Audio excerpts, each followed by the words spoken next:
Hello, and welcome to Tutorial Tuesdays. That's right, we're doing it. It's finally happening. We're playing Baldur's Gate.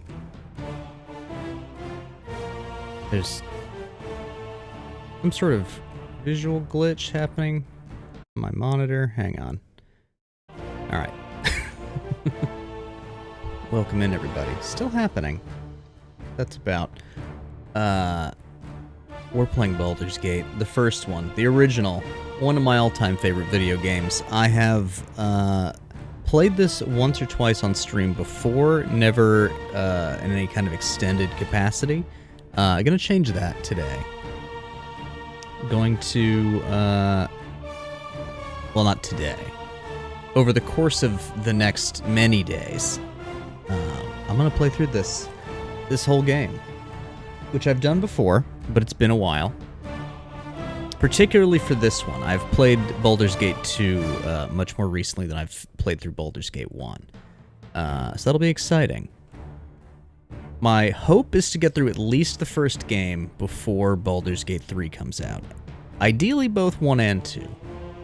In order to do that, I'm going to have to devote some extra stream days to this. So this is probably going to be Tuesdays and Thursdays at minimum for a little while. PS Tuesday is going to be on the back burner temporarily. Apologies for that.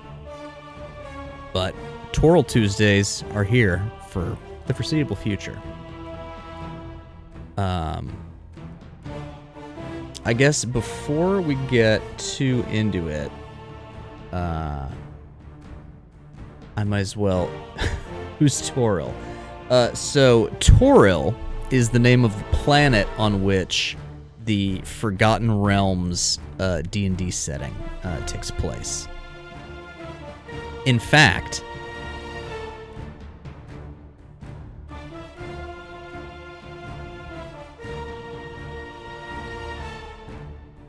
new headphone cable is not as long as previous headphone cable. So, oh, that's not the right button. It should be the right button. Why not have big face on this? Hang on. It's been a while since we've used this scene. Oh, wait, no, I see. It's because Baldur's Gate is above it. I think?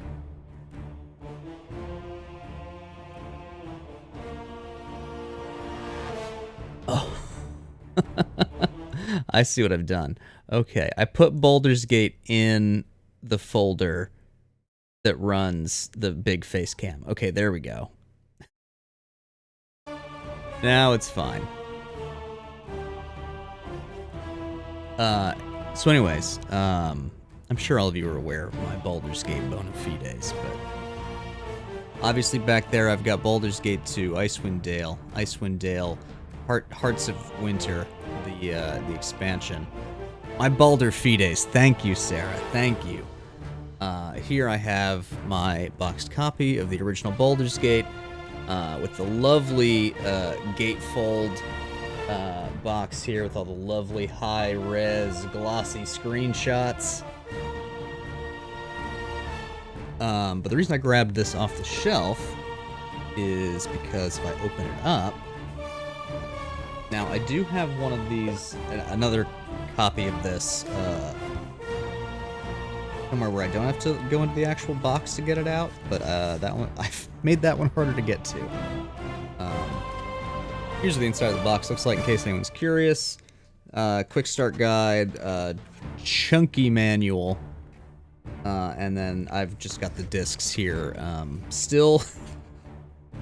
Still cling wrapped as the eBayer sent them to me.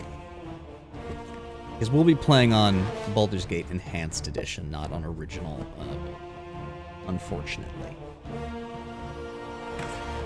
Fortunately / unfortunately. There are some important quality of life updates. There's also some additional content, some of which is cool, some of which is less cool. That is correct, Duck. Baldur's Gate 3 releases on my 24th 24th. If only. 34th birthday. Yes, that is my timeline. I can beat Baldur's Gate 1 in that time. I don't know if I can beat both of them in that time. We'll see. Yeah, August 34th is my 21st birthday. Anyways, the whole reason I got the box out was because it contains this lovely map. Dual-sided map, different maps on each side. This map is of the city of Baldur's Gate, which we will be visiting in due time. Not immediately. Probably not, definitely not this stream. But here we have just a lovely little map. It's probably hard to see because it's so glossy. Of the Sword Coast here. This is the region in which the first game takes place.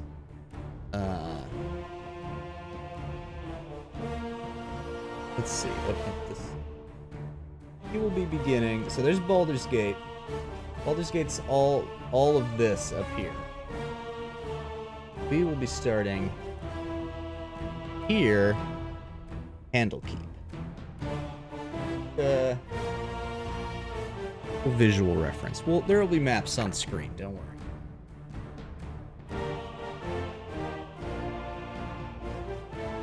Yes, Sarah. Exactly. I love to use this particular region of Faerun, the continent on which this all takes place. Love to use that in D&D games. Anyway, let's get into it. But before we can truly get into it, we have to make a character.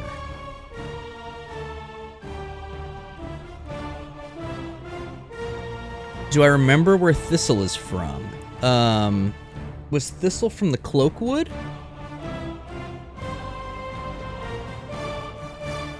I would have to assume Thistle came from the Cloakwood Mountains, right? Or Cloakwood Forest? Either that or the Wood of Sharp Teeth, but I would guess Cloakwood. Ulmer Hills and the Small Teeth. Okay. I didn't remember. I'm sorry, Sarah. Well, we'll be exploring all around Faerun. Ah, from that's right. Okay.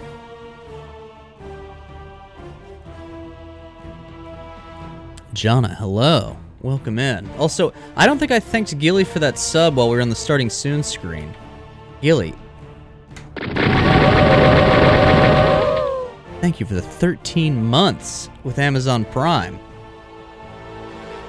Still haven't gotten used to the way the awoo sounds with the open back. Alright. So I have sort of concepted out the character that I want to play as for this stream. I have previously played as a wizard, which I think is probably the most fun class to play in this game. But I've got an interesting approach to this, I think. I'm going to play as an archer. Huh, I've added some new portraits since the last time I looked through here. I'm going to play as an archer, where I'm going to just specialize in doing really, really huge, big damage bow shots. And which is gonna make me rely on my NPC party members for a lot more stuff. Whoa. Check out this goth queen here. I don't know what I want my character to look like necessarily. I know that it's going to be an elf and an archer. I don't know if that means crossbow or regular bow. If I want to get like meta about shit, there are not that many magical crossbows in the Baldur's Gate series. So like if I wanna game it and I wanna make sure that my main character has like the best possible bow, I probably want to specialize them in longbow or composite bow instead of crossbow. which I might do. But also, here's a cool picture of a of a like cool assassin lady who's clearly carrying a crossbow. Also, I could just do crossbow anyways and just make it work. Oh yeah, they've added a bunch of portraits since the last time I went through here. I do love this one. She's a pirate. She's got a cat. It's probably got to be this for the character portrait, right? I mean, we'll keep going through. We'll see what they all look like, but oh, that loops us back. Tim Gunn voice? Wait, who's Tim Gunn? Also, I should say I am reluctant to use most of these portraits here that we're clicking through, because like up until this one essentially, these are all the original default character portraits, and I believe almost all of them, if not all of them, are used by NPCs in the game. It'll assign them a different portrait if you take theirs, but I kind of like them all having their canonical portraits. So I might choose one of these like newer ones. It's gonna be the cat one. Let's be real. It's the one with the cat.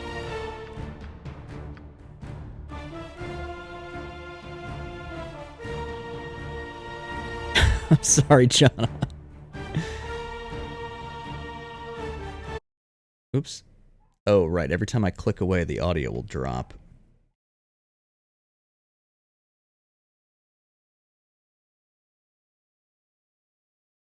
Hang on, I'm looking up Jim Gunn, or Tim Gunn, not Jim Gunn.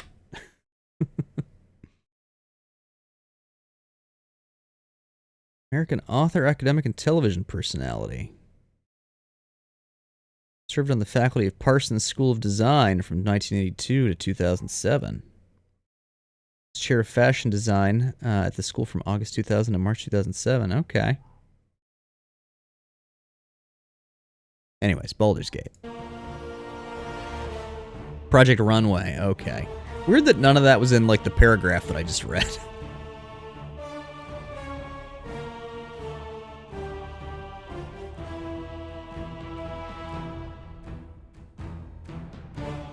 Alright. I think we choose... We choose the cat, lady. I believe we want to go pure elf, because of their +1 to dexterity. Last, we are going to go ranger, specializing in archer. There's these other archetypes. I don't know a ton about them.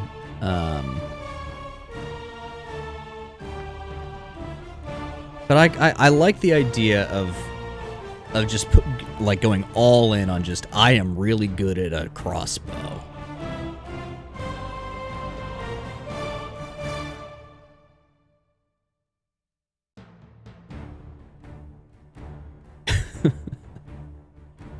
Alright, we're gonna go archer. Does archer not get a racial enemy? I was gonna make it dragons so that I would be uniquely useful in the incredibly rare situations where that comes up. Oh, can an elf only be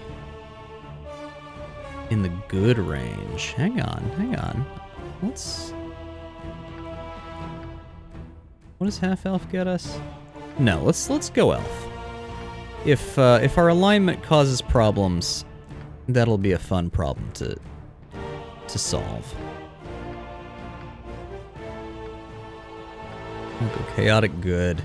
So I'm not sure what our party is going to look like. There are characters and quest lines that I have never done, but also there are characters and quest lines that I think are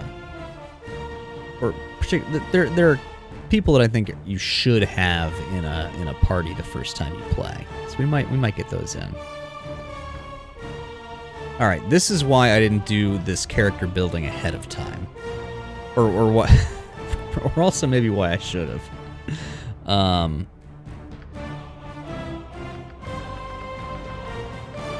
So, we are going to sit here for as long as it takes to get the highest possible number down here in the total roll category. Because we are going to game the system to try and get the most powerful stats possible. Additionally, a consideration is our strength value, which gets to have this, like, 18/46. That almost never matters or comes up, but we do want that second number to be high, if possible.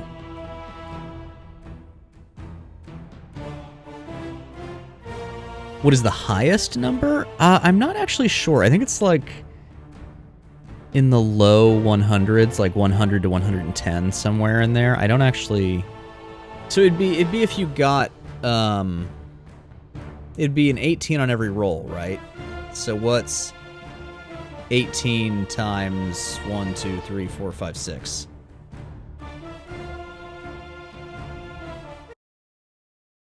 Google it. 108. Okay. So 108 is the highest. We're not going to get the highest. Unless we're incredibly lucky. We can also store a roll. Like, I've stored this roll, so we can bring it back if we, like, decide that was better than anything else we're getting. 86 is the number to beat currently. Okay, here's an 87. And we'll just take some out of dexterity and put it in strength just to see. 1835 could be better. Again, the strength thing really doesn't matter because we're not a fighter. But I believe that that strength number is like a tiebreaker number.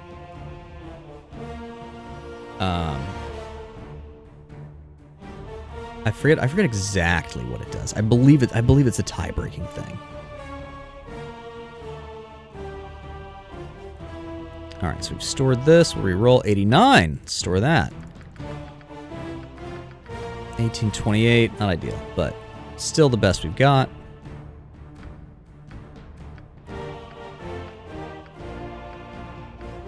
Now, the fun thing with this is it is very tempting to want to just mash the re-roll button. And I always end up doing it eventually. And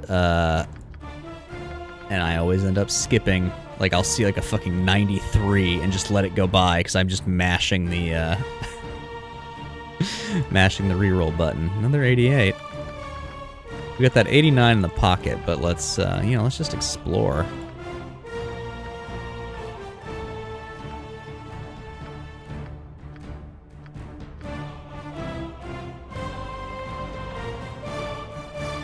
A lot of 88s. Hey.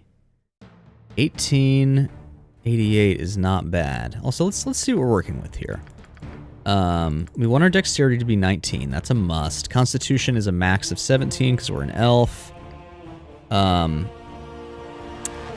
then the rest is kind of, we can play with it. It looks like these are our minimums, 8, 14, and 8.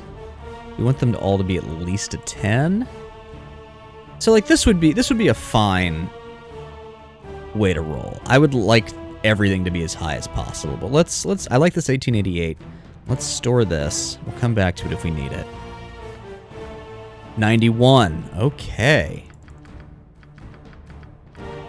1864. It's, that's fine. And that lets us bring we basically want strength, dex, and con all to be maxed, and then we want as high as possible for everything else. Charisma is important for the character in the party leader role, which does not have to be us. But I think it is still useful to have a high charisma. Basically, whoever's in the front position of the party is whoever's talking to NPCs, and that's whose charisma score gets used.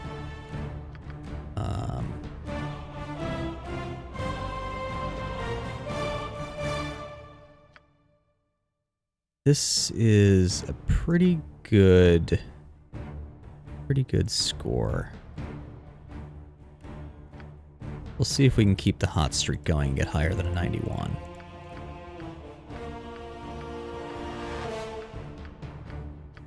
But I would be happy with that 91 if that's what we have to take.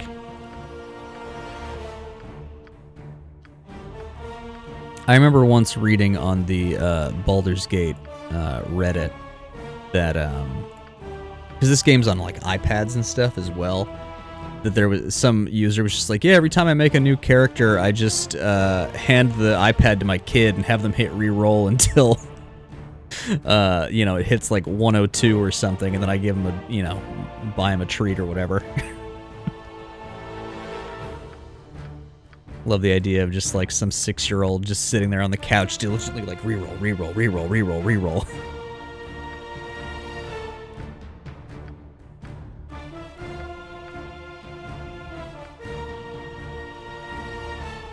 Yes, Sarah, absolutely. I don't know that I've actually, I'll be honest, I don't know that I've ever seen 100 plus. Like, it is technically possible, but I've seen like 90. I've definitely clicked through like a 98 before.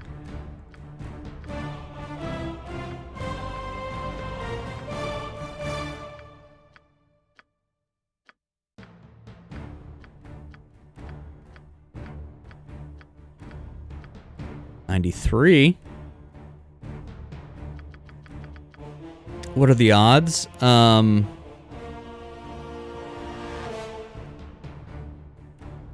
Well, so this game's based off AD&D 2 2nd edition, right? So I believe that's still roll 4, drop the lowest.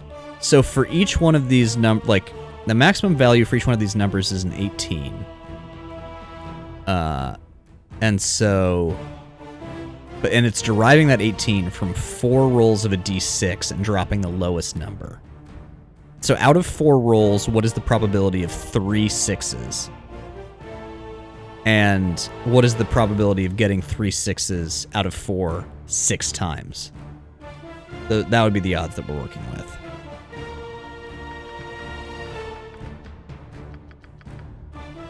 Store that.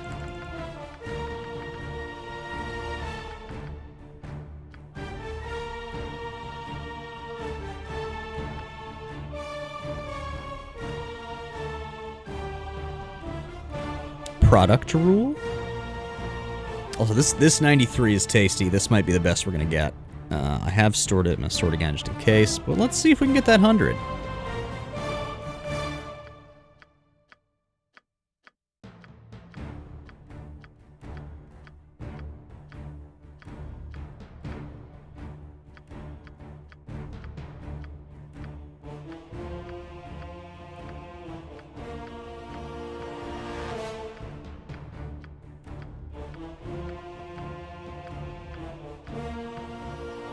Two.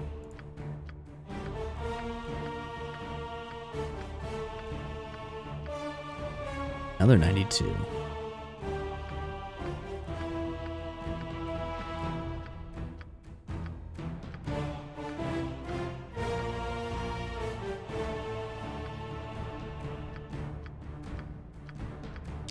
I don't want to spend the whole stream doing this. We might just roll with that 93 that we found.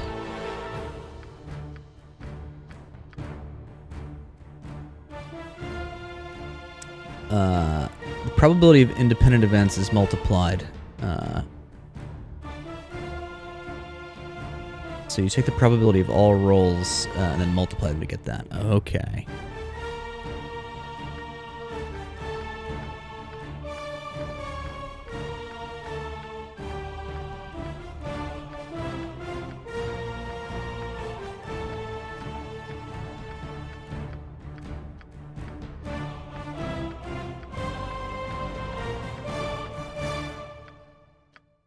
You see what I mean about how I don't even think I've seen a roll over 100.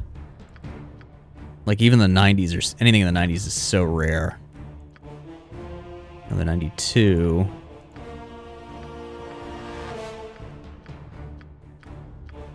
Another 93. Does it have better strength? I think it might. No, the other one was They went 18/80 something? I don't remember.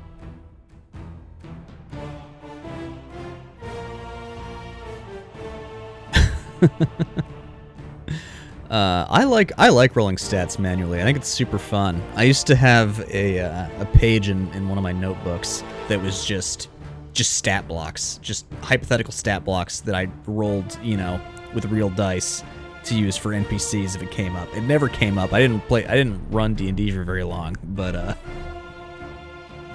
no, just fun to do. All right, I'm just gonna recall the 90. Yeah, okay, it was 83. Perfect. Just gonna recall this. We're gonna say 12 intelligence, 12 charisma, 15 wisdom. Actually, I think I'll put that 13 in charisma.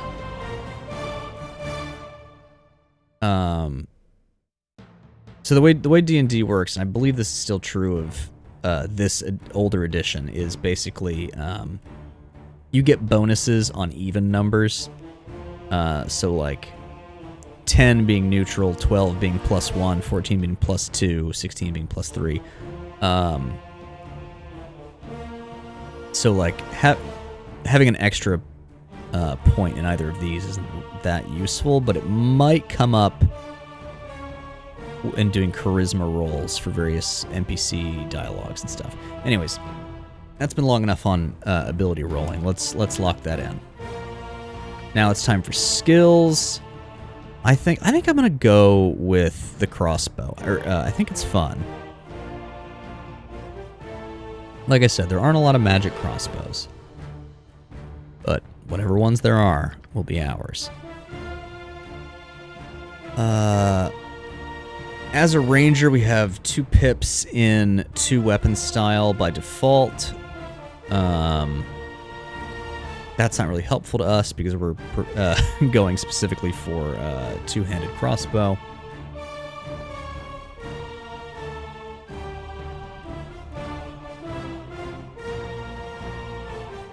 And because we're a ranger, we will eventually be able to reach Grandmaster proficiency with the crossbow.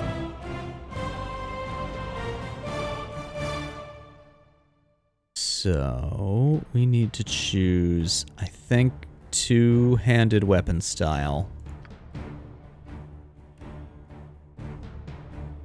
And let's do spear. Could I have put 2 pips in spear if I wanted to? No. Okay, perfect. Okay, so now we're proficient in two-handed weapons. That gives us a +1 to damage rolls and a -2 to the speed factor. That's a good thing. An ability to score critical hits with a roll of 19 or 20 instead of just 20. And then spears are spears. Ah, here we go. Here's where I pick my racial enemy. Which, I mean, just as a phrase, I don't love the phrase racial enemy.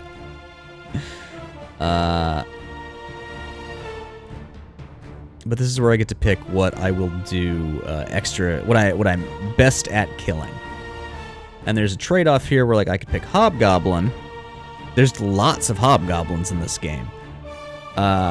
So I could be, you know, extremely good at killing Hobgoblins or Kobolds or whatever. Giant spiders are particularly annoying. That could be a good move. From starting soon to canceled in only 35 minutes.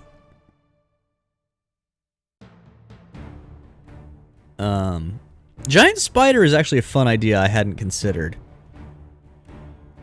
Because I hate spiders. Me, Dax Jackson. And maybe my character does too. But also I could do what I was saying and I could pick dragons.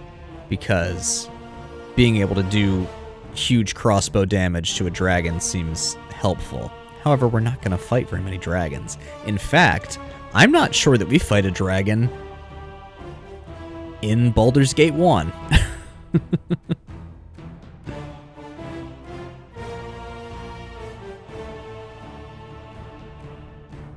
I also don't know if dragon in this context includes, like, wyverns and that kind of stuff. Let's do giant spider. I think that's fun. I think that's fun.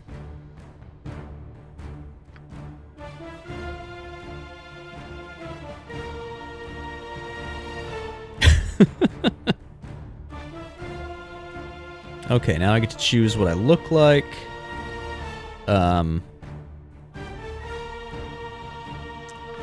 What color hair do we have? Also gonna have to choose a name.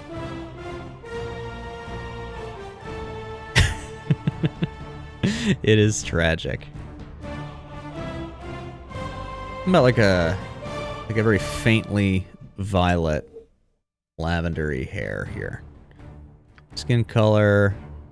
We can get all kinds of buck wild. We'll make her stand out better if she has bright, colorful skin.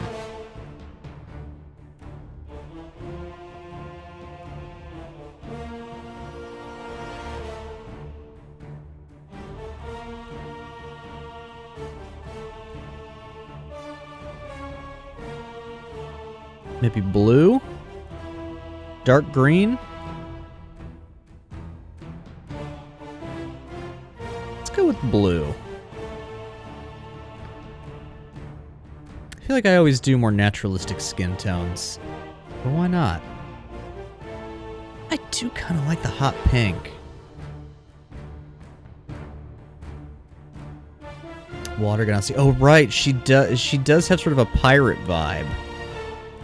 So yeah. Yeah, let's do blue. Clothing.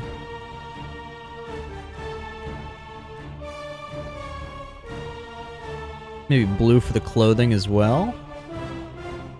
Like a dark blue, maybe. This we can change. We can change the clothing colors. We can't change our hair or skin down the line.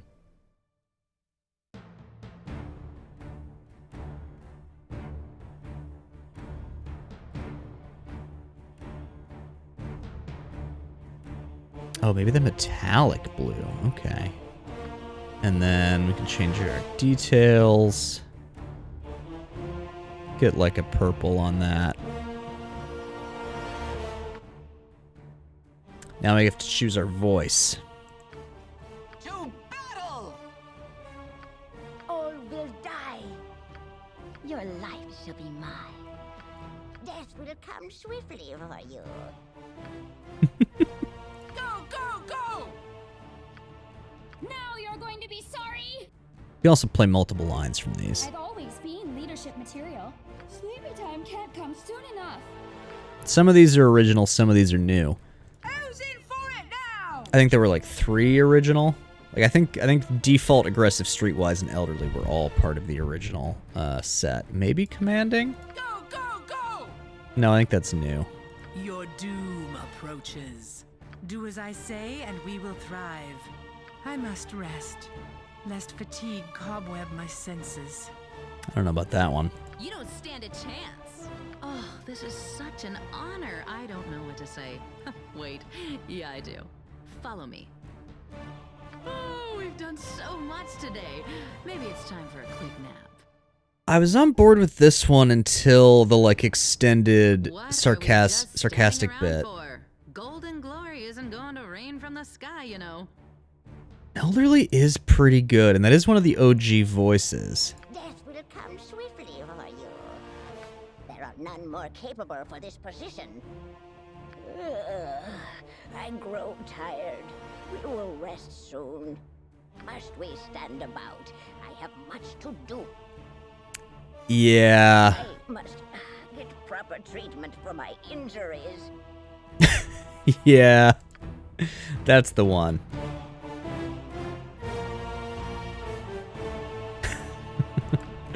Hello, Gilly. Welcome in, and thank you for the sub earlier. I don't know if you heard me when I thanked you properly earlier. Alright, now for the hard part. What do we call this person? She hates spiders. She's really good at a crossbow. She's got purple hair and blue skin. She's a pirate. What do we call her? Been pacing back and forth. Missed it? Oh, well. Thank you, Gilly.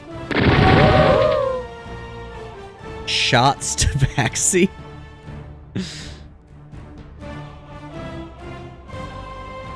Cross Jolene. Oh, bolts to Baxi. Oh, I see. Like cross Joe. Cross Jolene.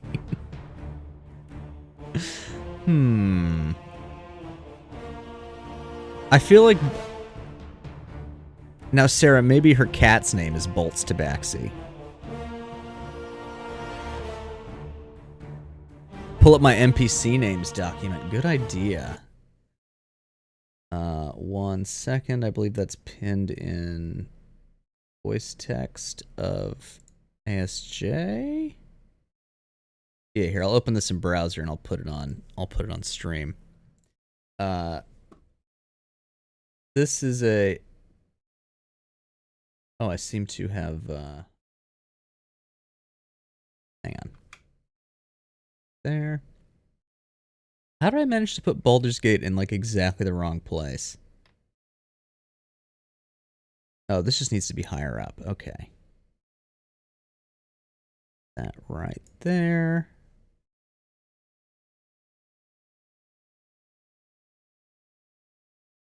What?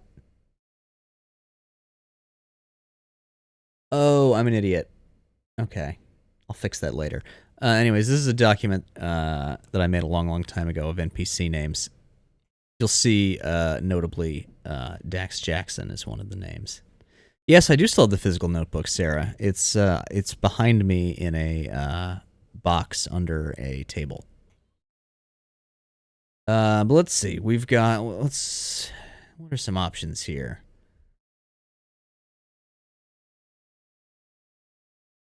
Lesnar Riven.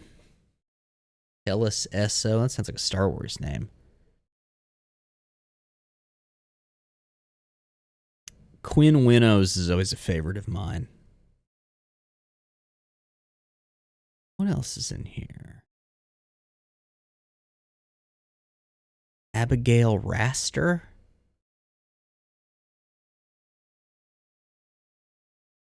Some of these are just I added a last name to some NPCs from Baldur's Gate.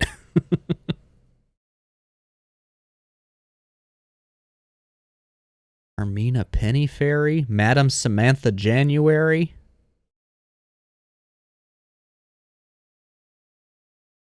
I don't know. None of these are really doing it for me right now, I don't think. I think, here's what I'm thinking. Maybe it's Captain and then something. So Captain...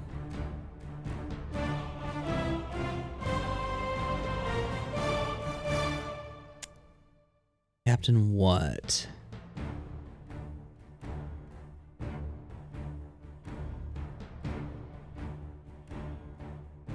Oh, Loaf Boneskin. That is a good one. Is she a Loaf Boneskin, though? Or she does have the old lady voice. Let's maybe think about that.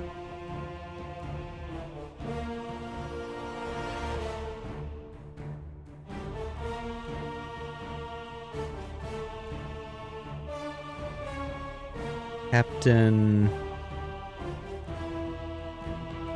I've typed to C.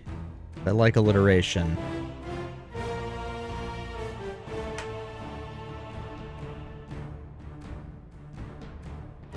Captain...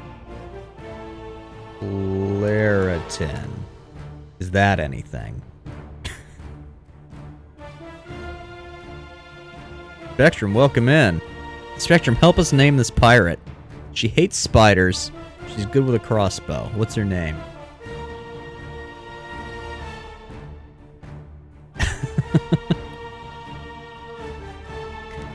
Spectrum, I know you were considering playing this in the near future. I would love to watch that.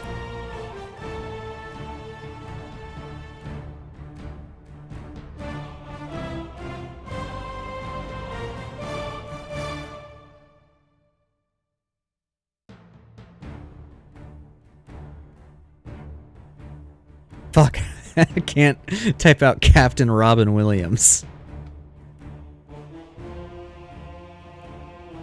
Mia Arrow.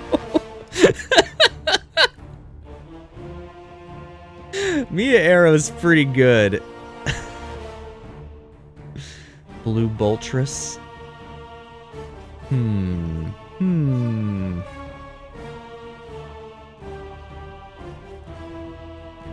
Captain Mia Arrow fits.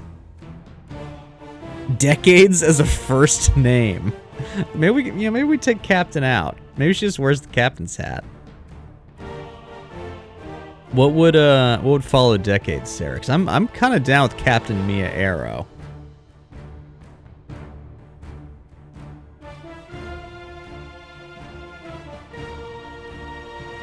I do like Decades. Oh, you got nothing else?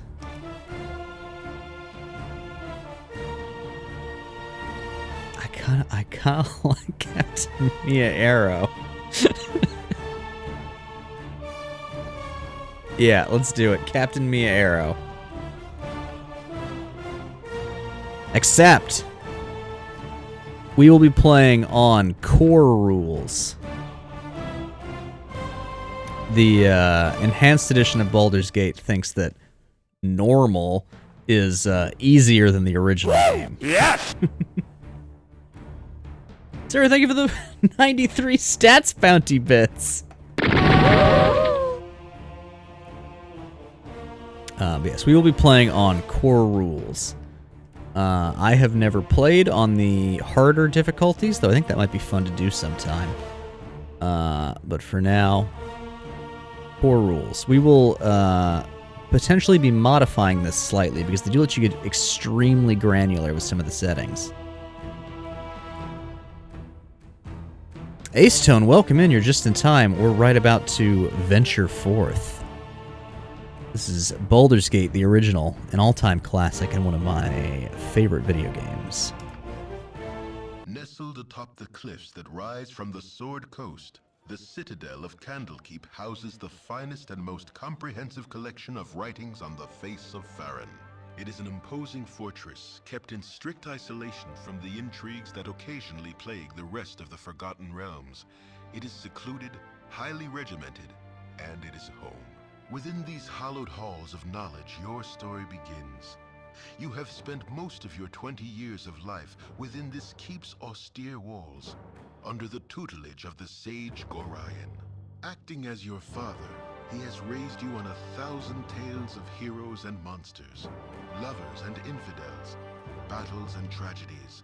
However, one story was always left untold, that of your true heritage. You have been told that you are an orphan, but your past is largely unknown. Lately, Gorion has been growing distant from you, as if some grave matter weighs heavily on his heart. You have asked about his concerns as gently as possible, but your queries have been in vain. Your sole comfort is the knowledge that he is a wise man, and you know he will tell you when the time is right. Nonetheless, his silence is troubling, and you cannot help but feel that something is terribly wrong. Today, Gorion has appeared more agitated than ever, and now he has uncharacteristically interrupted your chores in the middle of the day, imparting hurried instructions for you to equip yourself for travel. He has handed you what gold he can spare, but given no clue as to why.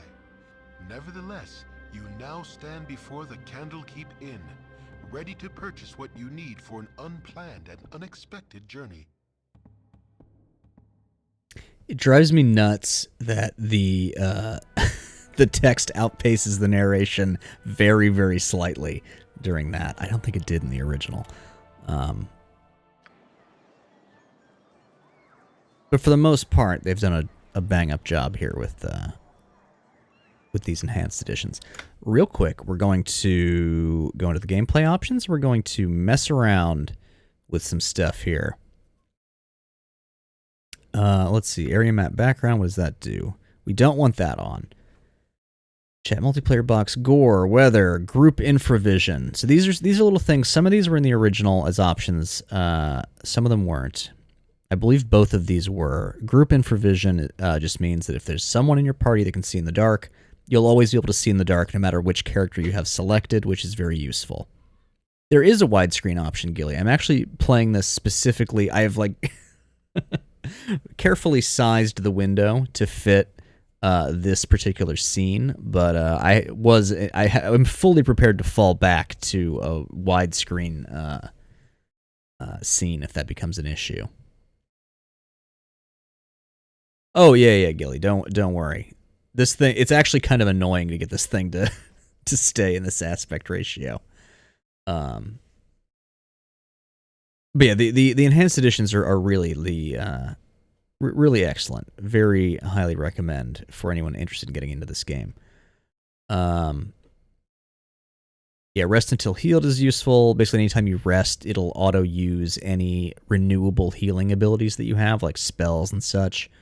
And if those abilities you have on hand aren't enough to heal everybody, it will rest, do it again, rest again, and just keep doing that until you're fully healed, which almost always is preferable. We'll get to when that's not later. At max HP on level up, normally when a character levels up, by the strictest rules, your character has a hit die based on their level, and you would roll that when you level up, and then whatever the dice lands on gets you that many HP. Instead, this gives you your maximum. For example, if I was a wizard, I would have a hit die of 6, which, there's always the potential when you roll any die, you land on a 1.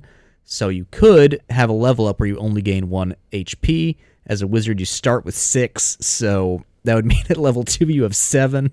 Not ideal. No difficulty-based damage increase is an interesting thing. That's like, if I was playing on the super hard difficulty, I could still have the extra enemies, but not have the extra damage that they deal. Don't melee after depleting 1 stack of ammo is, I believe, an enhanced edition option, which I'm very happy for.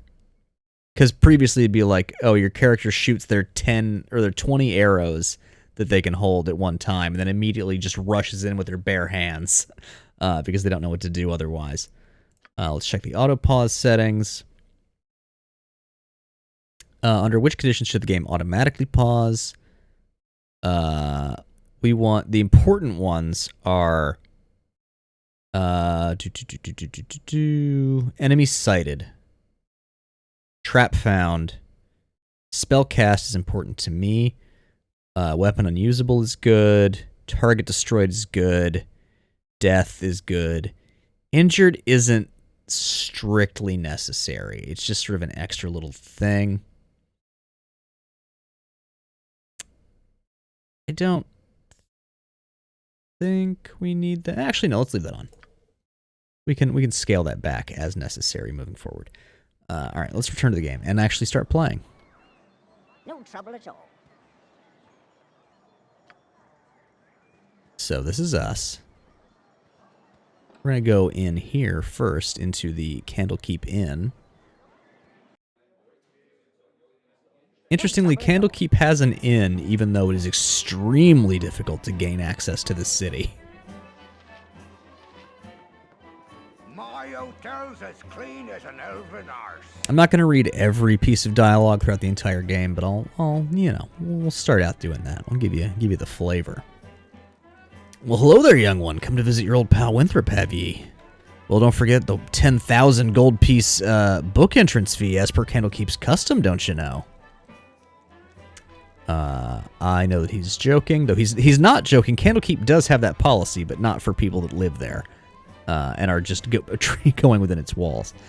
I'm going to say, you were always the big kidder, Winthrop. That gets funnier nearly every time I hear it. Well, perhaps not quite so often. And then the other options are, of course, like you can get mad or you can just be like, oh, I'm sorry, I don't have that money. Winthrop says, "Oh, I just having a bit of fun with thee, my friend. Them monks may be walking about with poles in their nethers, but, you know, you are always welcome here in my sight. Gorion did well by you, he did. So is there anything I can do for you? Some drinks, a room to sleep, or anything to buy?"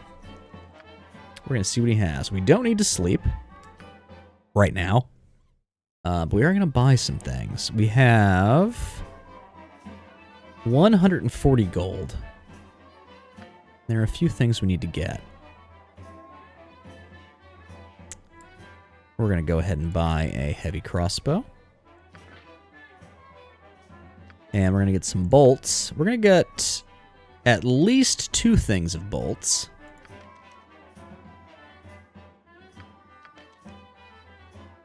Let's get 3. Oh, wait, can you stack up to... Whoa. You can stack up to 80. Incredible. The future. Used to be you could only stack up to 20. So, it's a significant increase. Other things we need to get are a spear. Here. Now, I believe he does not sell cats. We could get a cat if we were a conjurer. Alright, I just want to check here. A spear does 1d6 piercing damage. And a halberd does 1d10 slashing or piercing damage, whichever is better. Oh, but it's proficiency type halberd. Okay, they changed that. Halberd used to count as spear once upon a time. And so you could, like, you know, put points into spear and still use halberds, even though they're pretty different weapons. We're going to go with the spear here. We're down to 59 gold. What else do we want to get here?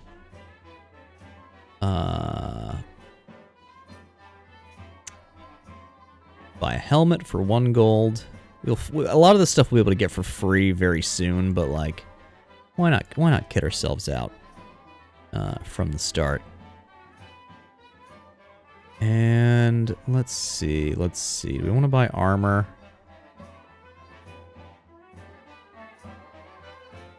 I am a pure archer, so I can only use studded leather and stuff, I think. That'll do us for now. Helmet on, crossbow equipped, spear equipped, bolts in our ammo slot, armor on.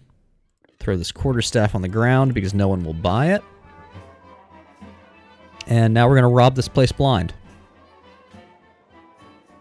If Winthrop asks for the outsider's fee every time you go in there, considering you were adopted, wouldn't that be pretty wounding in context?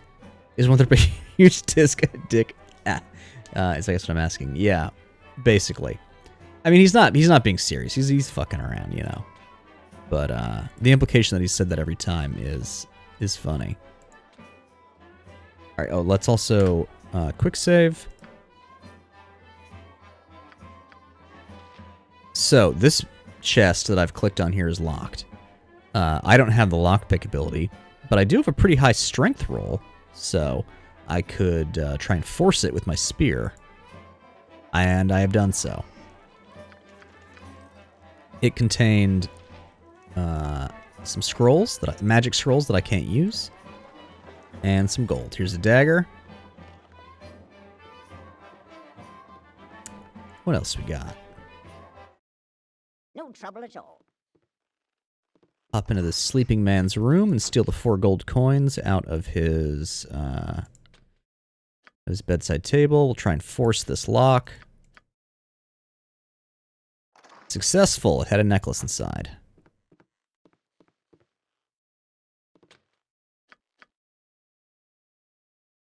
Successful on this as well. This room has a guy in it, so he will catch us if we try and steal without being able to distract him or something. We have failed to force this lock. Failed again. Think about this as being weird. Hang on. What if I switch these positions? Strange. Maybe it's defaulting to the crossbow for this because it knows I'm better at it? Whatever, we can't get into that one. You almost never can. It's really hard to break that open. You can sit and retry rolls over and over and over again until it works.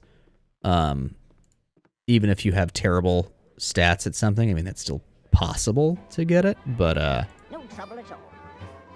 not worth the time, a lot of the time.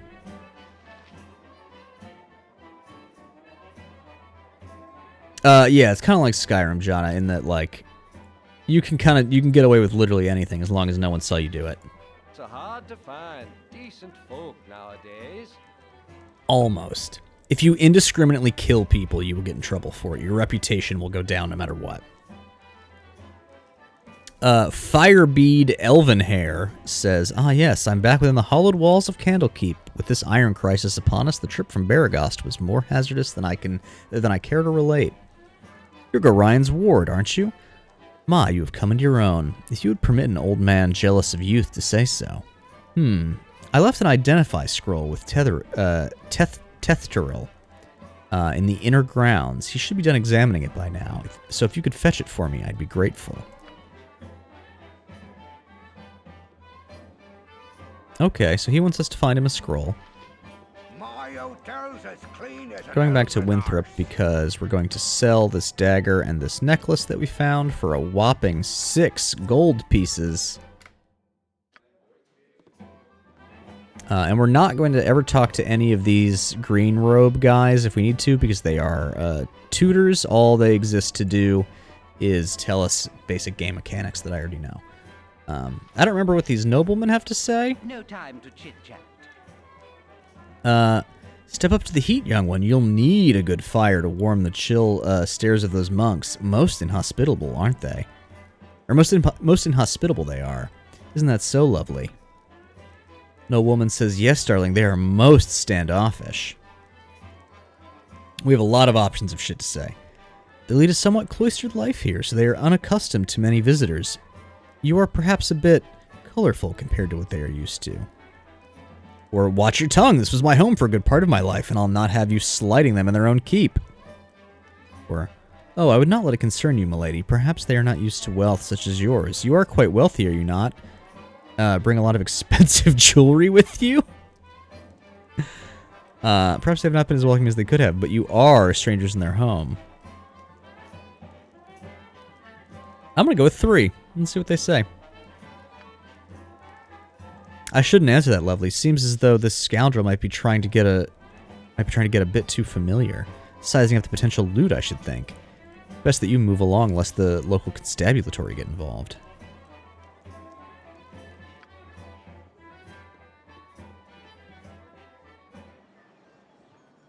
No trouble at all. Now, I believe the optimal way to do this is to go this way. We're going to hit all the side quests in this starting town.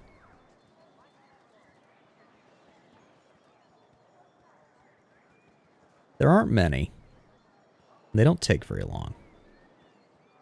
And the rewards are paltry. But we're going to do it anyway.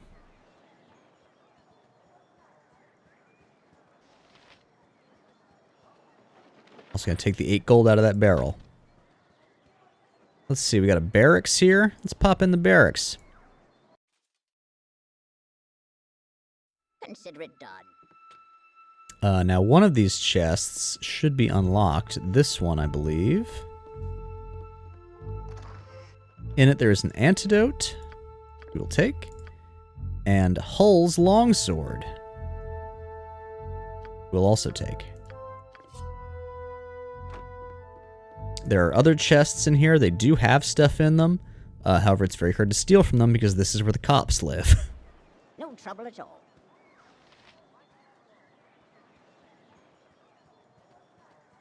Now we'll just pop in here. 15 gold in this chest outside of the bunkhouse. Pop into the bunkhouse, see what's going on. I have a blade with your name on it. This guy's little bark is, "I have a blade with your name on it." Name's Carbos. He says, "Hey there, you're Garion's little whelp, aren't you? Yeah, you match the description. You don't look so dangerous to me." And what business is that of yours, I will say. I'll make it my business if and I please. Just thought I'd have me a look at you for myself before I puts a blade down your gullet. Someone seems to think you're trouble, so I'm going to use your head for a ticket out of the gutter. I'm just a little street trash hood, they say, but I'll show 'em. Okay. This guy seems to think that someone's going to pay him to kill me. So now he is registered as an enemy. The game is auto-paused per my auto-pause settings. And I will issue the attack command with my spear, which my character will keep doing until either he dies, I die, or the spear breaks. And I unpause. Oh, we've got health bars. I might turn the health bars off. That's not original. Anyways, he died in one hit, as you can see here. Let's scroll up a little bit. So he made an attack roll, which for him was he rolled a 9, which had a -3, which gives him a total of 6, which missed me. And I rolled an 11 plus 2, which equals 13, which is a hit. He took 6 damage, which was enough to kill him. He's dead.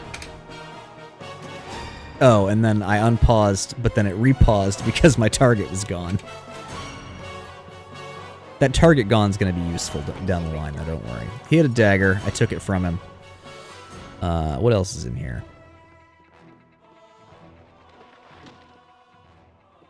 Alright, well, some guy tried to kill me. That's fine. Just keep going about our day. Our rules are very strict. Gate Warden says, "Soon be gone, will ye? I, Garion, asked me to teach you wit about the finer arts of mass combat before you leave. Can I pique your interest with it, Captain Mia Arrow?" We're gonna say no. Are you sure, little one? It would be best. It would be best you took the time to learn it now, rather than curse ye ignorance later. Ryan himself asked me to do this deed, and I'll not offer it to you twice. I'm sure whatever little knowledge I have will be sufficient to thank you. Besides, Ryan will protect me should we encounter any trouble. Ye be as you've always been, then. Worse than trying to talk sense to an Ulrant, to Ulrant himself. Ulranot? No, Ulrant. It's a god, I guess. Now there be duties that need tending to. I'll not suffer a brat like ye any longer. He was going to take us to do a combat tutorial where we would get like a temporary party of NPCs and we could issue them commands and learn how all that works. I already know how all that works, and you don't get anything for doing it. So, we're not going to. Anyways, this guy, Hull, says, "Hey kid, I woke up late this morning and left my sword in the barracks before going on duty. If you want to get it for me, it's in the chest at the foot of my bed on the right side of the barracks. Quick now, before the gate warden catches me without it. You'll also find an antidote in there. I think Dreppen needs one for old Nessa." Huh. Something about a sword and an antidote? Took your sweet time, didn't you? Garion's a fool for trying to bring you up right, and you can tell him I said so, too. If I didn't know any better, I'd say this whole iron crisis was the result of twerps like you wandering off with people's swords. Here's 10 gold pieces. Now get out of here. I'm on duty.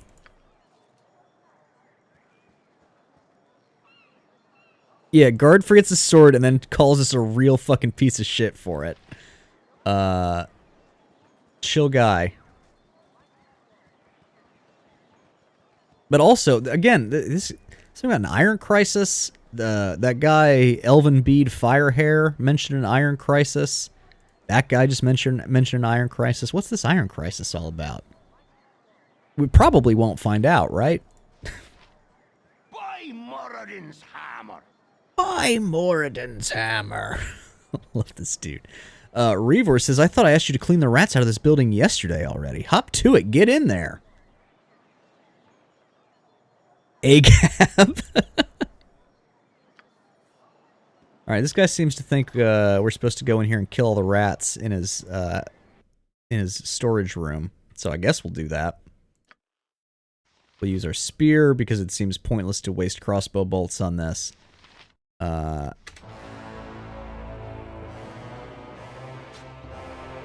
pause target gone.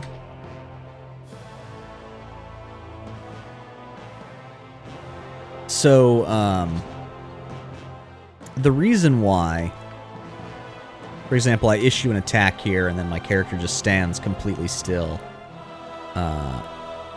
for a number of seconds and then attacks, is because this game is turn-based. It's doing the D&D round calculation. It just has a time breakdown for that. Or it converts that into you know, actual time, I suppose. So, like, I can take an action, and then I have to wait until my turn comes back around to take an action. So, like, all these rats and these two cats and stuff have turns. Death will come swiftly for you. The cats might not have turns, actually. Something on your mind? Oh my god, I was wondering about this. Okay, an NPC has apparently been chasing me for some time and just caught up with me. Remember when that guy tried to kill me in the bunkhouse? Immediately after that, a guy like walks up to you and talks to you about it, but he didn't this time. And so I just sort of shrugged it off and said, "Oh, maybe I got away from him." Nah. He's here now. Anyways, Karen says, "I heard shouting, Captain Mia Arrow. Are you all right?" I think I would be surprised that a guy tried to kill me. So I'm gonna go with the he's dead, whoever he was. He lunged at me with a knife. Oh, Karen, what is happening to this place? It's not this place, child. It's you they're after. Gorion is waiting on the steps of the Central Library and wants you to go to him as soon as you have bought what you need at the inn. Oh, Captain Mia Arrow, I have been your tutor for so many years, and only in this moment have I come to doubt that my teachings have been enough. Go to Gorion, child. It is safe for you here no longer. Okay. Seems like this trip that Gorion wants to take us on is maybe more important than we initially thought. Oh, I used a crossbow bolt. Oh well.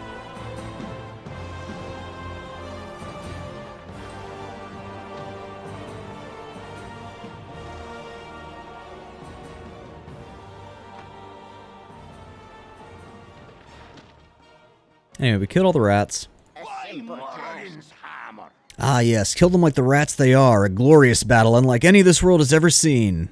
Here's 5 gold pieces. Don't spend it all in one place. Thanks, bub. Hey, Hey there, Captain Mia Arrow. I see you're up early this day. Well, your father Gorion asked me a strange favor. Seems like he wants you to learn some fighting and asked me to be the teacher, so I hope you brought your staff with you. Hostile creatures have red... Yeah, he's just teaching me how to combat. This one I don't have the ability to skip. He would stop me if I hadn't clicked on him, and there's no way to talk him out of it. So now we're in a fight, me and him, and his buddy's going to shoot at me from over there. That's fine. These guys are friendly. Their attacks don't hurt. I basically just need to do a certain amount of damage to this guy before they let me go. Yep.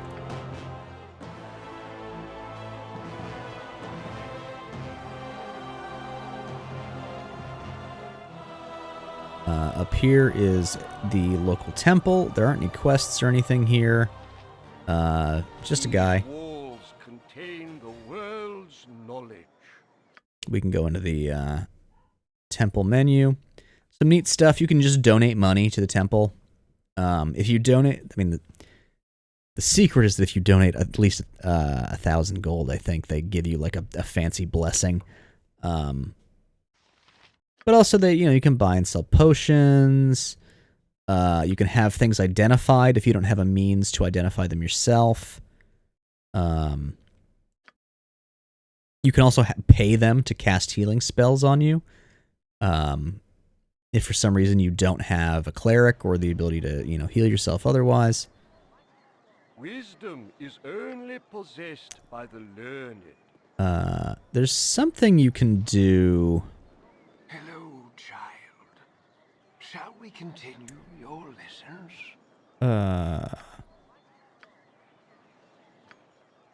Okay. There's some way to get that guy to give you a free healing potion, but I don't know it off the top of my head, and I'm not that worried about it.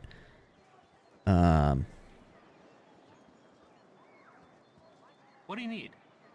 Jerepin says that Flydia left one of her books here again. It's in the hay beside the cow. If you could run over and to her and then come back, I've got some plans for you. Interesting. There's a book in the hay. Let's see what the book is. The History of Halrua. Halrua was settled centuries ago by wizards fleeing Faerûn in what was to become the Anauroch Desert. The first wizards came in unique flying ships invented by the Netherese and found a beautiful and rich country settled only by shepherds and large herds of aurochs and wild roth. It was here the wizards decided to make a stand, and should the Faerûn follow, and the Faerûn never did. But Halrua has had to defend itself from attacks by all of its neighbors since then. And then we can, you know, it's Skyrim, baby. There's books on books on books, and you can read them all. I'm not going to do that. Anyways, what do we got here? Priest's quarters? Pop into the priest's quarters, see what's going on there. Shank, a human being named Shank, says, "Oh, goody goody, I've gone and found ye first. You are the word of Gorion, no doubt." I do not recognize you. Who are you, and what are you doing here? Who I am is unimportant, but who you are is very much so. I apologize for this dirty bit of business, but I must seek your death. A pity. I know, but it would seem your head is worth an exceptional amount to me. I kill you myself, and I need not share credit with anyone. Okay, so this guy was probably in league with the other guy that we, fought. Let's go ahead and, just put our whole spear through his body.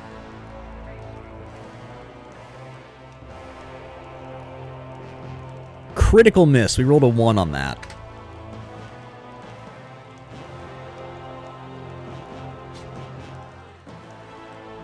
And that time we rolled a 17 plus 2. That is a 19. Which I believe makes it a critical hit. We did 11 damage. Maybe that doesn't make it a critical hit.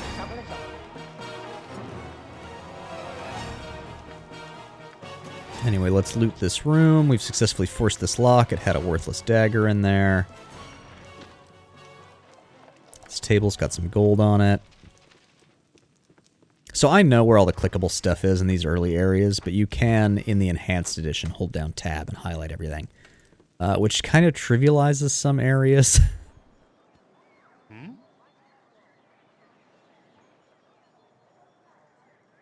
Parta says, "Captain Miaero, you cut yourself above the brow there.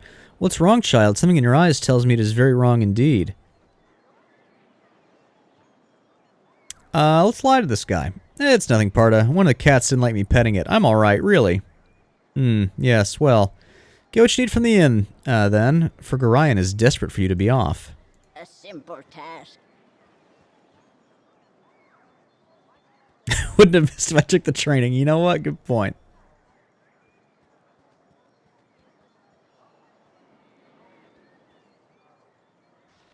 Flydia. Oh, hello. Have you seen my copy of the History of Halrua anywhere? You know how I can't stand the constant shuffling of arthritic feet up in the library, so I thought I'd get a bit of fresh air and just east of here. And Garrick, with the 30 months. Baldur's Gate for your anniversary indeed, Garrick. Thank you for the tier 1 sub. Where were we? Alright, she lost her book. She wants to go read it somewhere outside of the castle. That makes sense. Hello there. My book? Oh, you remind me of Gorion when you grin like that. Raising you has been hard on him, I know. But he says it's a toil of love, a toil of destiny even. You must be a very special child, indeed, to draw such praise from a man of his silent nature. Here, take this little gem of mine. Maybe Winthrop will give you a little something for it. Okay, we gave her book. She gave us a gem. We got 50 experience. We are returning to this gentleman who told us about the book. Because if you recall, he said he had something else for us. What do you need? Nice day, ain't it? Too bad Nessa out here ain't out here Too bad Nessa here ain't enjoying it though. Her being sick and all. I need to get her one of those potions of antidote off Hull. He stayed up drinking last night and got hauled out of bed to man the gates early this morning, so I bet he's got a few of them lying around somewheres. What do you need? Yeah, you're a wonder you are. Stick with me and we'll go far. Well, okay, stick with me and we'll probably never leave the walls of Candlekeep, would we? Good thing you ain't wearing none of that metal armor, though, as I hear the bandits out there would just as soon kill you as look at you to get it off your back. I just hope this whole Iron Crisis business is wrapped up soon.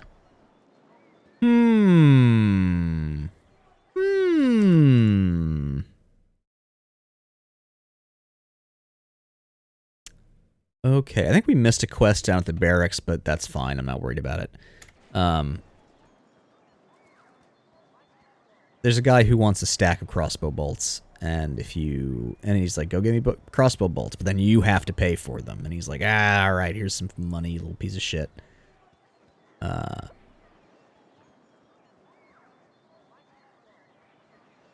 jorts. Man, we gotta talk to somebody down here, but first, let's take a little trip down here, see what these guys are up to. And let me crank the game volume here. And such a pestilence will follow in his wake that all that know of his passing shall be struck down by the plague. So saith the wise When shadows descend upon the lands, our divine lords will walk alongside us as equals. So saith the wise. So saith the wise Alando. Thank you, Jorts. Unfortunately, the Wise Alando bot is not working right now, but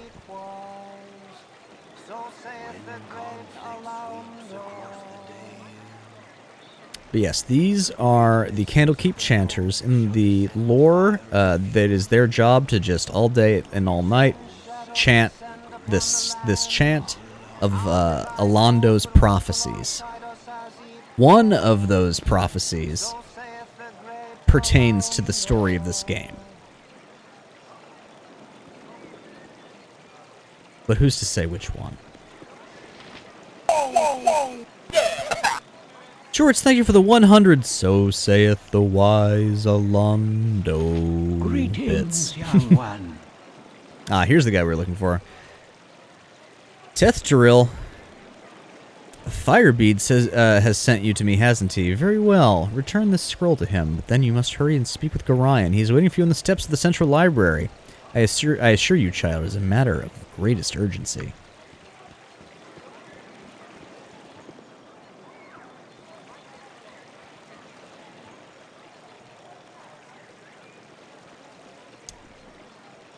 Yes, A-Stone. I got each of the individual audio lines from each of the chanters, and then I mixed a couple of them together to get that that clip. No trouble at all. My hotel's as clean as an elven eye. All right, I'm going to turn it down slightly, though I do think it was a bit quiet, so I'm going to keep it up a little bit from where it was. We're going to sell some of the junk that we have picked up along the way, like these daggers and that gem and this warhammer. It's 13 more gold in our pocket.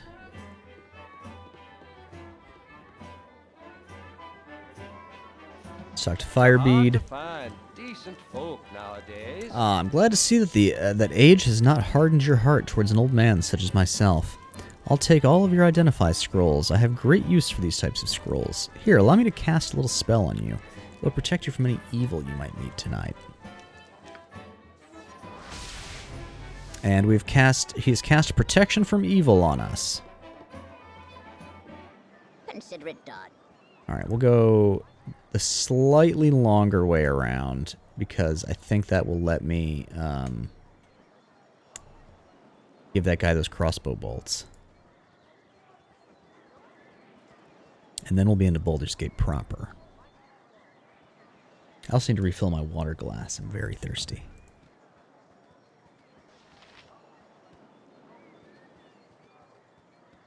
I think it's a guy in here who wants the crossbow bolts. No, in the barracks. No trouble at all.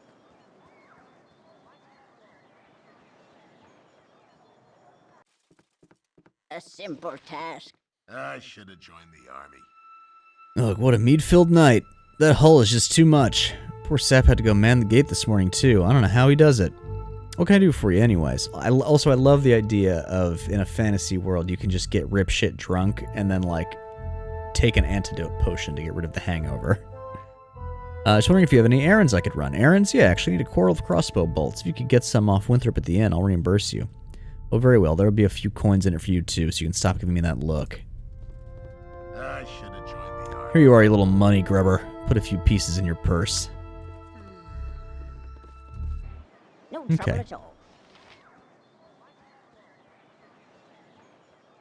He gave us 10 gold. The bolts are, like, basically free.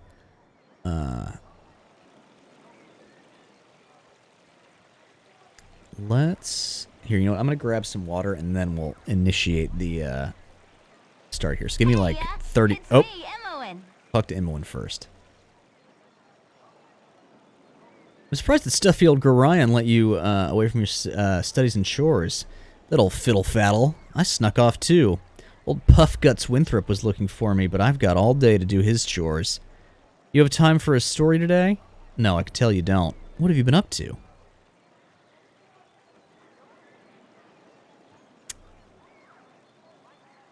Well...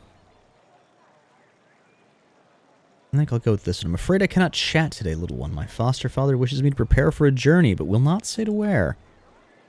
Little one? I'm not much younger than you. Though you sure got tall fast. Relatively, anyway. A journey, eh? I never get to travel. I wish I could go with you. Yep, I really wish I could. Yes, ma'am, I really do. Alright, I get the message. I'll ask if you can go with us. Oh, don't be silly. Gorion would never even let you finish the sentence.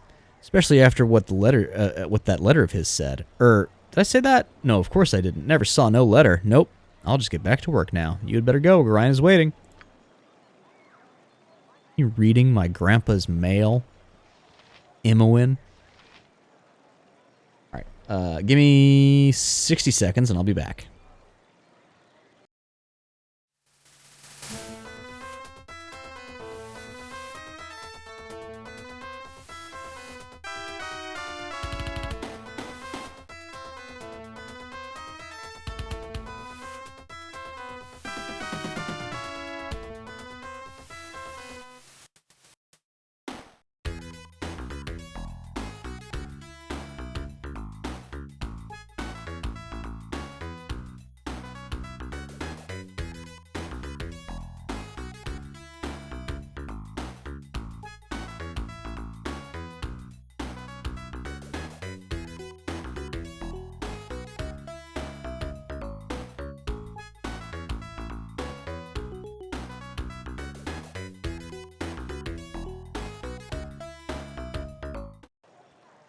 Okay, I'm back. Alright, let's get to it. Let's meet Brian.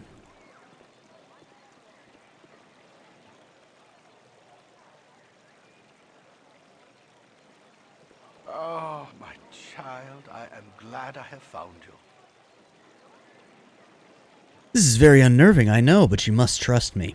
It is very important that you pack your possessions so that we may leave Candlekeep immediately. Hurry, for there's no time to tarry. The keep is well protected, but not invulnerable.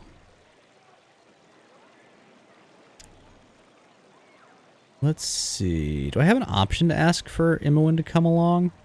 I don't think so. We'll just... Alright. Please, Father, tell me where we will be going.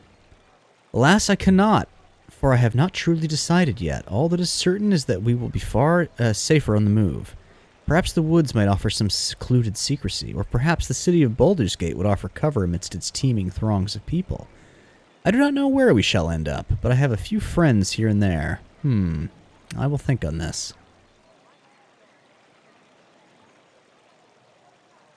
What could possibly harm us here? This place is a fortress, and guarded beyond measure.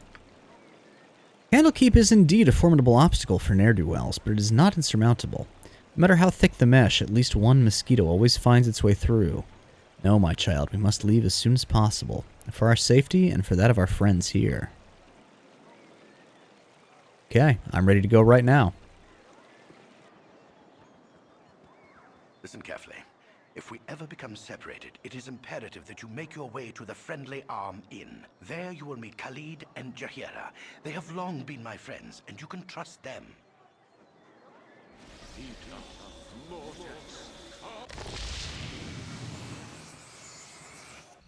Let's hurry, child. The night can only get worse, so we must find shelter soon. Don't worry. I will explain everything as soon as there is time. Wait, there is something wrong. We are in an ambush. Prepare yourself. You're perceptive for an old man. You know why I'm here. Hand over your ward and no one will be hurt. If you resist, it shall be a waste of your life. I'm gonna bump the volume a little bit more. You're a fool if you believe I would trust your benevolence. Step aside and you and your lackeys will be unhurt. I'm sorry that you feel that way, old man.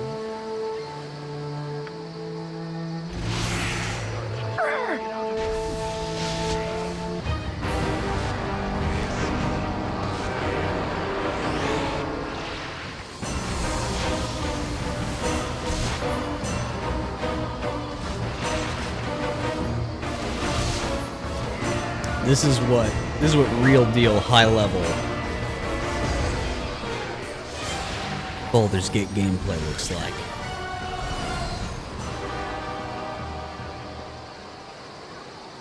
The dawn is especially cruel this morning.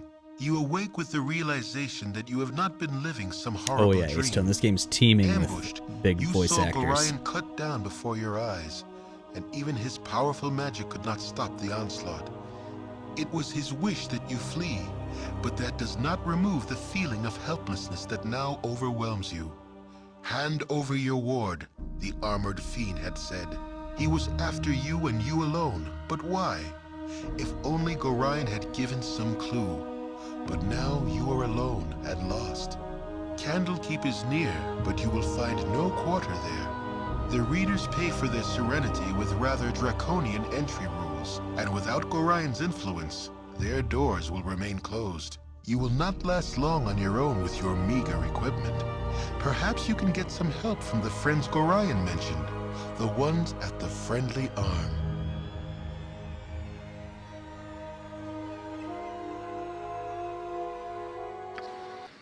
Hey, it's me, Imoen.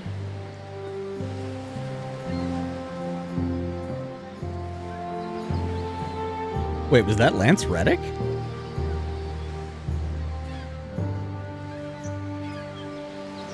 Huge if true. And one says, okay. I forget who the voice actors for Saravok and the narrator are. Everyone says, sorry I followed you, but I never get out of Candlekeep, and those monks are such a bore. Never any decent coin in their pockets, neither. I saw Gorion, and I am so sorry. And I figured something bad might happen to you out here.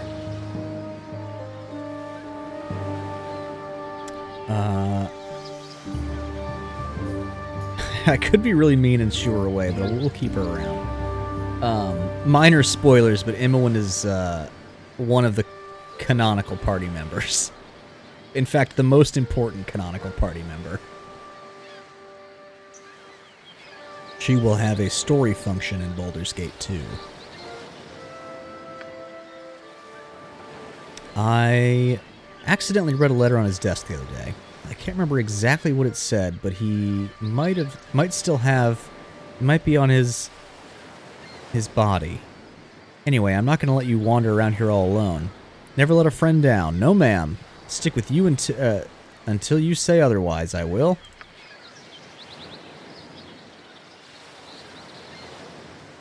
Okay. Imoen is now on our team. She has a short bow, 40 arrows, a wand. Actually, let's let her keep the wand. And a bunch of healing potions. We'll let her keep one of those healing potions, and we'll give 2 to my main character.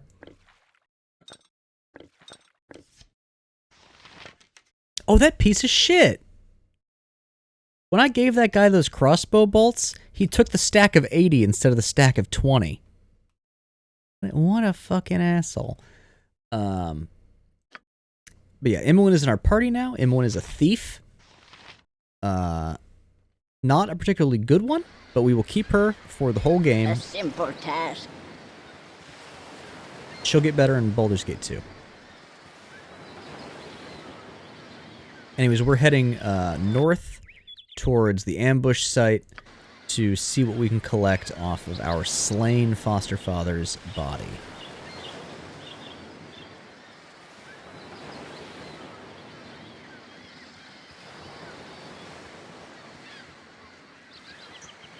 And also the bodies of the other people he fought, seemingly. Gorion had 58 gold, a dagger, a note, and an unidentified magic belt. Person had a morning star and a ring. Sword, some leather armor. They mostly had garbage, but Imoen isn't wearing any armor at all. Okay. We'll go ahead and give her that. I'll actually give this oil of speed to my main character. Oh, and let's read this note. My friend Gorion, please forgive the abruptness with which I now write, but time is short and there's much to be done. What we have long feared may soon come to pass, though not in the manner foretold, and certainly not in the proper time frame. As we both know, forecasting these events has proved increasingly difficult, leaving little option other than a leap of faith. We have done what we can for those in thy care. Time nears when we must step back and let matters take what course they will. We have, perhaps, been a touch too sheltering to this point. Despite my desire to remain neutral in this matter, I could not in good conscience let events proceed without some measure of warning. The other side will move very soon, and I urge thee to leave Candlekeep this very night, if possible. The darkness may seem equally threatening, but a moving target is much harder to hit, regardless of how sparse the cover. A fighting chance is all that can be asked for at this point. Should anything go awry, do not hesitate to seek aid from travelers along the way. I do not need to remind thee that it is a dangerous land, even without our current concerns, and a party is stronger than an individual in all respects. That's not true in this game. You can get way overpowered as a single character. But, should additional assistance be required, I understand that Jaheira and Khalid are currently at the Friendly Arm Inn. They know little of what has passed, but they are ever thy friends and will no doubt help however they can. Luck be with us all. I'm getting too old for this. E. Interesting. Interesting. So my upbringing is part of some sort of plan.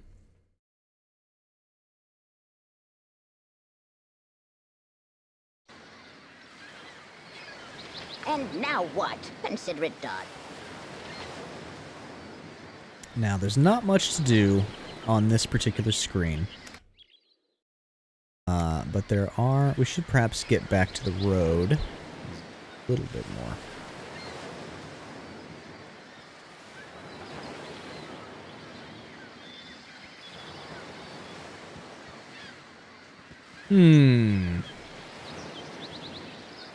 Oh, interesting. Okay. So we've auto-paused because this gibberling has shown up out of the fog of war here. What must I do? I believe I can destroy him with a single bolt shot. Missed? Okay. I was trying to be fancy. We need both characters to attack. Turn the volume back down a little bit. I've done had enough. Now what? Surprised there aren't more than one gibberling. Alright, we killed the gibberling. We got 35 experience, which is split between our party members. This is why I made that aside about...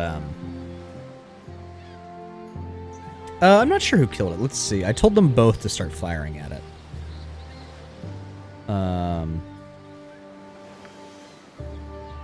Emma attacks diseased Gibberling. Yeah, Emma killed it. Oh well. What must I do? All right, let's talk to these two miscreants. Task. Montalon, you are so aggravating. Tis disturbing to my demeanor. A child wandering the wilderness? Surely you must be none too bright to be traveling these roads.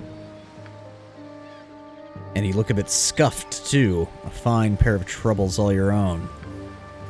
Indeed, I can offer you healing potions if you wish, as a token of goodwill. I'd be grateful for any assistance. Nothing to fear from these simple potions, and I'll not even hold you in debt, though your conscience knows otherwise. Just like all good people. Party's gained an item, a potion of healing. Perhaps as payment you would go with us to Nashkel. It's a troubled area and we mean to investigate some disturbing rumors surrounding the local mines. Some acquaintances are very concerned about the iron shortage, specifically where to lay blame in the matter. You would be useful, though. I'll not hold you to it. We are to meet the mayor of the town, a man named Baron Gastgill, I believe. Your conscience be your guide. We're gonna go along with them. For now. There's little else for me to do. I may as well go with you. Goody good good. We should make haste to Nashkel, just a short way south of here. Onward, intrepid friends. Rein it in, wizard. I can't stand the way your senses flit about. We just travel in peace. 2 new people in our party. Let's take a look. We've got this halfling fighter thief, neutral evil, and this human male necromancer, chaotic evil, which perhaps recolors all of the let your conscience be your guide and as all good people do, etc. talk. Yes, sir, the mayor's named Tom Bone. These 2 characters are He spoke at me? amusing, but they're bad. And I don't care for them. So we're going to do the classic move in Baldur's Gate where you get a new companion and immediately strip them of their valuables.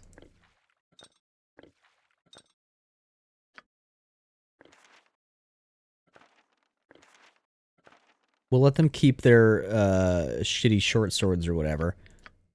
But we are not going to be keeping these 2. And now what? Although I do need to check what skills my boy has memorized. Yeah, Lochner's Minor Drain is correct.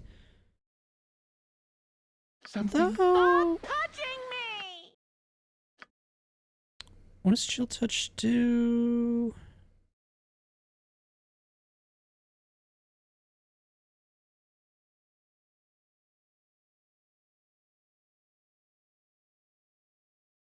You know what? Let's do one of each. I'm gonna give this wizard Chill Touch.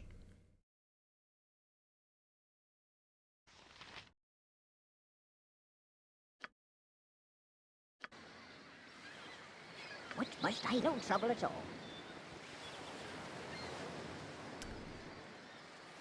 Now there are a few other important things on the screen before we continue. Like that. I don't even know if you can see that on stream. See that? That little itty bitty, teeny weeny little spot there. I can click on that. And again, in the original game, you could not highlight objects like that. Anyway, it's a diamond. That sells for a bunch of money.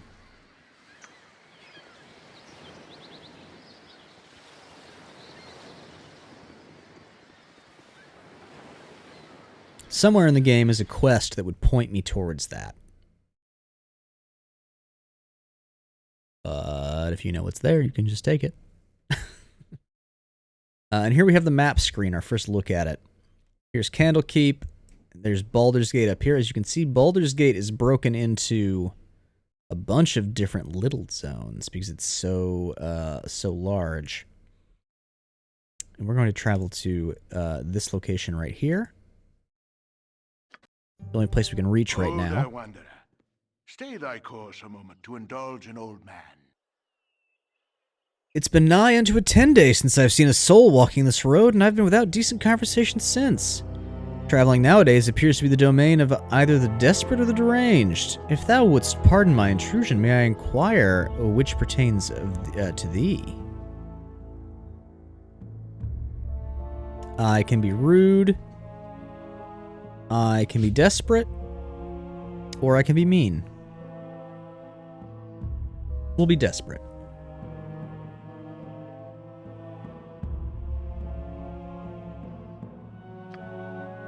I said I'm a fair bit desperate, blah, blah, blah, I need help. He says that I would. The inn is but a short distance to the north, and its doors are open to all. I have no doubt that thy friends shall be there, waiting with open arms. My sympathies for any hardships the road may have inflicted upon thee, though I am certain everything shall turn out for the best. My, but I have wasted too much of thy time, and said too much already. I shall take my leave, and wish thee all the best. Goodbye, friendly wizard. No trouble at all.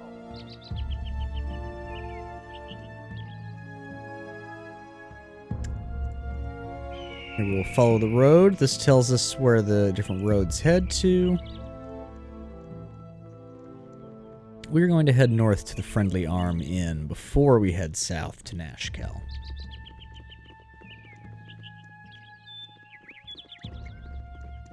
There are some monsters and things, some various stuff to encounter in this map.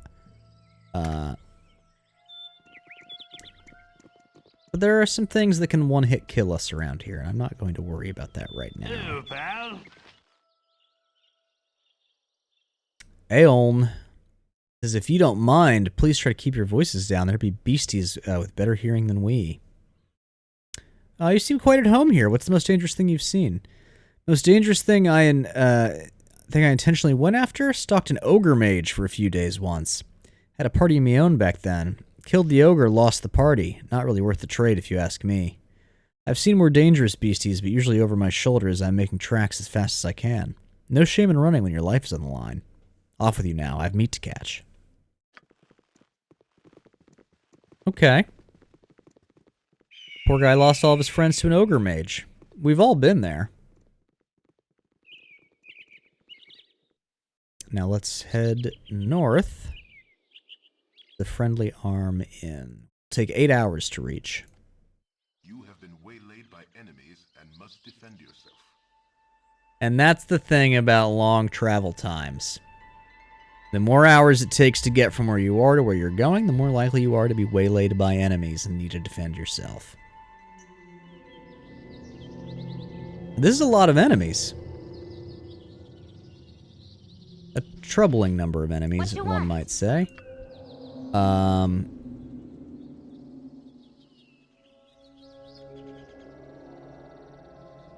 This could go quite poorly, actually. There should be autosaves, but, you know. Let's see if we can get out of this. Is it smarter to... Yeah, I think it's smarter to try and have everyone... So normally I will have everyone focus fire on one target at a time to just kill them and, you know, deplete the number of enemies on the screen. But I'm pretty sure these bandits are going to be weak enough that I can kill them with, like, one shot. So I'm going to have everyone attack a different one for the moment. Yep. So yeah, Imowen's going to attack this. And now what? Mia's going to attack that. Something troubling you?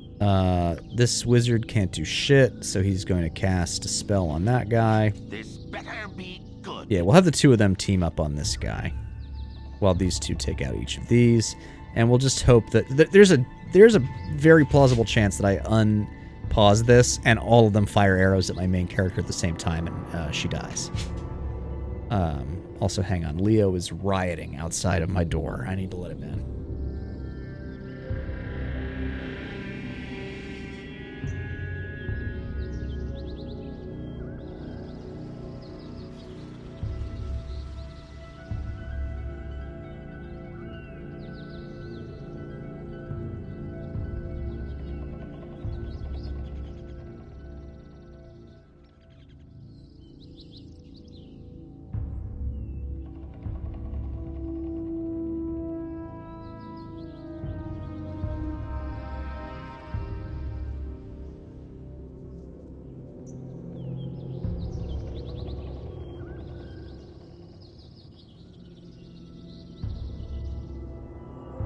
Okay, I don't know why, but my little webcam, my phone webcam thing isn't working, but rest assured that Leo is, sitting behind me, laying in his little bed.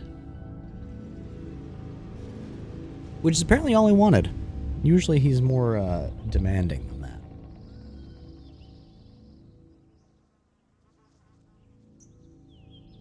Oh, you thought we were getting raided? I forgot all about that, Ace Town. Alright, anyways, let's unpause and see what happens. My blade will cut you down to size. Okay. So, Imoen and Mia hit their targets, took them down 3 pips of health.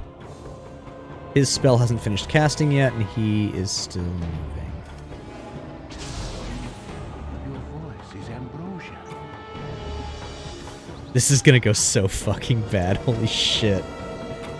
Okay, so the 2 of them...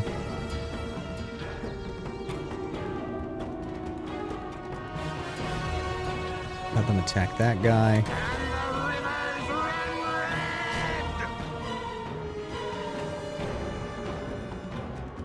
Okay, these 2 are making pretty good work of these enemies. I'm gonna have them cross over to here. Okay, Mia's target is gone. Mia can mix it up melee, so she's gonna fight this guy. Imoen's target is gone.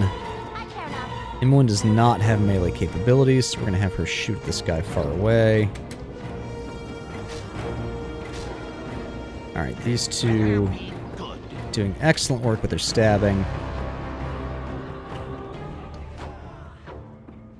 You're a queer fellow.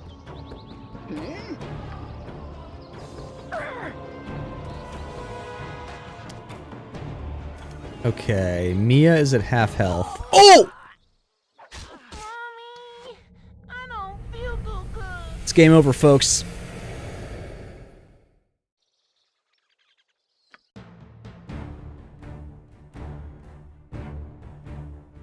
And that brings us to an important thing to know about how this game works. And now what? If your main character dies, the game ends. Any other character can die, but if your main character dies, game over immediately.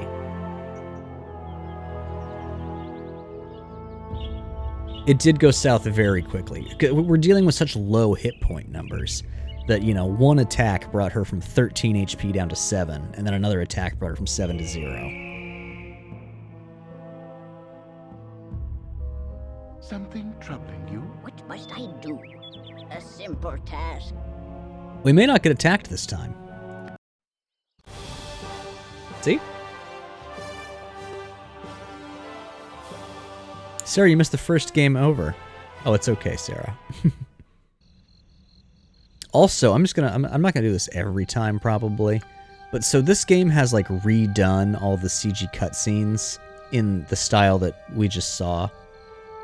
However, do I have that in a tab somewhere? Hang on, looking for it. The original CG cutscenes I think are much more charming. So let's take a look at one real quick.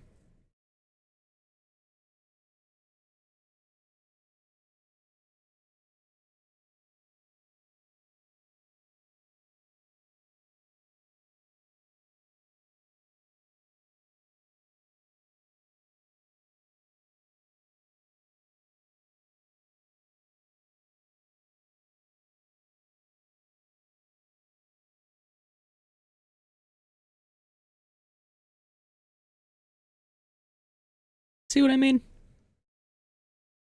Oh, okay, we don't need to watch all of them in this playlist right now.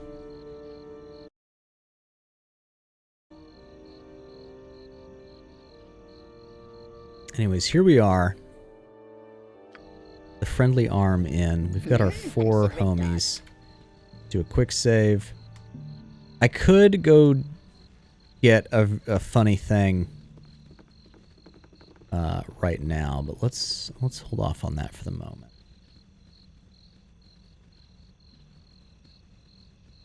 what I do want to do is go in here, talk to this lady. And I should also probably say, I know the opening hours of this game extremely well. That will not be the case down the line. No trouble at all. Yes?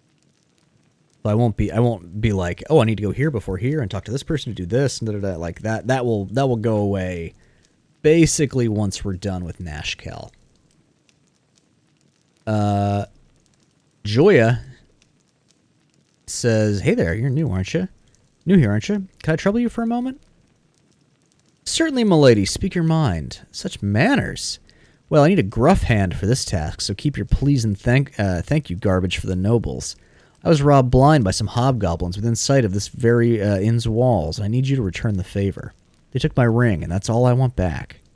Will you do it?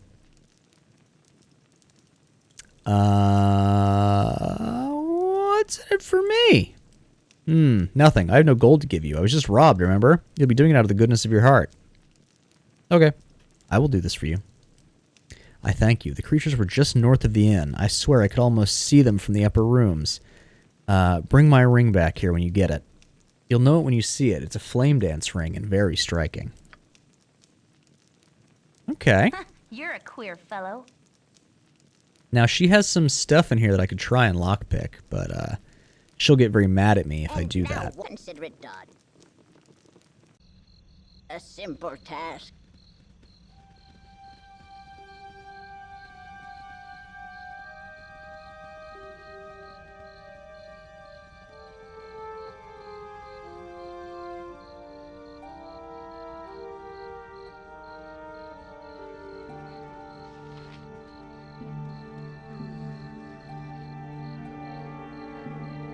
Alright.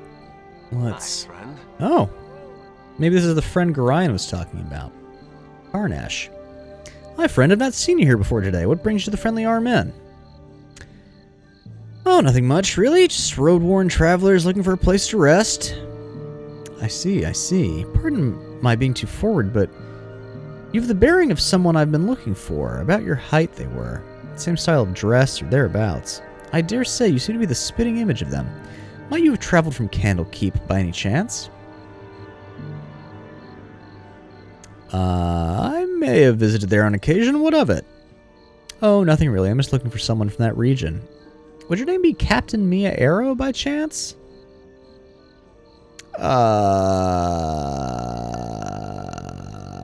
Never heard that name before in my life. Sorry. Really? I would beg to differ. You fit the description, so I think it would be safe to assume you are the one who I seek. Don't move. I have something for you. Well, it's fight time. What must I do? What you want? We're going to move Imoen back out of the way because she doesn't have a melee option. Ye spoke at me? We have not rested, so Zar has not gotten his spells back, so he's stuck with just a dagger. And we don't care if Zar or Montuan die. So let's see how this plays out. Now he cast Mirror Image on himself. Oh, look at that! So he cast a Mirror Image on himself, which made the, like, copies of himself pop up, and then successful hits dispel those, but, you know, the fake enemy, like, goes away first, right? That bought him a little bit of time, which let him cast Panic, which removes my control of the characters affected. These two characters are going to just run away until the clock runs out on that effect, and I get control back. So it's up to Zar and Montuan and these two local guards to kill this this mage.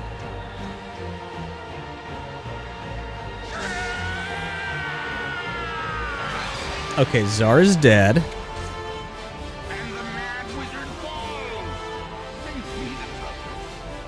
And Montuan gets the kill. I think. Yeah, Montuan gets the kill. That's good, because that means that the party gets the experience from that kill. If the guards kill him, we don't. Sorry about Zar. Also, I don't know if you heard, but Montuan, when Czar dies, says, "So the wizard falls, saves me the trouble," or something. They're real pieces of shit. Goofball pieces of shit. I've never played a full run with them, but they're evil and they hate each other. That's great. Leo. He is rioting. 1 second.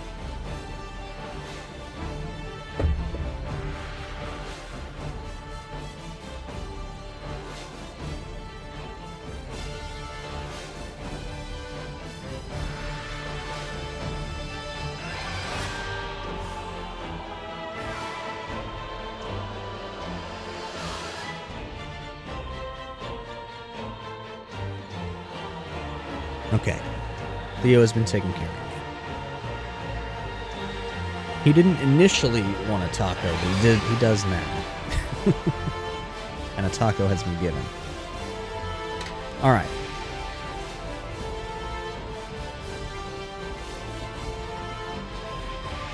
Imoen and Mia are still panicking. You can see them just sort of running around. We literally just have to run the clock on that one. Because I don't think we can rest while they're panicked, so,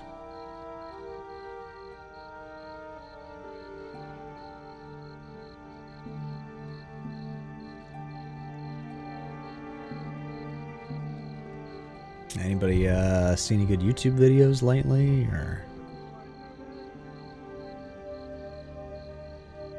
Actually, we don't have to be completely passive here. Sleep lightly, Taskmaster. Also, they've also, you know, everyone's obviously got barks. Okay, they're all back to normal. Everyone's got barks when you click on them and have them do things. I love that Montaran. Some of them are fourth wall breaking, but I love Montaran with the sleep lightly, Taskmaster. Like, keep telling me to do shit, and you better watch out, buddy. I like that. I like that attitude. Alright, Montaran's dead. That mage is dead. We got a bunch of spell scrolls, which no one can use because our mage is dead. Let's see what that letter that guy was carrying says. Bounty noticed. Notice. Let it be known to all those of evil intent that bounty has been placed upon the head of Captain Mia Arrow, the foster child of Gorion. Last seen in the area of Candlekeep, this person is to be killed in quick order. Those returning with proof of the deed shall receive no less than 200 gold coins. As always, any that reveal these plans to the forces of law shall join the target in their fate. Okay, so for a mere 200 GPs, that guy was ready to kill me. Also, we're running out of inventory space over here. Actually, let's have Imoen carry the scrolls.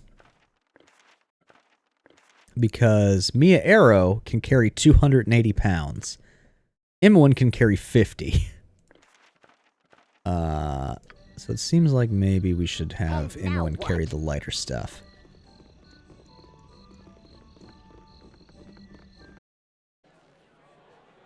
Yeah, I feel like Friend. Good to meet a fine sod such as yourself. Love to meet a fine sod such as myself. Jopie, I can't stand the way these roads are cut off. Me uncle's in Baldur's Gate and I can't get there to see him. How come the roads are cut off? Where you been the past few months? The roads are crawling with brigands and bandits after every scrap of iron you got on you. Surely you must have fled some on your trip here. Lest you came by the west road, that is. Well, for your sake and mine, I hope the roads clear up soon. Well, I sure ain't going nowheres. Maybe I should have asked why the west road is still open. Oh well. See this guy right here? Dorn? This guy is added by the expanded, or the enhanced edition. The enhanced edition of Baldur's Gate, if I haven't made this clear already, is literally just the original game with the ability to run on modern displays and hardware, and with a redone UI because the old UI was too low res, I guess. But then the couple of things that they tweak are they add a few companion NPCs and quest lines that didn't exist originally that are entirely optional. This is one of them. We will not be engaging with him. We may engage with one of them in Baldur's Gate 2. We'll see. Anyway, there's two nerds here. Calm yourself, dear. We must proceed carefully. Something about you is familiar, child. Your manner reminds me of a sage I know, but by the name of Gorion. It is almost a slight on him, but I see it too. Jaheira, mind your manners. This must be the child that Gorion wrote of so often. We are old friends of your adopted father. He is not with you? I must assume the worst. He would not permit his only child to wander without his accompaniment. If he has passed, we share your loss. Gorion often said that he worried for your safety, even at the expense of his own. He also wished that Khalid and I would become your guardians, if you should ever meet an untimely end. However, you are much older now, and the choice of your companions should be your own. We could travel with you until you get settled, help you find your lot in life. It would be a fitting last service to Gorion, though we should first go to Nashkel. Khalid and I look into local concerns, and there are rumors of strange things happening at the mines. No doubt you have heard of the iron shortage. You would do well to help us. It affects everyone, including you. We are to meet the mayor of the town, Baron Gaskill. Yeah, I'm much older.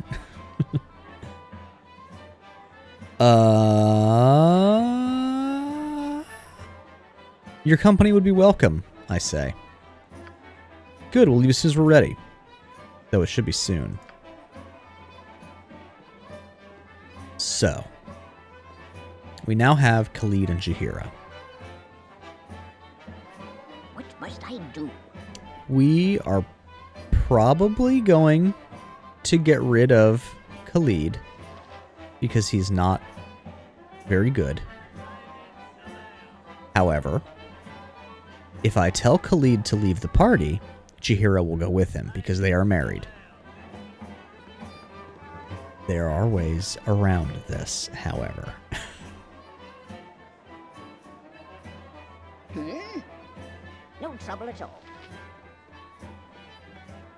I can't kill him.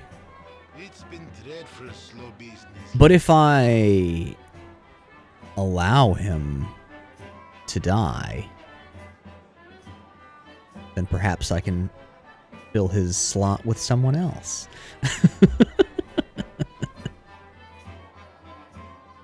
This will not be the only time that we employ a tactic like this.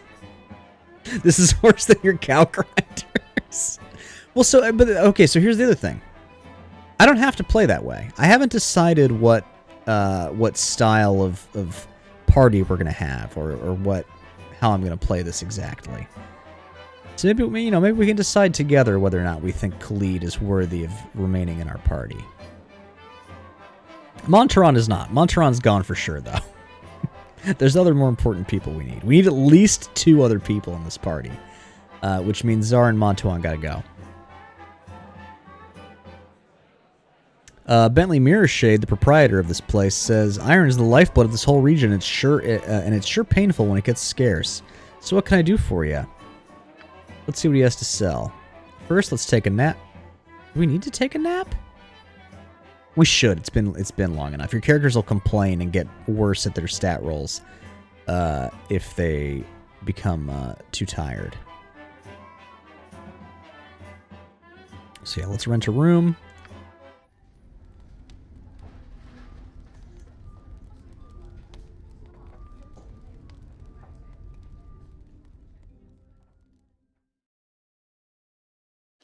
All right, now let's see.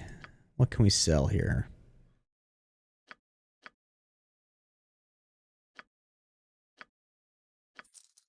That diamond got us a hefty chunk of change. This potion of clarity I don't think we need. Yeah, we can sell this. 350 gold. All right, now we're rolling in dough.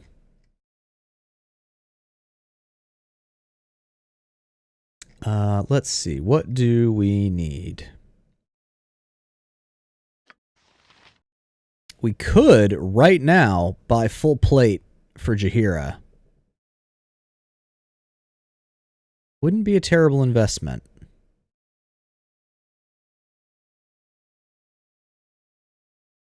Let's see.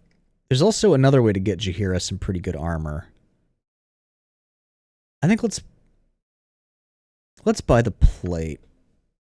We'll get more money. It'll be fine.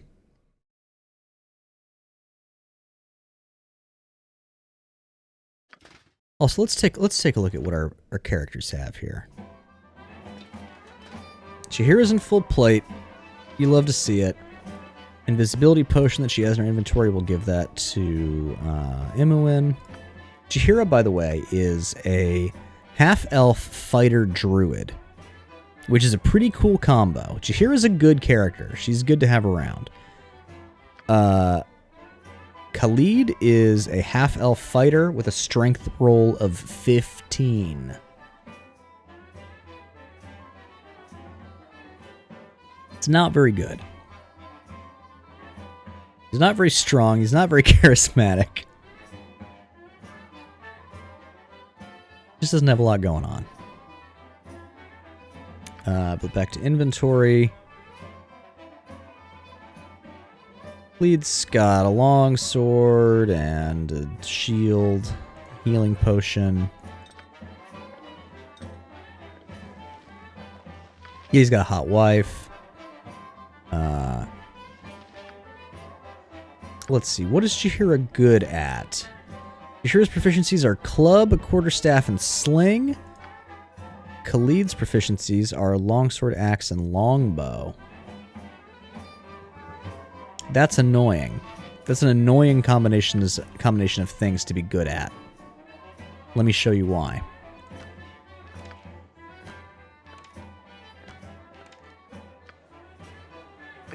Can I help you? Actually, wait. Let me double check and make sure that I'm correct about this.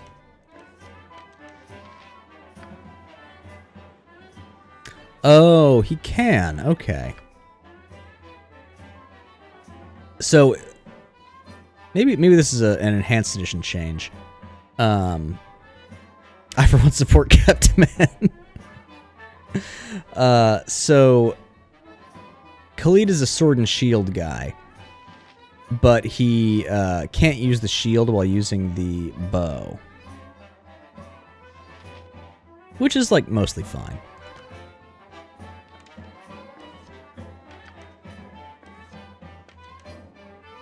Oh yeah, we need... Imoen needs a short sword. Alright, so Khalid needs a bow and some arrows. Jaheira needs a club and a shield and a helmet and a sling.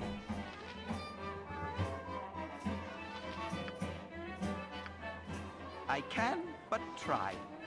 My inn is open to all who behave themselves. Okay, Jaheira gets a club. She gets a sling. She gets a bunch of bullets. We give her 2 stacks of 80. And she needs a helmet. Are there helmets in here? Okay, they don't sell helmets here. That's fine. Oh, and she needs a shield. We'll get her a large shield. Although, is medium better? Is there a difference? Armor class +1. Armor class +1 plus an extra +1 versus missile. Okay, yeah. So large is better. Oh, and Khalid needs a bow. He needs arrows.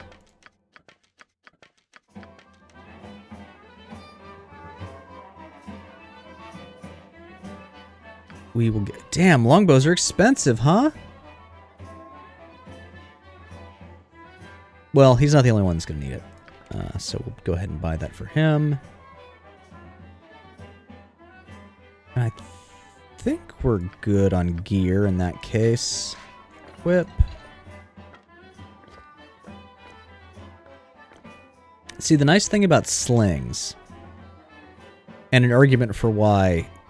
So, like, if you want to get real meta with Baldur's Gate, having someone that is proficient with sword and shield, or, you know, like weapon and shield style, and then making them good at slings is really useful, because then they can always have their shield up while they're doing their ranged attacks, which is not the case with, you know, Khalid, who's going to be switching to this longbow, which takes his shield away whenever he wants to do a ranged attack.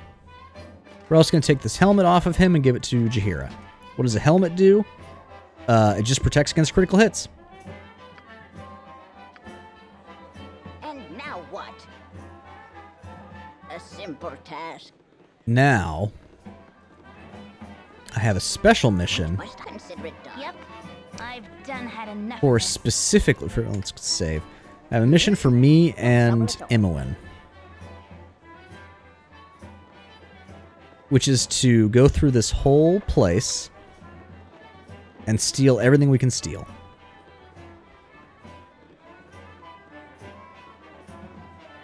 I'm pretty sure this is locked and I can't access it.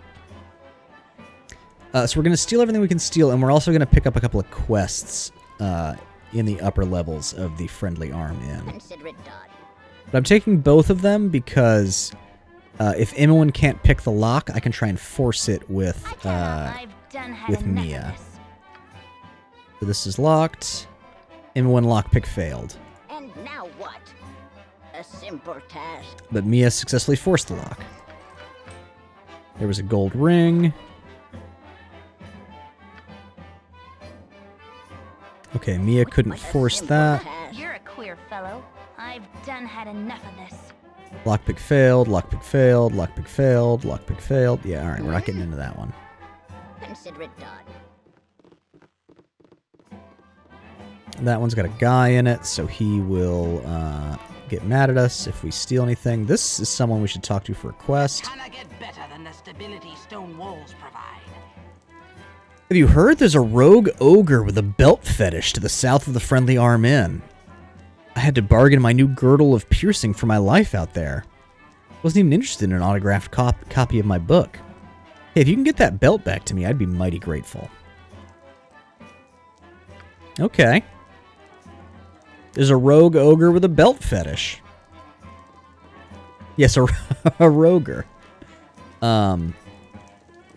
Oh, also, this is maybe the single most important thing that someone that might be interested in playing this game for the first time could know is NPCs that look like they could be player characters, which I guess is a thing that you wouldn't know how to recognize immediately. But NPCs that look like they could be player characters are quest givers. A simple task. Sometimes other NPCs are quest givers as well, but those dudes like always are important. What must I do? A simple task. All right, let's split up. You go there. You go there. And now a simple task. All right, you found a dagger. You found a warhammer. Oh, the other reason I'm bringing both of them on this little stealing expedition is because Imoen can only hold fucking 50 pounds, and that warhammer probably weighs 20. Let's see. Oh, it weighs 6. That's not that bad. But she's already almost over-encumbered. So, we're going to give... Oh, character is too... See? Even across a room, they're too far away from each other to trade items. They've got to be close. And now a simple task. Why should I fetish shame him? You know, decent question. What must I do? No trouble at all. I failed to force the lock. Task. I care not. I've done had enough of this. Lockpick failed. And now what? That's fine. we'll come back through here again later in the game, and we'll be capable of breaking into most of this stuff. What must I do? A simple task. Failed to force the lock. Fellow, I am gone. If I like really knew everything about this game, I'd know like which of these chests are literally impossible for me to get into right now, and which ones are just like, you know, if I keep trying the rolls, it might work. But I'm not gonna worry too much about all that. No trouble at all. So here's another character that definitely has something important going on. Empty. Quarterstaffs don't sell. Like, you can't sell a quarterstaff to anybody, so they're never worth picking up. And now what? Consider it done. Failed to force the lock. I am gone. Failed to pick the lock. A simple task. A pleasure it is to meet you. Landrin says, "Hey, I've got a teeny bit of a spider infestation happening in my cellar in Baragost. I was on my way to the gate to get some poison, but this would be a lot easier on my legs, to be honest. You'll know the house when you see it. It's right to the west of the Jovial Juggler Inn. Bring their bodies to prove to me you've done the job, and I'll give you 100 gold pieces. If you can please bring my husband's old boots and my old bottle of wine back as well, I'll throw in something extra." Okay. No trouble at all. Kill some spiders, get some gold. Half the amount of gold people were paid to kill me.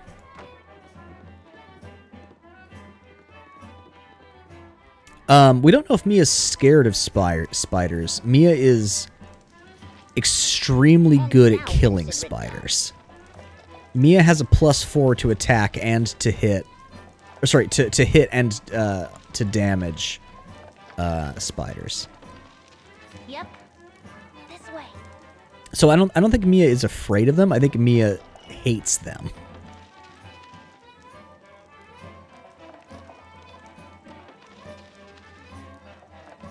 Oh, we could have gotten a club for free instead of spending the 9 gold or whatever it took to buy it. Yeah, Bane of Arthropods 5.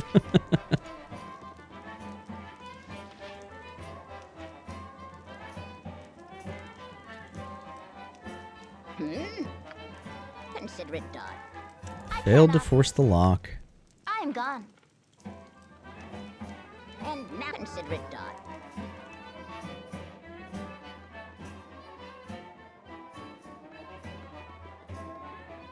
I don't want to think about that, Jana. What must I do? No trouble at all. I like lobsters and crabs quite a bit, and I try not to think about the fact that they are just straight up bugs. And now, no trouble at all.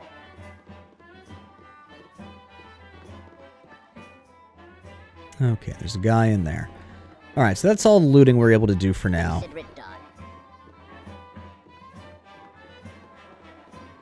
A simple task. We'll pop over here, we'll sell the stuff that we don't need. It's been dreadful slow business lately. Which are gold ring, dagger, warhammer, leather armor, longsword. Oh wait, no, that longsword's useful still. Sell that junk.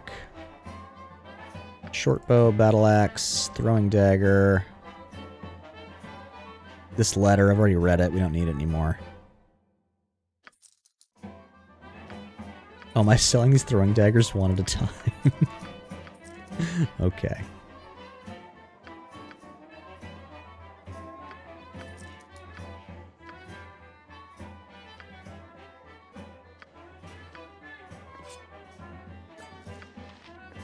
I forgot that this guy didn't have a weapon. What must I do? What you want? I've done had enough of this. And here we'll get our first one of these. Consider it done. You must gather your party before venturing forth. You must gather your party before venturing forth. Anytime, Now what? No trouble at all. Your party before venturing forth. anytime you want to make like a serious area transition, you must gather your party before venturing forth.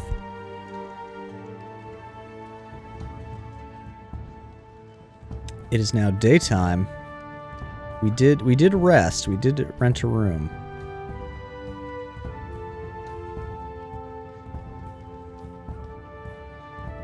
Let's go get that ring for that lady.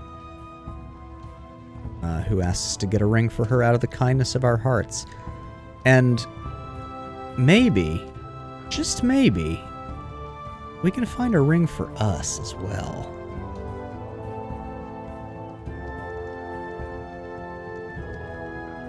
Now, I do not have memorized exactly where a particular thing on this map is. So as you can see, I'm holding down the highlight button that shows me, my party's names and stuff like that. Just in case I happen to spot the thing that I'm looking for. I don't think it's along the road, though. I will probably have to look up specifically where it is, and we'll go find it. I'll be less coy in a few minutes. Anyways, it's time to get into combat. Yep. What need ye dead? We're going to have Montuan just rush everybody. We're not giving him ranged weapons. He's just going to run in with his sword every time. And if he dies, he dies. You have need of me? Everyone else is going to focus down one of these hobgoblins. My heart's really not in this.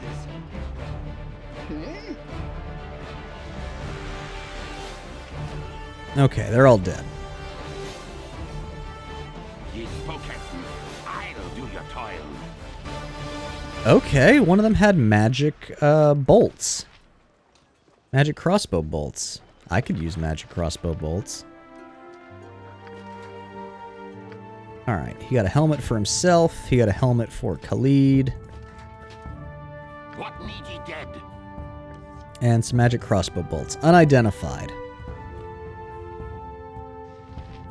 It is important to note, I can still use unidentified items. Go suck your blade. And now a simple I just won't know what they do. They'll do what they do, but I won't know what it is. Oh, also, let's shuffle the party around here. Let's put Jaheira in second place. Khalid in right below her. Montuan next, and then Imwan in the back. We could let Jaheira be the leader. You couldn't have made a better choice. There are none more capable for this position. But I am the captain. Oh, actually, no. Let's put Montuan. How's his name pronounced? Monturan. Okay. We'll put Monturan in the second place spot, because then if Captain Miafaro needs to get out of dodge, I can throw Monturan in the way. And that'll be helpful. Okay, more hobgoblins. Everyone should have their ranged weapons selected already, so I can just have everyone click to attack this hobgoblin that we can see. And as you can see... Oh, I guess the portraits are cut off a little bit, aren't they? Over here. By the way, I intend to have a purpose-built overlay for this game. I meant to work on it this weekend, but then I got kind of sick. Still sort of scratchy throat, actually. I need to get more water as well. But yeah, I'll have one that's a little bit more fitted to this. Let me see if I can't... I think it's... There we go. Farther. I think it's more important to see the character portraits than it is to see the stuff on the other side of the screen. So. A simple task.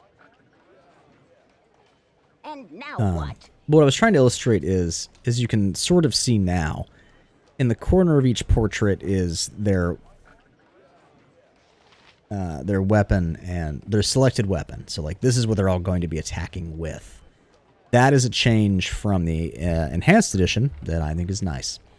Again, the Enhanced Edition, pretty much exclusively quality of life updates and then a little tiny bit of extra content. So if you're playing the enhanced edition, you are basically playing the original game. My blade will cut you down to size.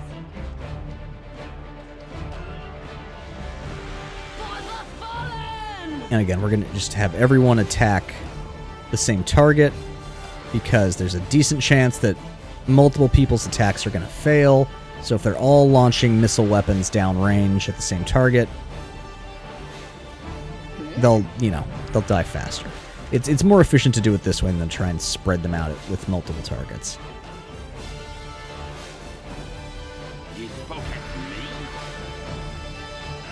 And we can loot them. That one had an identify scroll. Some gold. Ah. This appears to be a flame dance ring. Handy. We'll give it to the captain. Give the scrolls to Imoen. If I wanted to, I could pick up this other stuff. This would all sell at the merchant. But it's like, I think it's 1 gold for the armor, 1 gold for the helmet. Maybe a couple gold for the swords? Not really worth it. We'll pick up 2 and see. A simple task. Also, what is this? Is it L?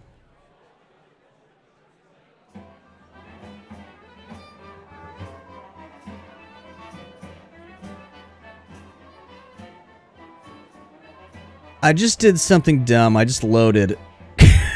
I just quick loaded.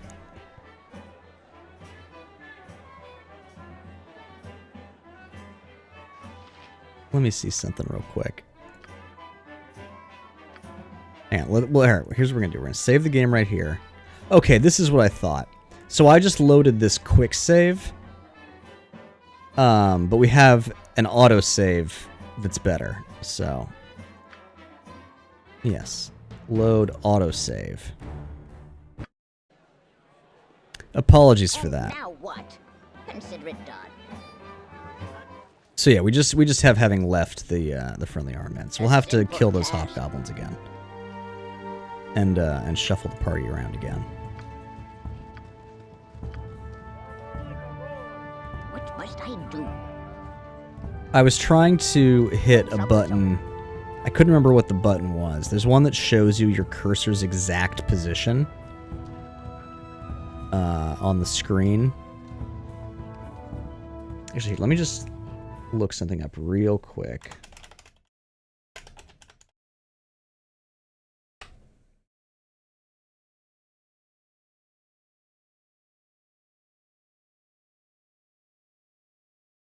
Okay.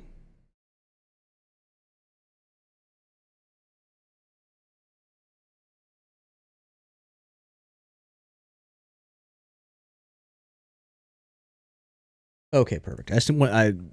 This minor setback allows me to get a thing. I thought it was on this side.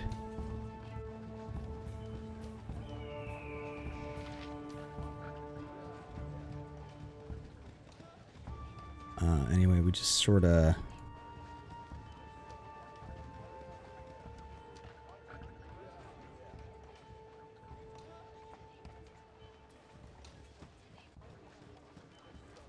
Where is it exactly?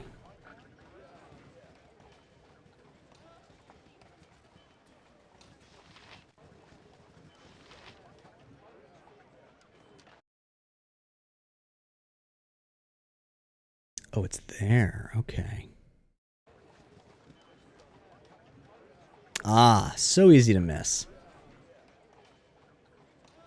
This is one of the most important things.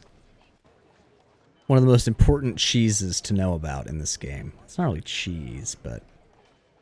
So just like in that earlier area, there was that 1 pixel spot that you could click on that had a diamond in it. Right here.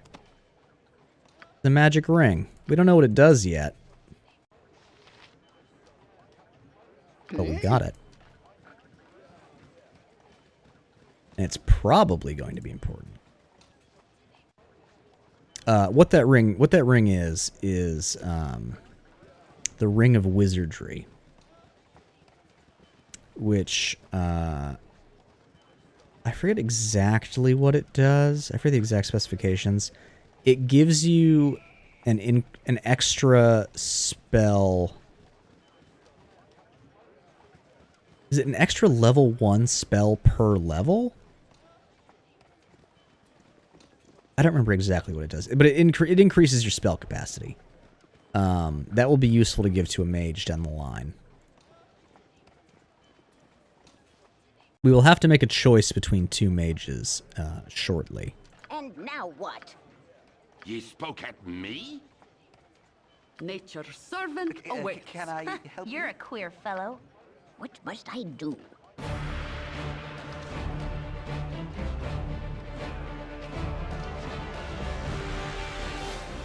This betters me likely task. Okay, same loot as before. We'll pick up the swords this time, because why not? Helmet. Helmet. Ye spoke at me?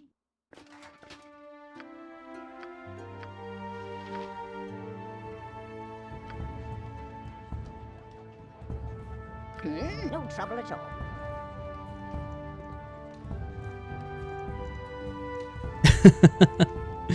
You're a queer fellow.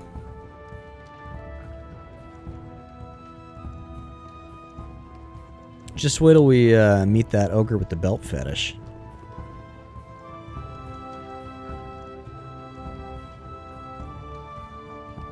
My blade will cut you down to size.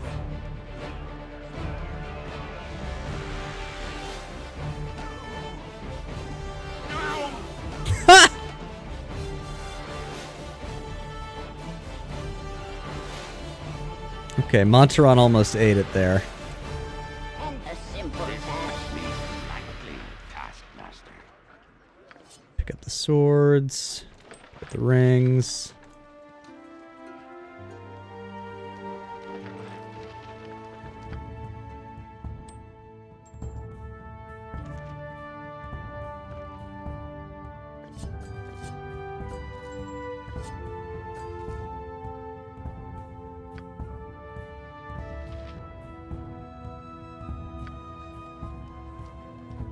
I think there's more stuff if we do this circuit around the friendly Armen. Just like more stuff to fight, not like anything important. Goblin with a belt fetish, isn't that ribbons?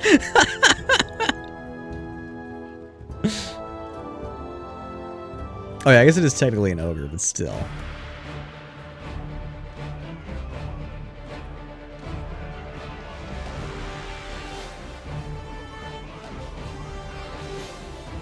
Oh, he's scared. His icon turned yellow, which means I'm trying to see it in the. It's hard to scroll this this text thing here. There's a way to make it like adjustable how tall it is. Oh, there. Oh, there we go. Okay.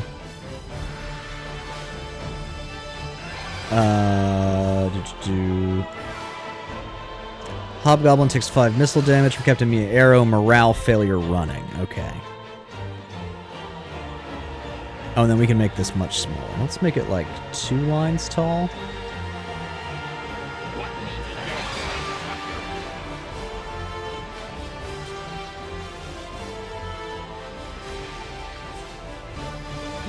no trouble at all. But yeah, you only have to kill the hobgoblins with the ring, but I like to take out all of them because I feel like it's probably not a good idea to have a bunch of hobgoblins just camped up literally right outside the walls of the friendly Armen.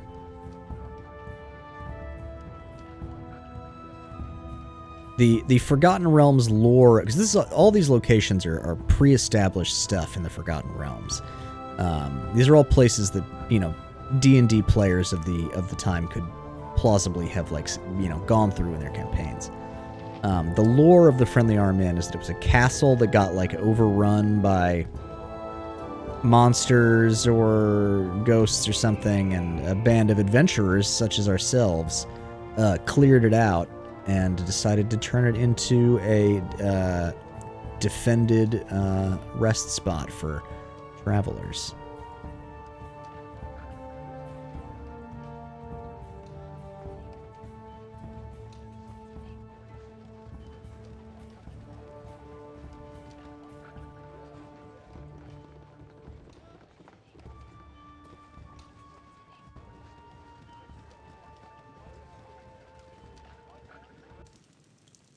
A simple task. Yes? I thank you. This ring was a gift when I set out on my own. Couldn't bear the thought of some smelly old hobgoblin having it. You're a good sort, and I'll say so to anyone that asks. Oh! Goody goodies make me sick. Our reputation has increased by 1. Montaron doesn't like that. Imoen does. Montaron is, what is his alignment again? Neutral evil. Okay. So he will complain when we do good things. What? Similarly, good characters will complain when we do bad things. And our reputation is like a global stat that will affect how certain other characters receive us. If it dips below a certain amount, guards will attack us on sight and will sometimes come after us in the wilds. Additionally, party members that are polar opposites in alignment, like lawful good and chaotic evil and that sort of thing, will bicker with each other and will eventually fight each other to the death. In this game. In Baldur's Gate 2, they actually don't make you do that. They don't. The characters will bicker, but they won't ever come to blows. You can technically, in Baldur's Gate 2, you can have any party comp you want. In this, you've got to make some considerations. Some. Quick save and rest. We could have rested at the inn, but it costs money. And also this way, we might get attacked. Have more stuff to fight.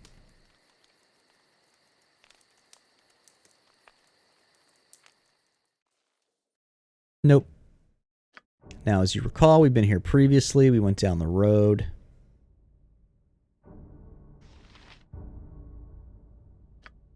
It's not as big of a consideration as you might think. A simple task. So 2 characters being married, for example. Fair, fair.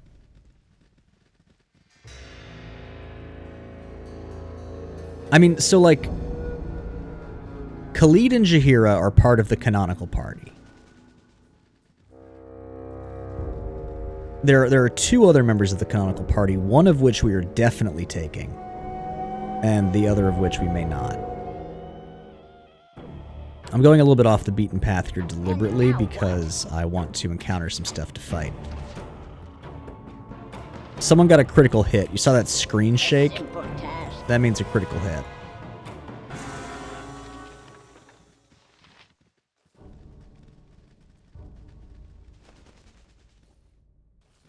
Yeah, we're also prowling around to see if we can find perhaps the ogre fetish, belt fetish ogre. Although here we seem to have stumbled upon a caravan.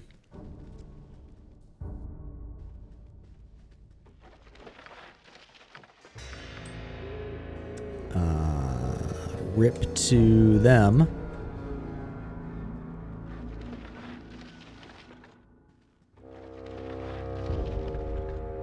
This dead guy here kind of looks like that guy we ran into earlier. I genuinely do not know if it is supposed to be that same guy, but it does look like him. My blade will cut you down to size.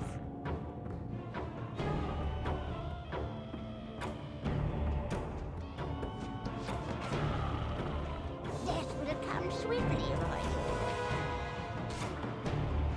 So the other option, Sarah, is we could get rid of both Khalid and Jaheira. Because I can replace I can replace both of them with different characters that I think are similarly good. If we wanted to go for an evil party,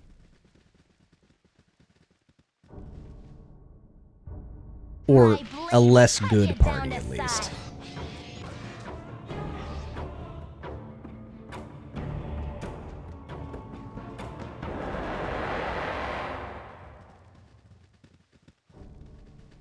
Once we get to Nashkel and do some things, we will have to, like I said, we're gonna have to choose between two mages. One of them is a good mage, and one of them is an evil mage, and I like the evil mage better. This guy's gonna give us directions. We don't need them because I know my way around. Thanks for your help. No trouble at all. Okay, I need to use the bathroom. I need to refill my water glass, so I'm going to quick save and pause here. And I will be right back.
And we're back. Okay. We're here in the town of Baragost. We are just going to pass right through Baragost for the moment. There are lots of things worth doing in this town, but pretty much all of them kind of require us to be a little bit stronger than we are right now, or have a little bit more money. So we will come back here later. There are potential party members to meet. There are, of course, cool shops to go to. That house with the spider infestation is here. We are definitely not ready for that. Those are not normal spiders, let me tell you.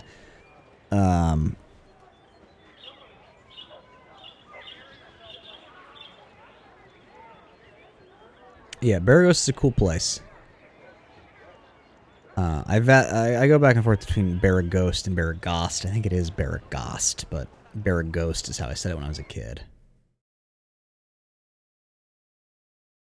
All right, into the wilderness.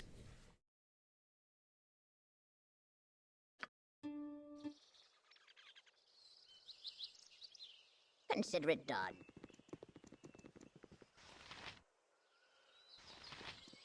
What's this kid doing out here? Talk with strangers. Leave me be. I'm picking fruit for Mommy. Every little bit helps, she says, so I'm gonna help. Isn't it dangerous for you to be out here? Yeah, I suppose. I'm fast, though, and town is only a little ways away. I was chased by a gibberling once, but Bunky's dad is a guard, and he smacked that grass monkey like it had never been hit before. They keep clear of town. Bandits don't go for kids much, neither. They only hit you if you're packing ore to town. I gotta get back to picking, okay? What must I do? Grass monkey. That funky monkey.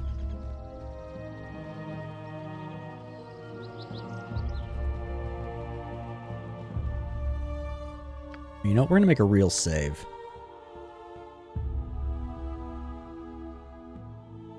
We're gonna call it Stream Save 1. Because the quick save, each quick save overwrites the previous quick save. Uh-oh. That's a type of ogre.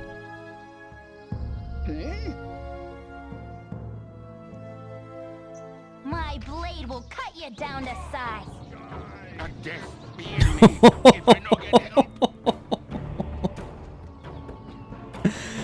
Ogrerillion rolls a 20 plus 1. Dealing 8 damage to Montaron, who resisted 2 of those damage. So that would have killed him outright.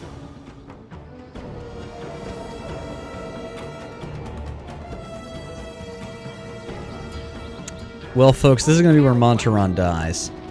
Sorry.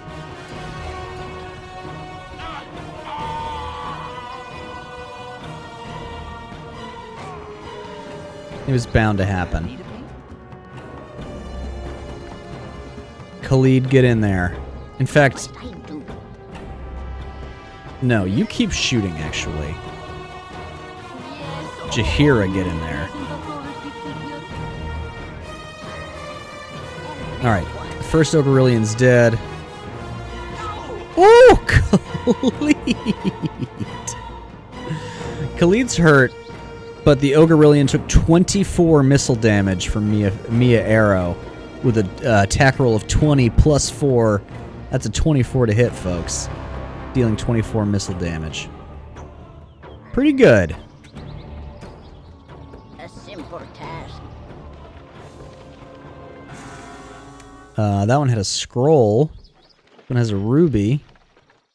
Let's go ahead and move move Montaron down to the bottom of the list. Oh, can I not? Can I do that right now? Whatever. Oh, another thing we need to do is take a look at what spells Jaheira has, because she is a fighter druid, which again is a cool combination that I'm not sure if you can make that as a character. You must be able to. But anyway, she has healing spells. Druids and clerics have healing spells.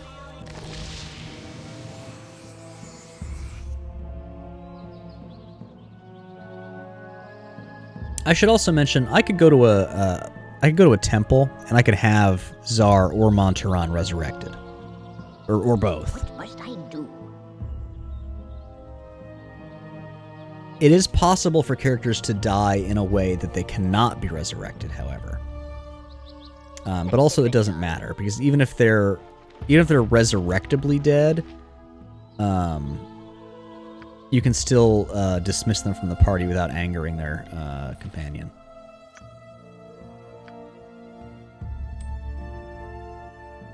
We're gonna start running out of space here. I'm gonna put some of this jewelry on, which is a fun thing you can do with jewelry in this game. You can just wear it. It doesn't have to be special magic jewelry. You can just put it on. Wait, let's read this letter. My dearest Marianne, the road has been difficult, but I have arrived safely here in Am. I think it would be wisest if I returned by sea, however, perhaps sometime after the first snows have fallen. I trust this letter reaches you. The halfling I hired to carry it struck me as an honest enough chap. Anyways, row.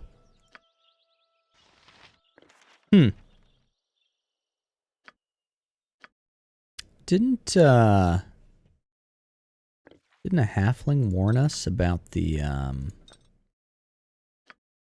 ogre situation?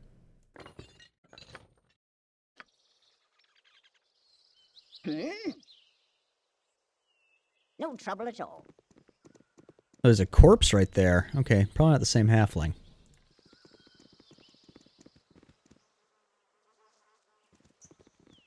Am is the country to the south, by the way. In fact, technically... Oh, wait, let's go to the world map.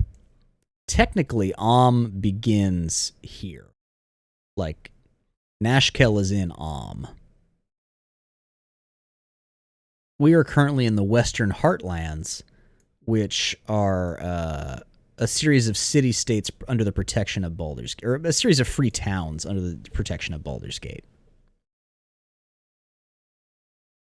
But Am is like properly a nation with laws that, you know, everybody in all the places that, you know, are within Am follow, whereas Baldur's Gate is a bit more loosey-goosey with it. It's kind of like, you know, everyone can do whatever they want with Baldur's Gate's guards guarding the travel ways.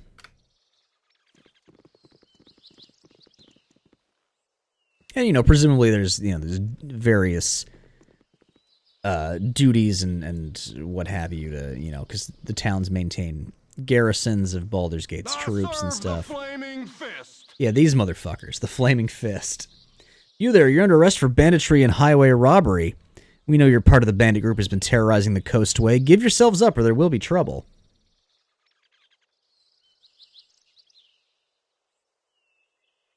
You got the wrong guys. We're not part of any bandit gang. Really now, why should we believe you?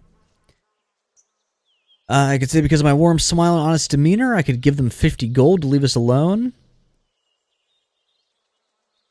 I could say if we were bandits, why were we walking out in the open? Yeah, let's do that. Alright, maybe I was wrong about the bunch of you. You're free to go. And now what? A simple task.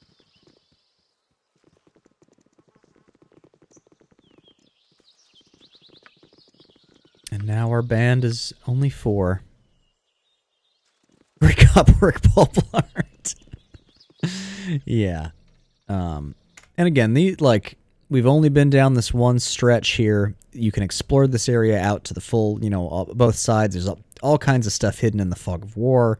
There's random encounters. There's scripted encounters. There's a lot in this game. But for the moment, let's keep on to Nashkel. Consider it done.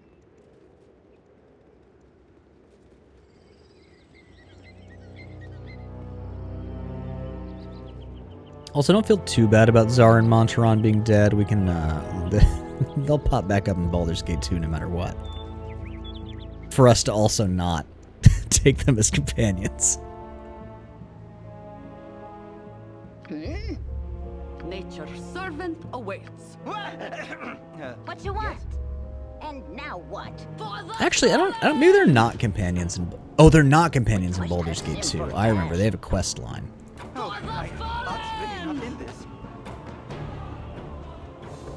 My blade will cut you down to size.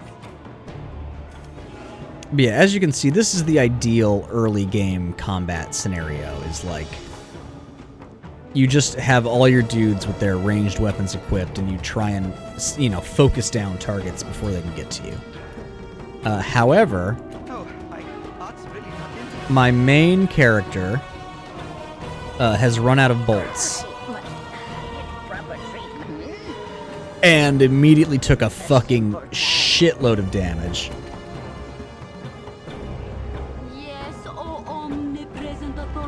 So we need to buy bolts.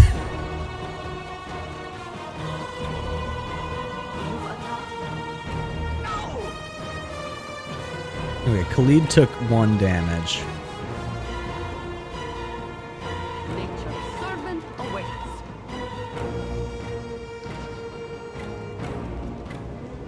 I should have bought more bolts at the Friendly Arm Inn. I didn't think about it. Yes, O omnipresent authority figure. Jaheira's going to come heal Mia Arrow.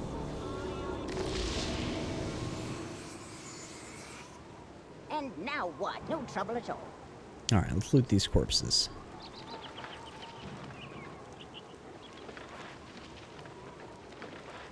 Jewelry, some gold.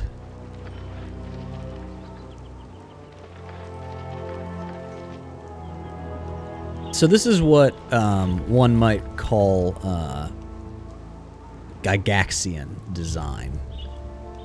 Which is to say, every enemy you kill, if they're attacking you with a sword and they've got a helmet and their little sprite, they've got a sword, they've got a helmet, they've got a, you know, basic armor, like this, you know, if they've got bows, they have arrows on them. Like everything is very, like, you know, even to a fault, like that, you know, every enemy has the shit that they should have. Everything is, you know, set up to make logical sense within the you know, established norms of the world. Which I appreciate.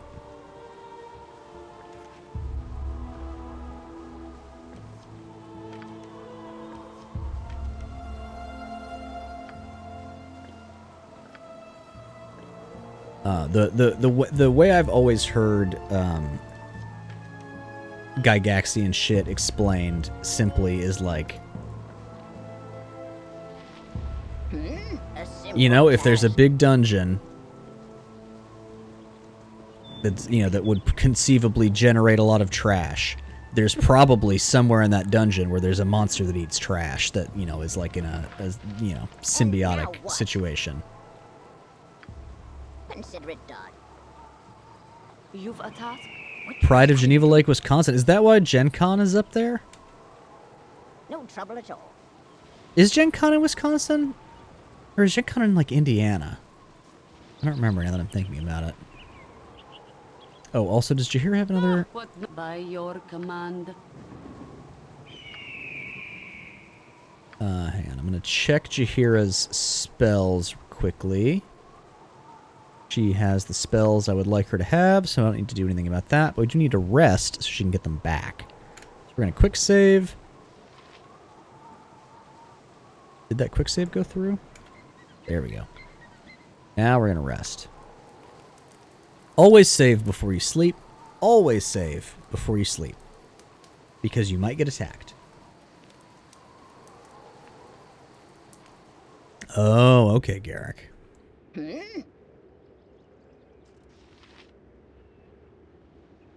No trouble at all. No trouble at all.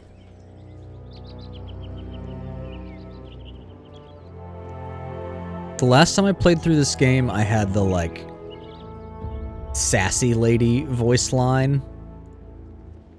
So it's nice to have a different player character series of lines. Nope. Sunny or not, it is nice to enjoy the out of doors. Out of doors.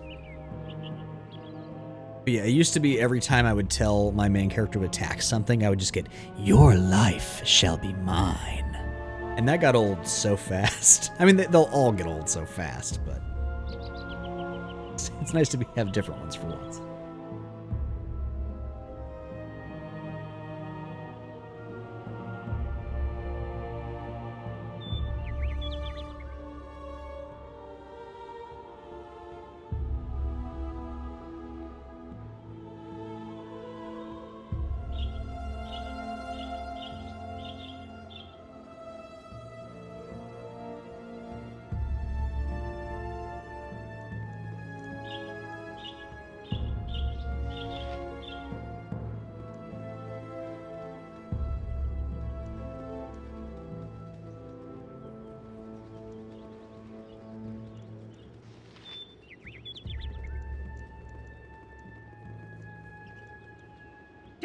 touch me. I might catch something. You hear this guy? Lord Foreshadow. Well, don't you just add to the local color. Quite the smashing bit of dress you wear there. I'll have to look into such sundries when I next attend one of Lord Ribbald's full-dress costume affairs. I'd be the talk of Neverwinter, I would.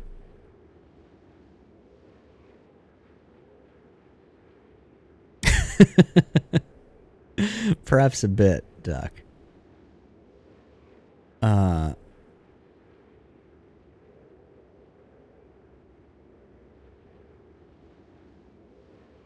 might understand you were from that faraway city. Oh, I actually hail from Waterdeep. The great city of splendors has much more in the manner of social luxuries suited towards my particular tastes. I do, however, make a point of keeping in touch with Neverwinter, though I have only visited once previously. It was quite popular in those nights, if I recall correctly.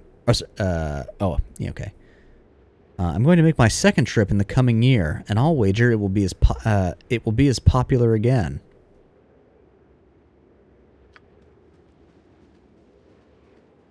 And now what? That's all. Consider it done. What was he foreshadowing? I believe the existence of Neverwinter Nights, the video game. As he does say, it was quite popular in those nights.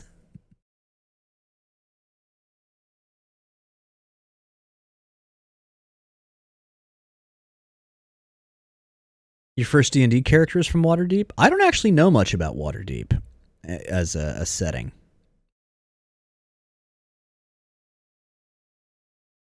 Now, do we want to go to Nashkel proper? Or do we want to go to the carnival that happens to be nearby?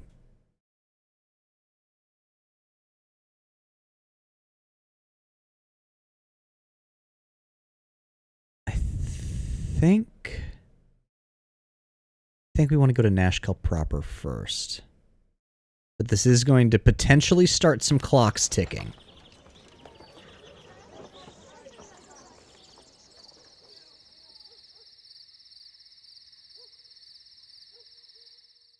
With your hurried flight from Candlekeep barely behind you, the troubles facing the Sword Coast seem an unfamiliar blur to your fractured nerves. Gorion would not have you sit idle, however, and perhaps Oops, sorry, I was just turning it up. Shed some light on your own predicament.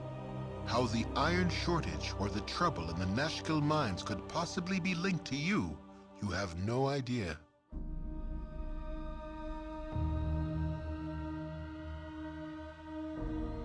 Okay. We are just real quick. Oh, we didn't play the Baraghost intro either? All right. One sec.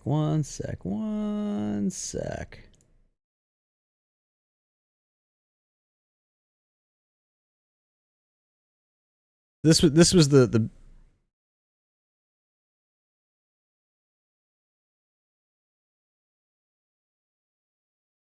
that was Baraghost. Which is just a cute little slice of life. Guy gets a bunch of dust dumped on him. Big eyeball man. Was there a big eyeball man?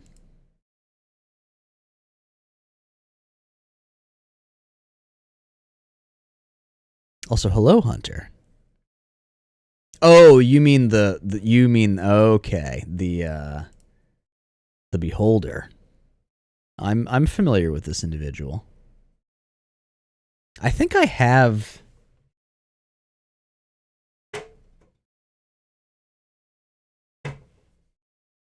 I thought I had Xanathar's guide to everything. I have the Volo's guide.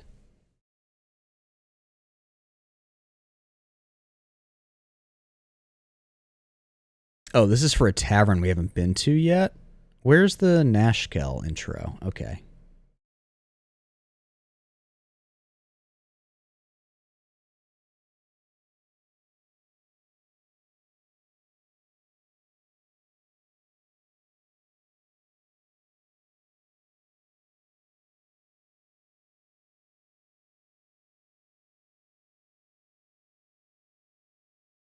I think a little bit of it was cut off by the the screen size. But you saw the kobolds creep in at the end there. You see him there. Does a much better job of setting the tone of what's happening in Nashkel, I think.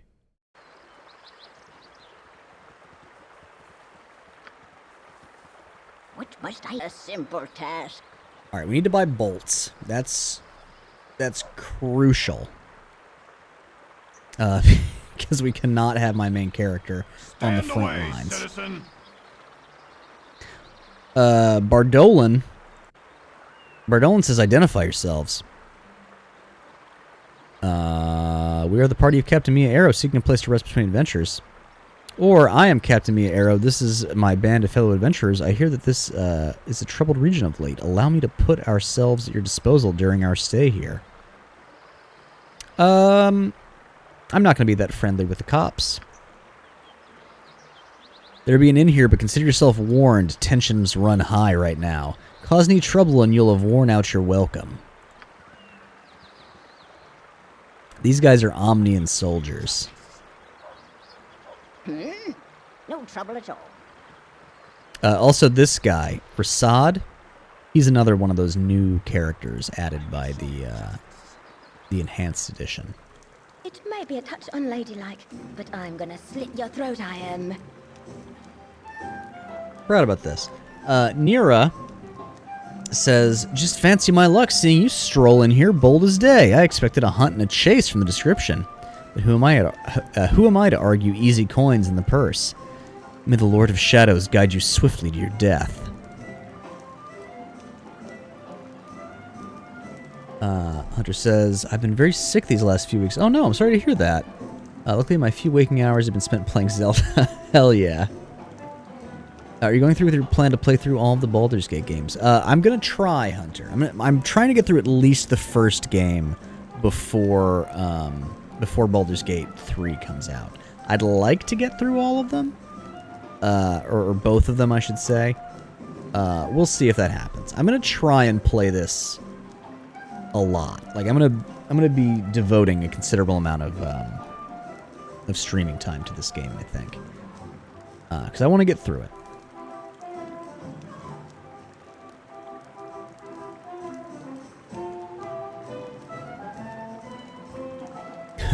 Why, thank you, Hunter.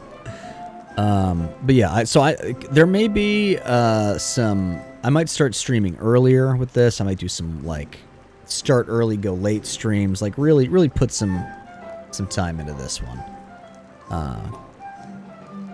Mostly because of the encroaching launch date of. I want to say Diablo 3, Baldur's Gate 3.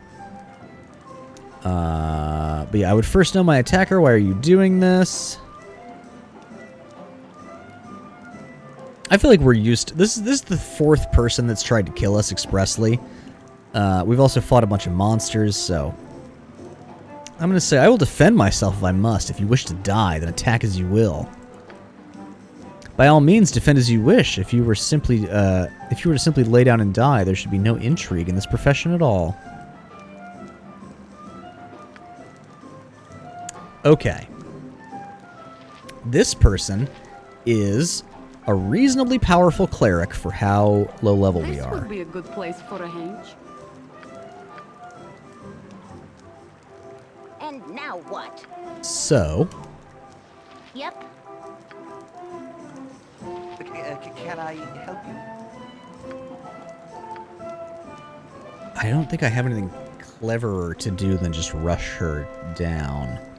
Jahira has a spell that could stop her from moving, but I don't think it'll stop her from casting. And I think it would hit the other patrons in the bar and make them hostile, which would make it difficult to come back in here later. So I think we just rush her down. Worst case, we die and we'll have to reload to the transition into this town. She's casting something. If we can hit her hard enough, it'll stop it. Wait, she got it off. What did she cast? She cast Rigid Thinking on Jahira. Jahira now has a status effect. Rigid Thinking. And I don't know exactly what that does. I think it prevents you from taking certain types of actions. I don't remember exactly. Wow, no one can fucking hit her. She just cast Hold on my main character and on Khalid. So they are now just immobile for a certain number of turns. This is going poorly. Wait, is Jaheira not attacking? Oh, Jaheira can't attack. Okay, that must be part of rigid thinking. So only Imoen has the ability to move right now, which means I'm probably going to use this wand of magic missiles that she has in her pocket out of desperation. Okay, that hit, and I think stopped her spell casting. No, she cast something on herself. She buffed herself somehow.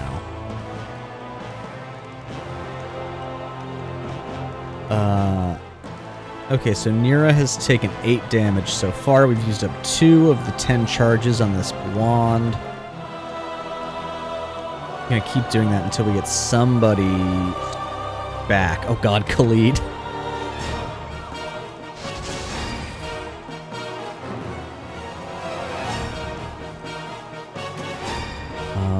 You're a queer fellow. How much damage did we do with that? 2. Yeah, we're not. We can do more damage with the bow, but the bow's harder to hit with than the wand. Let's try the bow again. Khalid's dead. I don't think we're gonna win this fight. Imoen is now held. I can control none of my party members. Nope, Jaheira's back. No. Oh, Jaheira's attacking Imoen. Okay, this is quite bad. So maybe rigid thinking puts them under control of the enemy?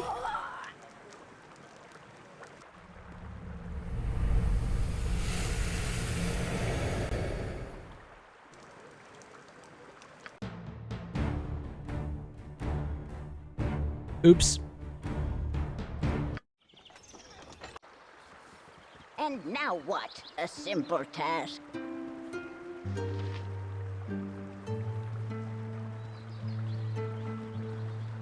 Okay, so we'll go in there. Stand away, citizen.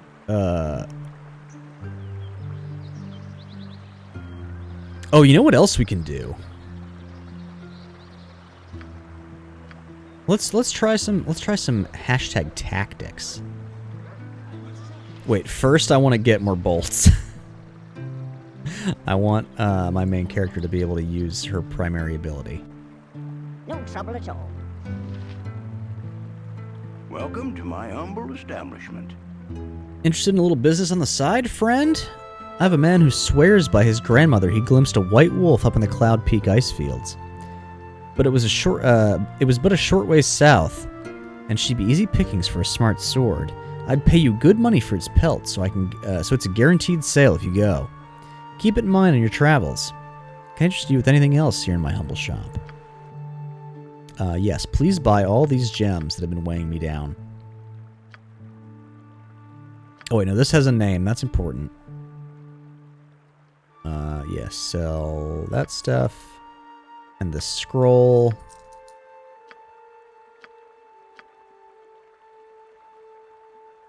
And let's buy bolts.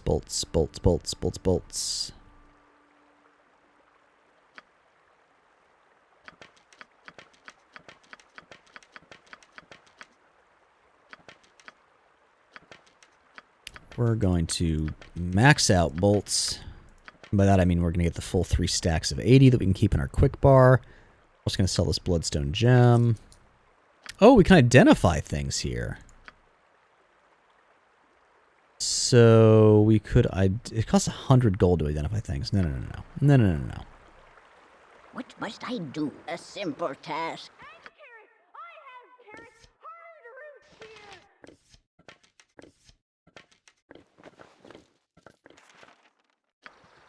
Consider it done.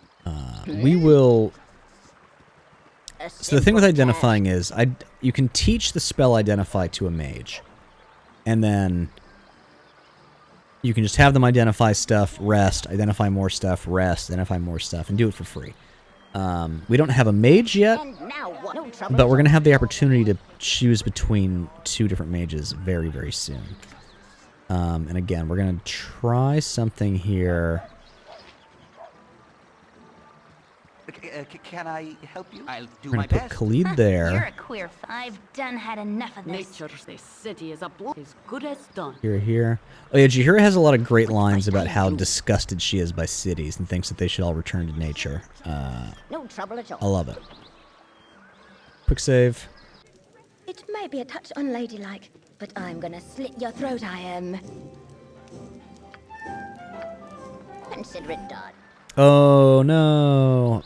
I forced her to cancel that spell she was casting in order to chase me outside this building. You have need of me?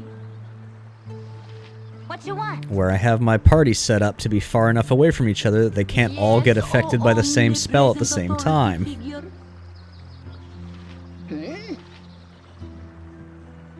A simple task.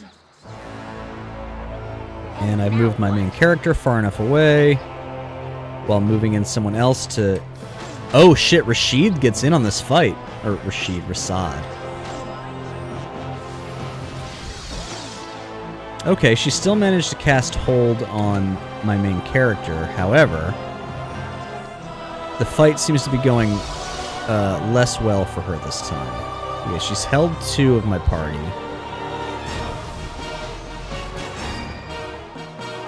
Okay, we got her. Imoen killed her. Or I think. Yeah. Went much better that time.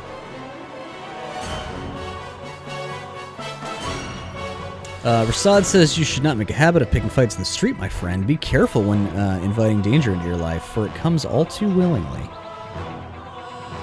Who are you? Thank you for asking. My name is Rasad. I am merely demonstrating some of the ways in which we Sun Soul monks reflect our spiritual light through physical activity. So monk was not a class in the original game, but obviously they've added it to the game and added an NPC companion you can take along with you, who is one. May I tell you more about the Order of the Sun Soul? True, I didn't start this fight, but I did take it outside out of courtesy to the bartender. You know what, we've got 2 open spots in our party. We might as well take this guy with us for the moment.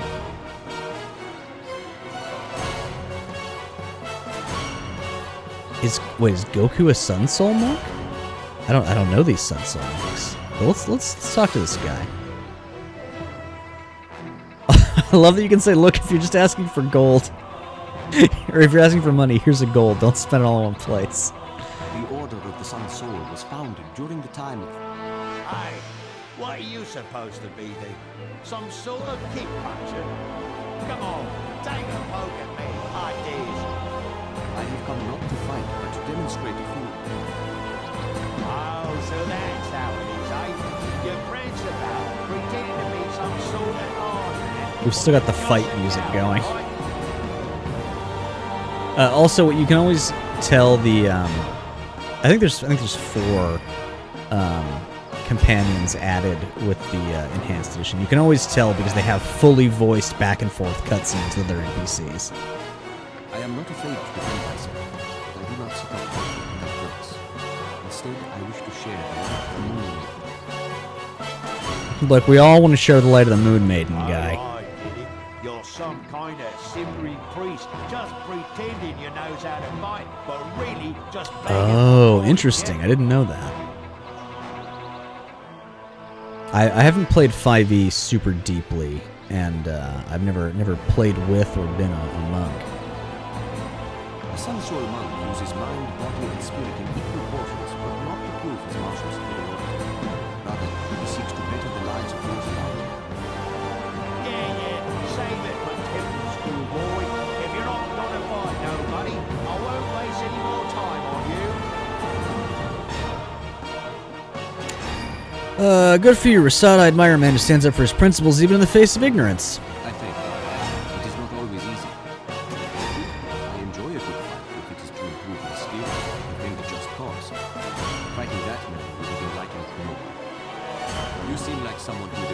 get anything I want. May I tell you more about the Rune and the Sansuo monks? I don't want you to talk to me anymore. I just want you to join my party. I have had trouble making ends meet since coming to Nashkel. If doing so gives me the chance to help others find their inner light, I will be glad to join you. Oh. They're both from Kalashite, I guess. That's neat. Khalid's got a little buddy. Alright, let's remove Montuan. Which I think might put his corpse permanently on the ground here. That's fine.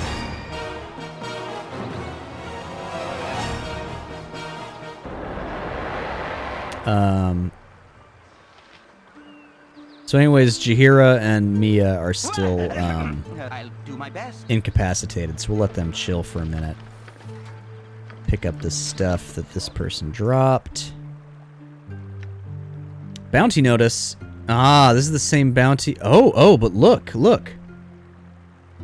Be it known to all those of evil intent that a bounty has been placed on the head of Captain Mia Arrow, foster child of Gorion. Last seen in the region of Baragost, this person is to be killed in quick order. The subject is to be considered a formidable foe and is likely to have well-equipped traveling companions. This offer has been extended to all appropriate guilds. Those returning with proof of the deed shall receive no less than 680 coins of gold. As always, any that reveal these plans to the forces of law shall join the target in their fate.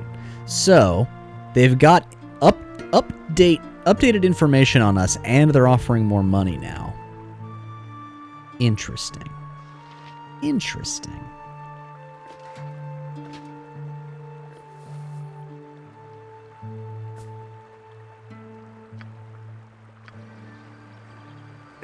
Can I help you? You have need. I can, but try.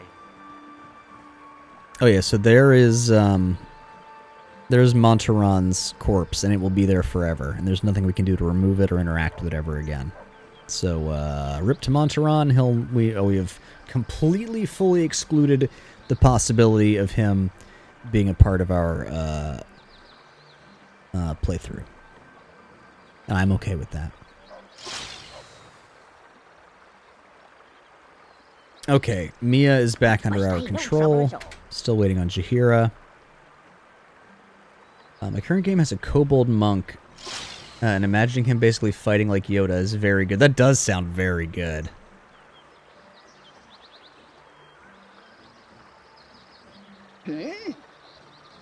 So, I don't think this is like common kobold stuff. But in this game, kobolds bark like dogs, and I love it. I always imagine kobolds having, like, yippy barking voices. A simple task. Never had rats. No, sorry. Alright, this place you can only rent rooms or buy ale. Buying ale gives you the chance to hear a rumor. Not guaranteed. You can buy whatever you want. It might tell you a rumor, might not. We're gonna rent a peasant room and rest. Just to heal up and get spells back and what have you. Let's see, who's in here? We could do the whole thieving thing, run around and go into every nook and cranny and try and rob everything they've got. Consider it done. 7 gold I got for doing that. Now what? Consider it done. Oh yeah, let's see what Rasad's deal is. What do we need to buy for him? What can he... He's proficient with a katana, a scimitar, wakizashi, or a njato. That's neat. Katanas were incredible. I don't think katanas were in Baldur's Gate 1 initially. They added them in the second one. So I guess I should say there are some other little adjustments to this game. Like there are classes that you couldn't pick before. There's some slight tweaks to what weapons are in what categories. And merchants sometimes sell additional things they didn't sell originally. So there are some other changes to this game besides the new companions and some quality of life stuff.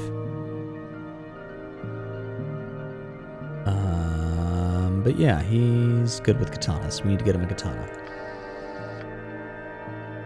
He has fucking nothing. Except for some special boots that he can't take off that give him +2 armor class. Oh, he can take them off. Oh, but they're only usable by him. Okay. So I could give him better boots if I found them. Which was no trouble at all. But no one can take his boots. I wasn't stealing them, I was just checking them out. Business has been poor, what with the iron shortage and all.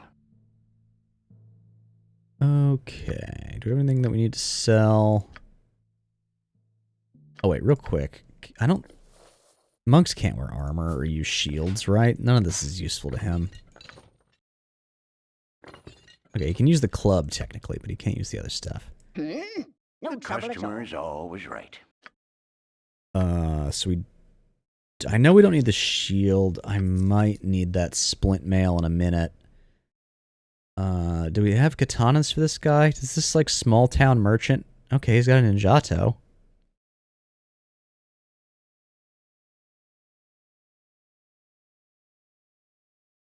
That'll do till we find something else, I suppose.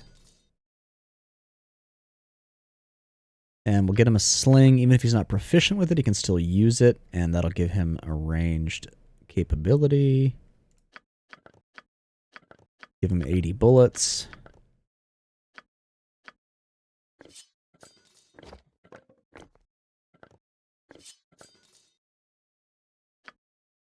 And now what? A simple task.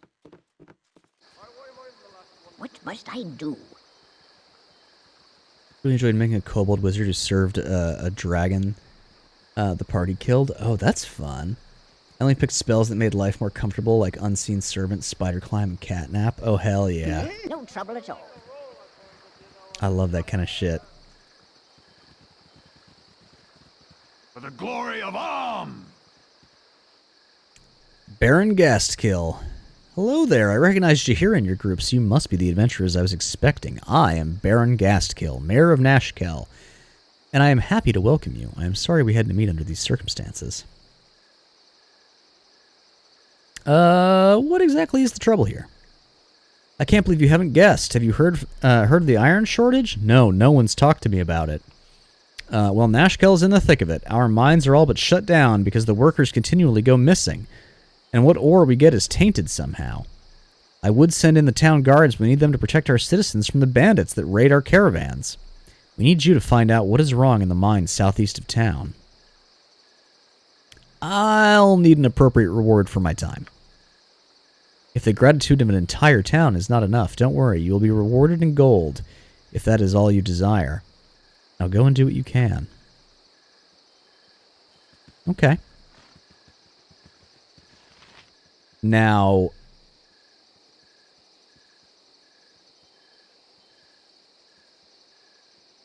I have some decisions to make, a series of interlocking decisions to make here. Cities are always so intimidating. So many people. Let me pause real quick. So, in this town is a companion that we are absolutely going to bring with us through the entire game.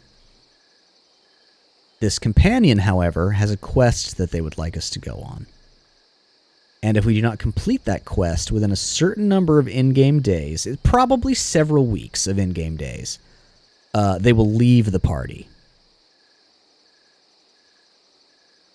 Additionally, well, no, I won't get into all that just yet. But so that's the first big consideration, and the quest that they want us to go on will have us doing some stuff that is a little bit too tough for us. We could eke our way through it. We could definitely manage it, but it'd be a lot of like loading and saving probably.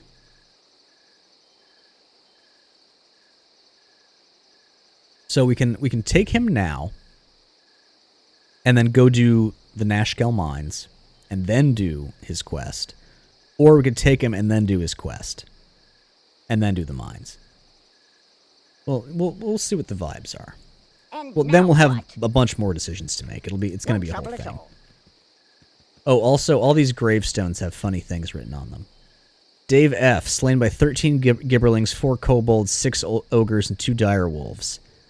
Do not call up that which you can put down.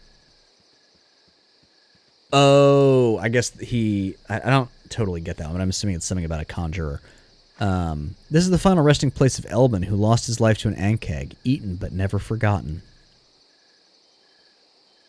Here lies Scott. Sleep? I don't need no stinking sleep. There once was a man named Don, who fell asleep out on his lawn. They thought he was pretending to be dead. Then a tombstone fell on his head. And now Don is long gone. What must consider it done? They're not good jokes, but they are jokes. And also, beneath the stone, a lump of clay. Beneath the stone, a lump of clay lies Mark D. the young. Mark D. the young, who on the 23rd of May began to hold his tongue. So I clicked on it. Yes, agreed, Duck, agreed. But so we clicked on this headstone, and this guy, Dare Rock, shows up. It says, "Never do that again, or my wrath will be great indeed." What do you mean, never look at never click on this tombstone? Never read this tombstone? He's back. Ah, ye fools. You really shouldn't have disturbed my gravesite. It was not easy faking my own death, and I'll not have it ruined by your meddling. Face ye your own death and the hell flames that go with it. So we've inadvertently discovered that this guy faked his own death and wants to keep it that way. Unfortunately for us, even a max level party in this game has a difficult time with what he's about to do.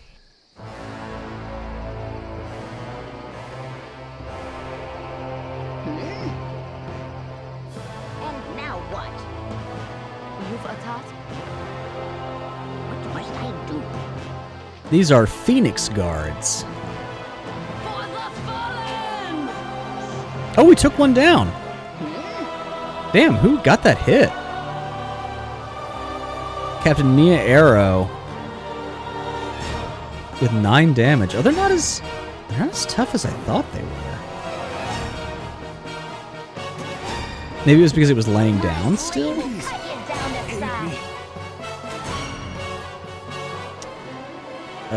Okay. Okay.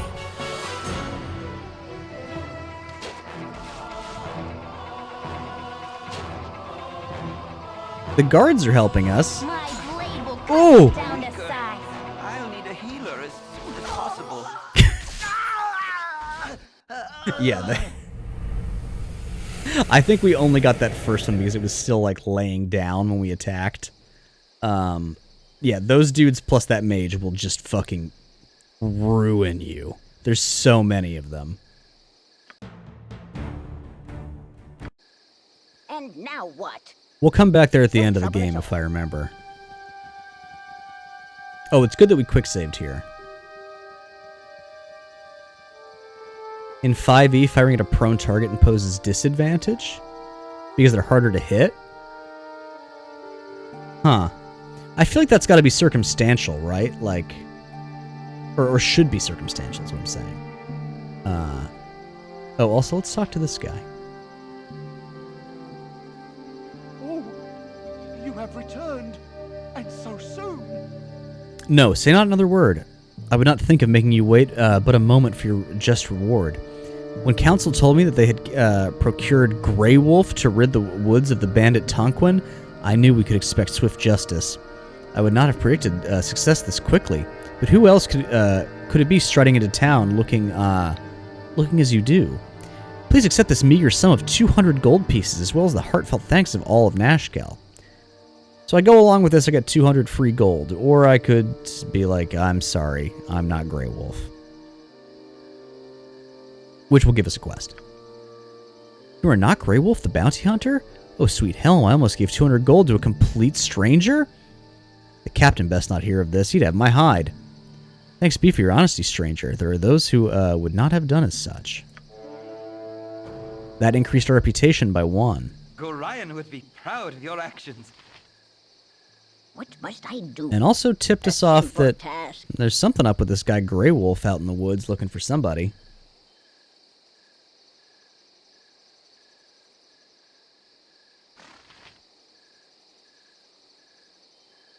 Oh, advantage in melee, disadvantage in range. Okay, that makes a little more sense.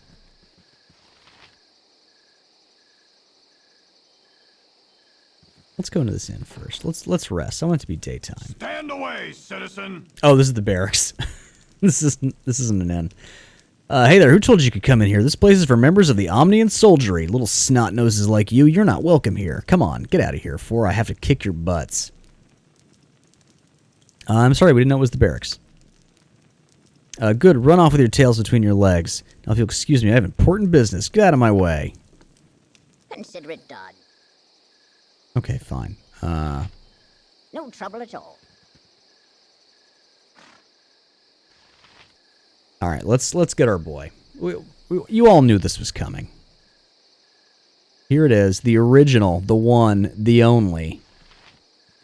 Stand and deliver, that my hamster might have a better look at you. Let us pass, strangers, for we don't have much time to waste. What? Yes, I'll ask them. Boo and I go to rescue my charge, Dynahair. You may aid in our victory if you wish. There's glory enough for all. The classic dilemma of a damsel in distress. How could anyone decline? Take heart, fellow adventurers, for you have curried the favor of Boo, the only miniature giant space hamster in the realm. My friend and companion ever since my head wound. He will lead us to victory, onward to the Knoll stronghold to the west. Tarry not, we must go soon.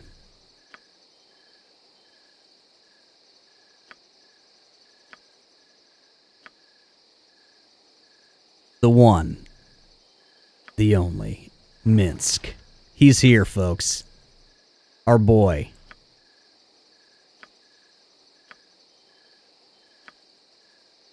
Who wants some? The best voice lines, the most lovable personality. The guy who inadvertently became one of the mascots of Dungeons and Dragons. Minsk. And let's talk more fight. Crucially, Boo. Boo is a fuzzy little hamster. While Minsk believes that Boo is a miniature giant space hamster, you are rather certain the tiny rodent is just a normal hamster.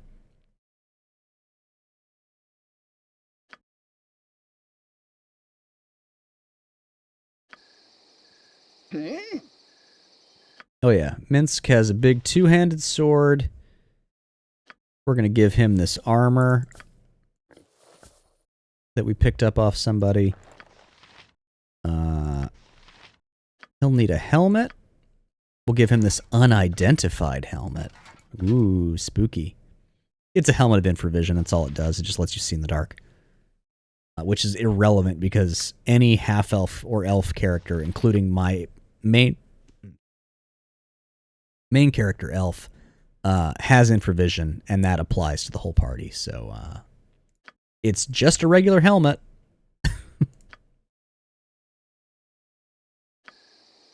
And now what?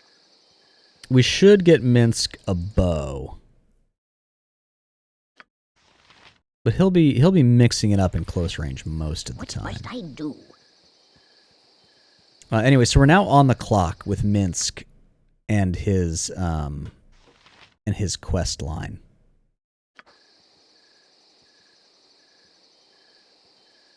So chat, what do you think? Should I go? We have time to do the mines first, if we want to, or we can go straight to Minsk's quest.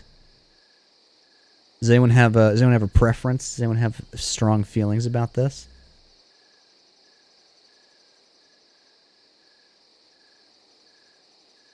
I assume if no one's played this game, probably not. Consider it done. Probably no strong opinions. But if anyone does have them, let me know. I'm sort of inclined to see if we can do his quest first, just to get it out of the way. Because then we can attend to another important thing. You see, Minsk wants us to go rescue his friend, Dynahair, who is a mage.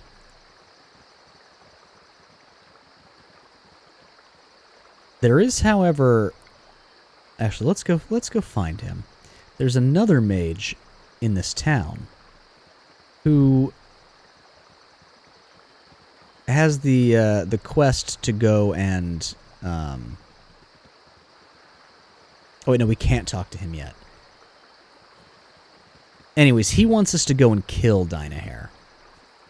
We don't know that it's Dynahair. Like, he doesn't say Dynahair, but he's just like, there's this witch to the east, and we've got to go kill her. She's dangerous. And so if you have him and Minsk in your party, there will be a conflict, obviously. One of them will have to leave.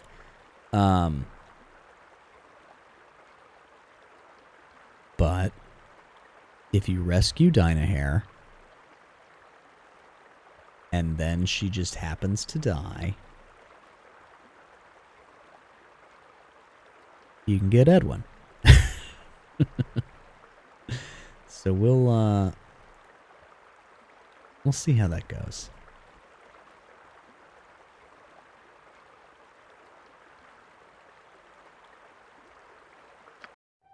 You have been waylaid by enemies and must defend yourself. Beans. And now what? We've been waylaid. I probably should have bought Minsk a bow. What must I do? Who wants Nature's servant awaits. Can I... Your wish? Huh, you're a queer fellow. I am prepared. And now what? Go for the eyes, Boo! Go for the eyes! Rask! Who is hitting Mia? My blade will cut you down to size. Please, aid me. Prasad has seen better days. Yes, oh omnipresent authority figure. Jaheira, you're gonna heal Mia.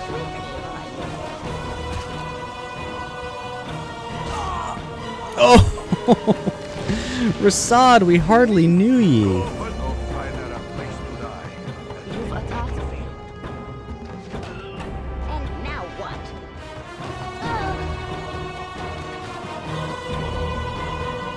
Okay, R.I.P. Rasad. A simple task. Sorry about that, bud.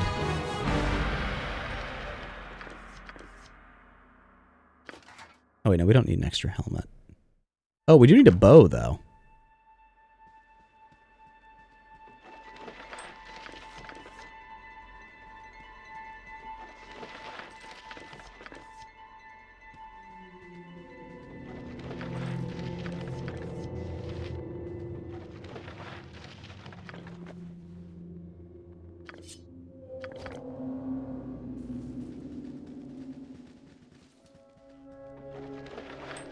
Sucks about Rasad, but that's fine. He wasn't gonna make the cut.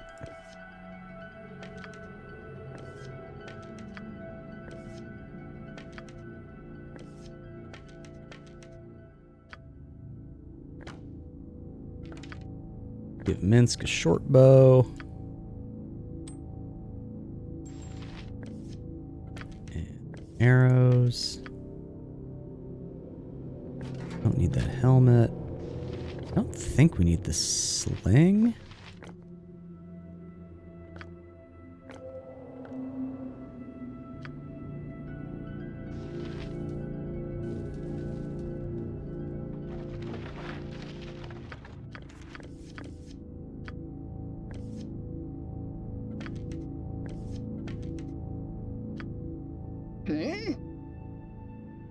And now what? Okay, did we loot the one at the very bottom? Yes, okay. Sorry, Rasad. I'm sure there's all kinds of cool new stuff that character has, but,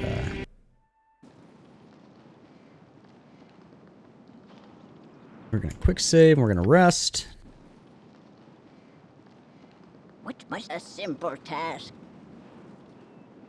Now, if we want to do Minsk's thing first.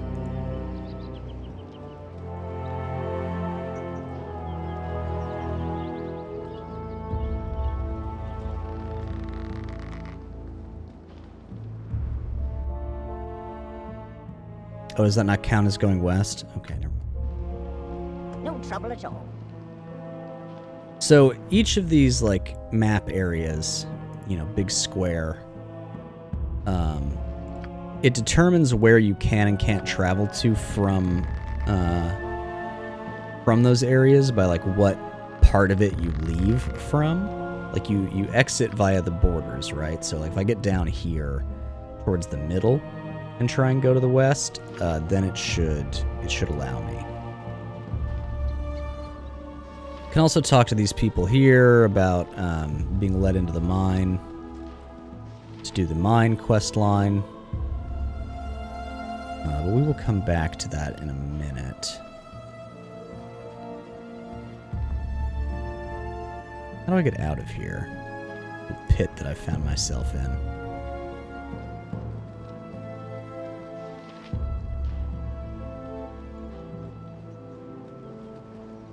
They don't have great pathfinding, your little guys.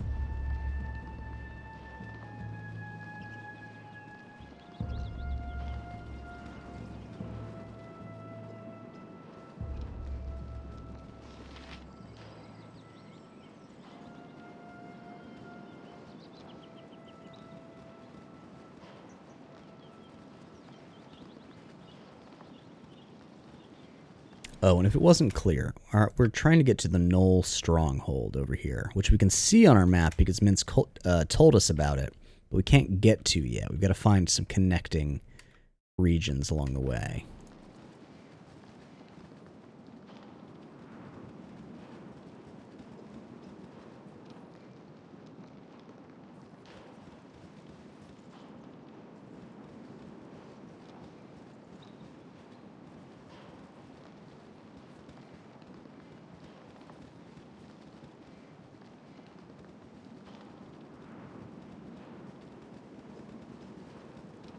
Alright, let's see if we can get anywhere from here.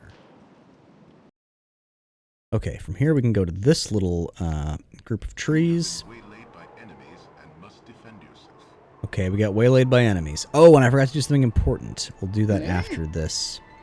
So we're waylaid, but there's no enemies here. It means they're hiding in the fog of war. Or otherwise hidden from us. No trouble at all. And now what? Okay. You point, I Nature's punch. servant awaited me. What you want? What must I do? This isn't the worst thing we could run into, but we do not want this thing to get close to us. Oh, my heart's really not in this. Okay. Consider it done. My blade will cut you down to size. And now, no trouble at all. Let's talk more fight. Okay, Minsk, get in there with the melee. Mia, back off. Yes, And present authority figure. okay, I think Minsk obliterated him. Yeah. Minsk did 17 damage. What must I do? No trouble at all. A little bit of gold on that. Was it just those two? It's probably just those two. A simple task. So ghouls aren't. There's something that looks like a ghoul that's worse. The Ettercap, I think it's called. The Ettercap can like fuck you up with really debilitating status effects in like one hit. The ghoul can also. I think the ghoul can like put hold on you or something. I don't remember exactly. You don't want to let them get close.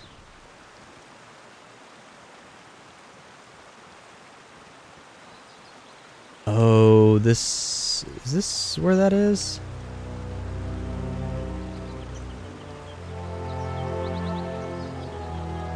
No, it must be somewhere else. It's good because it's a sad quest. Oh, right, the thing we need to do, the thing that's crucially important. Jaheira leveled up. We have to level up Jaheira. Also, this is probably a decent time to explain how this works if you're not familiar.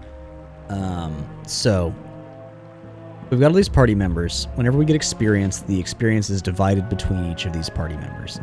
Additionally, as Jaheira is a multi-class character, she's a fighter and a druid. Multi-class is different than dual class, by the way. Crucially important to understand that those two things are different. But she is a multi-class character, which means that she has effectively two characters running at once. So, like, instead of split, if we've got a full party of 6, normally the experience is split 6 ways. With Jaheira in our party, experience is split 7 ways. Because her fighter and her druid each have separate leveling tracks and level up independently of one another. Let's level her up. I didn't check to see which one of her... okay, she leveled up in druid. So her Thaco is reduced by 1. I haven't talked about Thaco yet. She gains an additional level 1 priest spell. She gains 12 hit points. And her lore is increased by 1. I'm not really sure what lore does. We can go to her priest spell section. We can add some additional abilities. We could add Doom, which I think we might do. We don't yet have access to level 2 spells.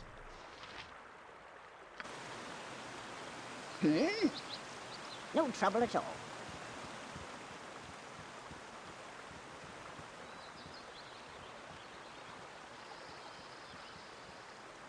I'm not sure why the water is blinking like that.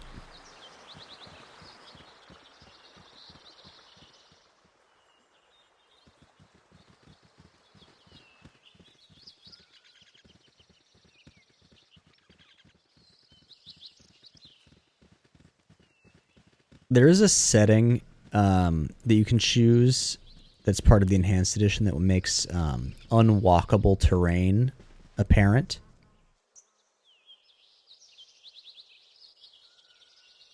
Travelers from the north, halt. You trespass quite deep into Omnian territory. Perhaps you've come to spy upon our supposed troop buildup. It's quite funny, the stupid notions you northern barbarians can get stuck in your heads.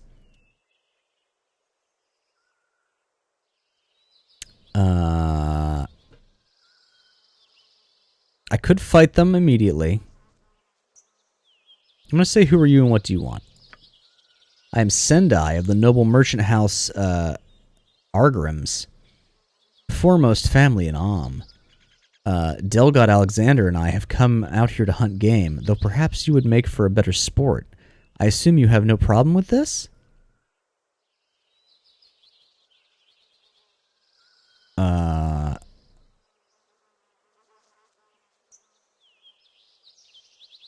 Those are fighting words, Missy, and I think you'll soon regret you ever said them. No, these people look like they could probably actually do some damage to me. What kind of monster would hunt his fellow human like a wild animal? Of course I was not serious. What I said, I didn't jest. With your barbarian mentality, would of course misconstrue my meaning.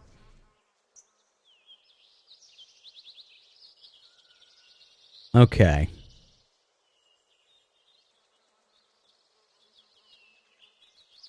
We saved recently. Fuck these people. Why, it seems we've stumbled upon some berserkers. I had expected as much when I caught your scent a few moments ago, but your behavior clinches it. Delgud, Alexander, let us make short work of these peasants. Yeah, fuck these people. Which one's Sendai? We're going for Sendai first. Cool one, sir. You've a task? Oh, right. I can just select. Yep. Yeah, okay. What must I do?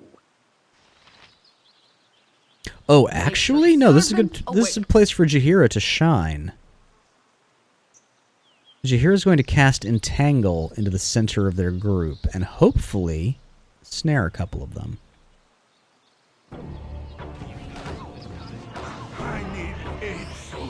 Jesus Christ, Minsk!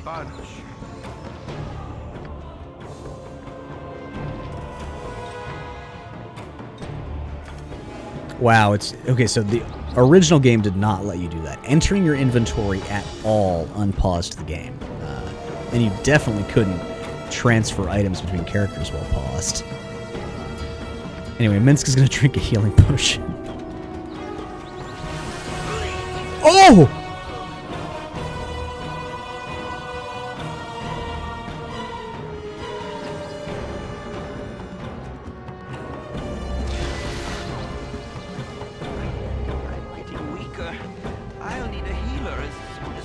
Okay, Entangle went off, but it didn't get any of them. Khalid's dead, Minsk is dead. Jaheira's about to die. We're not ready for this fight. Now what? I must get proper treatment for my injuries. Oh, I feel so cold.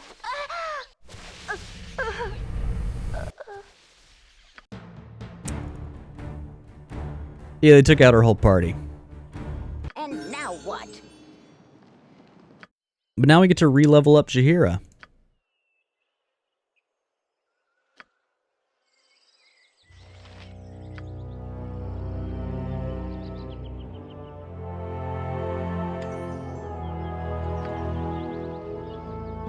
What must I do?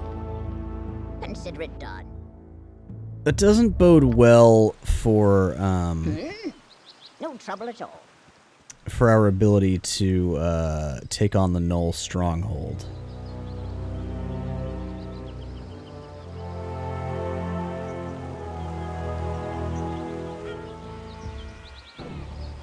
And now what? Nature's servant awaits. You're a queer fellow. I do Go for the eyes, Boo. Go for the eyes. Now these Varts are more my speed. See, we came through here before and that guy wasn't there.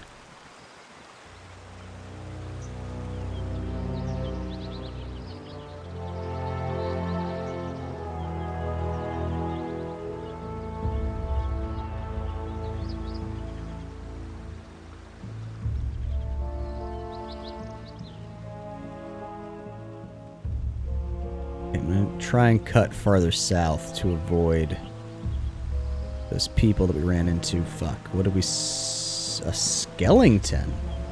And now what? Go for the eyes, Boo. Go for the eyes. Rask!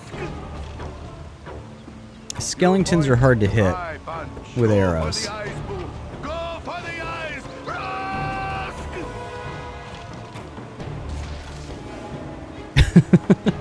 Look, Minsk is trying his best.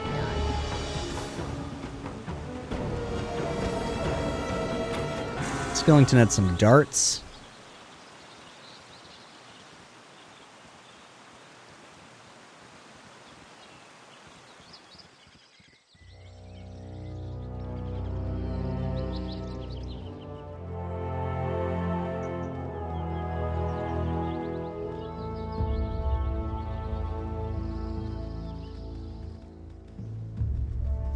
I believe there's also, this is probably around where that merchant said that winter wolf was. Which he said he would pay us a fine sum for the pelt. We don't actually want to do that right now, though, because those wolves are too tough for us.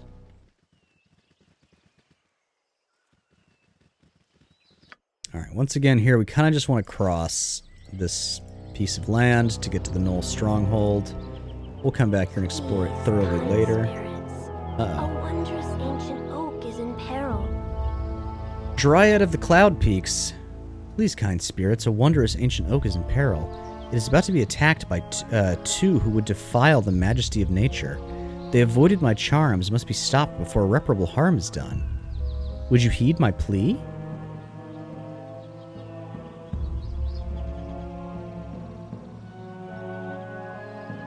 Only the basest villains would take advantage of a gentle forest spirit. Lead on, I will deal with them. I thank you, for although they seem dim of wit, they could still do much damage. This way. We're probably not strong enough for this either. And now, no trouble at all. Maybe we should have done the mines first. Hey now.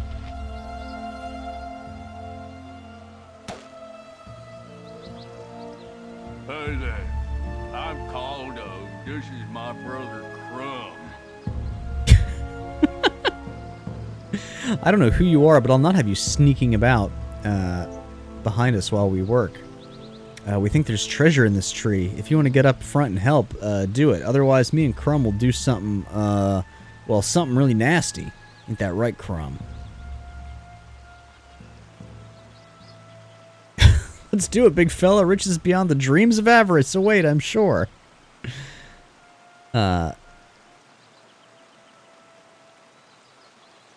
You don't really want to do this, do you? Just think of how beautiful this tree is. It's truly a wonder of nature. We'll go with that. Well, if you're not gonna help, I'm not gonna let you sit and watch us do it. Yous were probably gonna rob us when we're done, weren't you? Me and Crumb don't cotton to bandits one bit, do we, Crumb? What? It's good shit. Let's talk more fight. What must I do? We're gonna move you out of the way. We're gonna have everybody else do their missile weapons. Okay, I think Minsk started with a crit. Oh, Emmeline started with a crit. Good for her.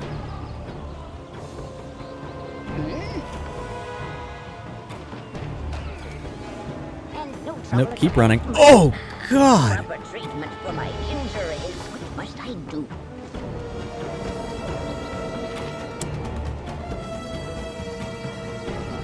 Consider it done. You've attacked. I need Jaheira to move to intercept while I keep running. Oh, perfect. Everybody's down. My blade will cut you down to size. Okay, now he's distracted with them. I can turn and fire. Jesus Christ, Minsk. Let's see if he can survive long enough to get a healing spell used on him.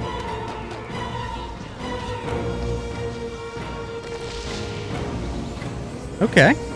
Yes, oh omnipresent authority figure. We got him. Okay, that was close. Nice to enjoy the out of doors. It was close, but we pulled it off. Consider it done. My tree is in such pain. Thanks be to you. Here's a potion that might help you on your journeys. Gorion would be proud of your actions. Our reputation increased.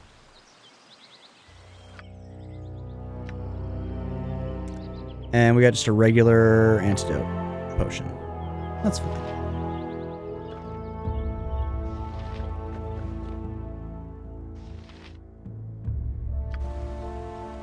What did these two have on them? Magic girdle and a magic club.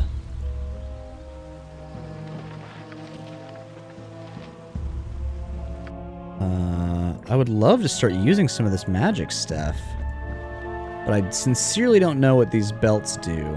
The ring isn't useful yet. The club, I'm not sure what it does, but I could just give it to Jaheira and probably be fine.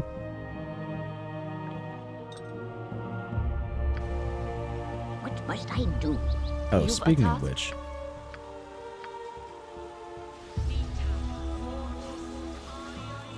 Oh, also,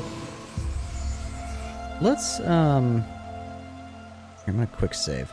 I want to I want voice volume higher. I think I want music volume a little bit lower. So I want... Yeah. No trouble at all. When there's voice lines, I want those to stand out, even if that means the barks are louder. I think I can turn down the bark frequency. But, oh, is this where that is?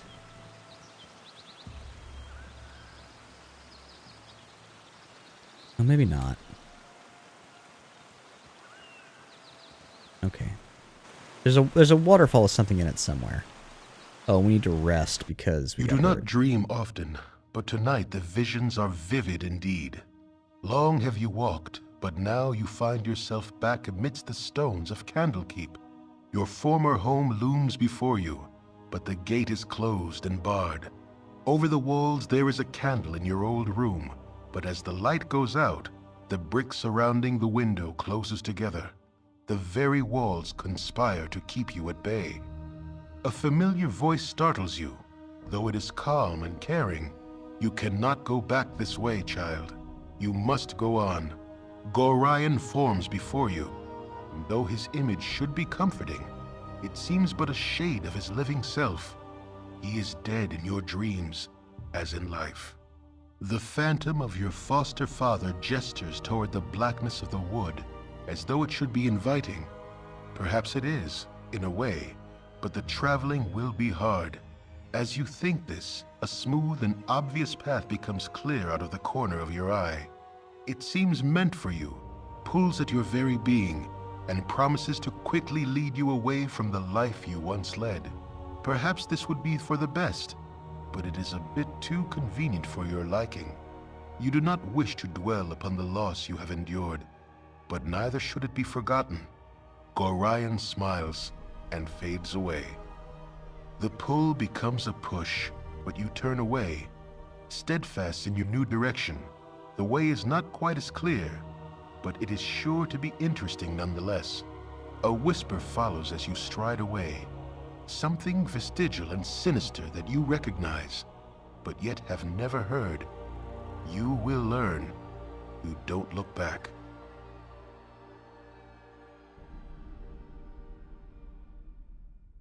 Our first dream.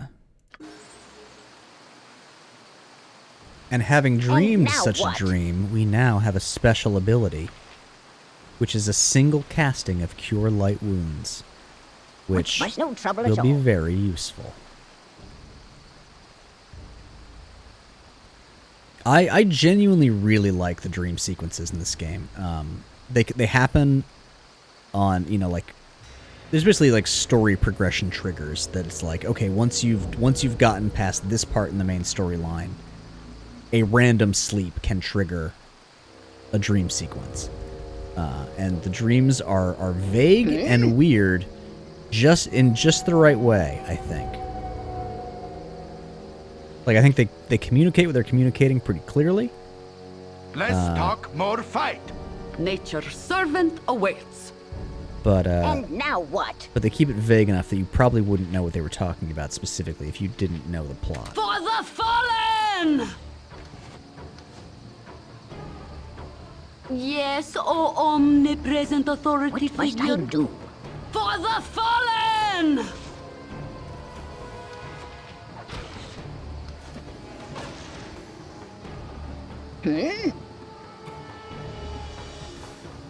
No trouble at all.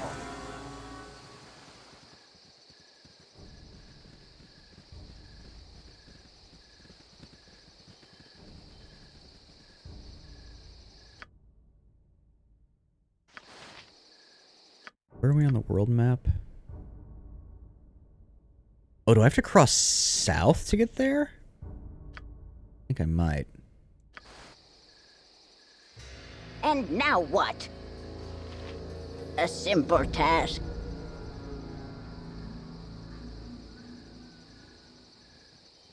Ah, here we go. Null Stronghold, 24 hours travel time. Did not get waylaid. You love to see it, folks. What must I do? Oh, hell yeah, Sarah. Yeah, I mean, that's... I feel like a character like that, you really need the DM to be, like, good at that sort of thing. And I can see Kiki being quite good at that.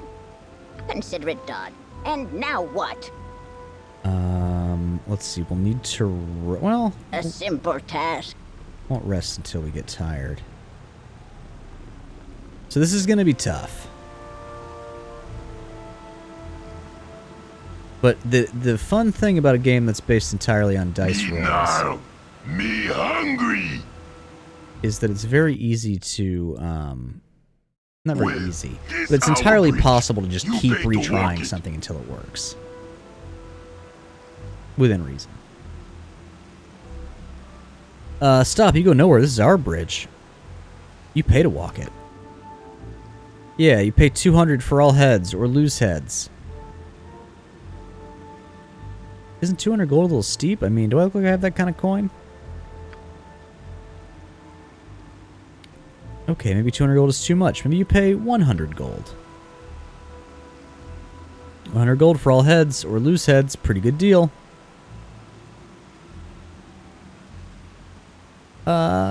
Still too much, I think. I'd rather just take a long route around.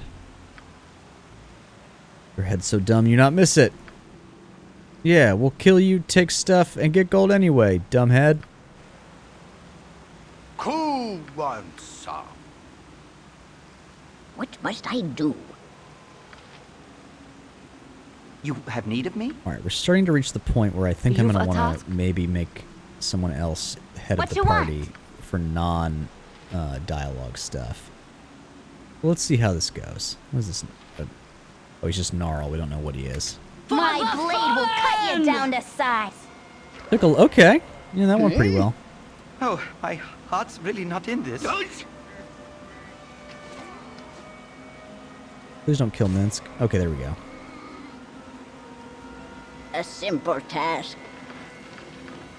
The guy had gems. He had potions. You guys got some fancy bracers that I don't have room to pick up currently.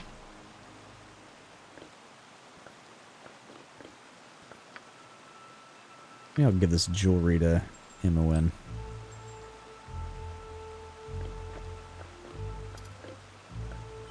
And gems. These potions I can put on people's hot bars to save room. Oh, also, how do I split a stack?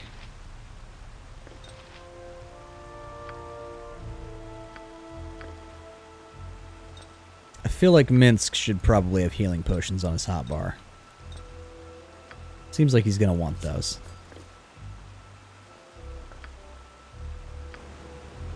And now what? No trouble at all. Also, let's save. Proper save. Oh, there are multiple quick saves. Look at that. I didn't realize. Save 2. What must I do? Rest. We're all healed up. A simple task.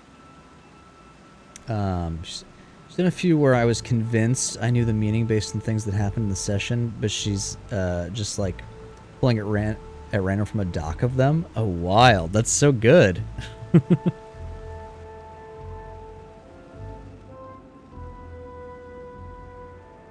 You point, I punch. And now what? Okay, it's null time. Also, worth noting, Minsk here, he's a ranger, just like we are. Except he's got a better strength score, and a very low intelligence and wisdom and charisma. But he is a ranger, which means he has a racial enemy. Which is... where does that get listed? Ah, there it is. Racial enemy, Knoll. We're about to fight a lot of Knolls. you down to size. That, of course, gives him a bonus to hit and a bonus on damage for all And now what? Knoll-related attack No trouble rolls. at all. And since we're raiding the Knoll Stronghold, it's going to come in handy. It will not come in handy basically anywhere else in the rest of these games.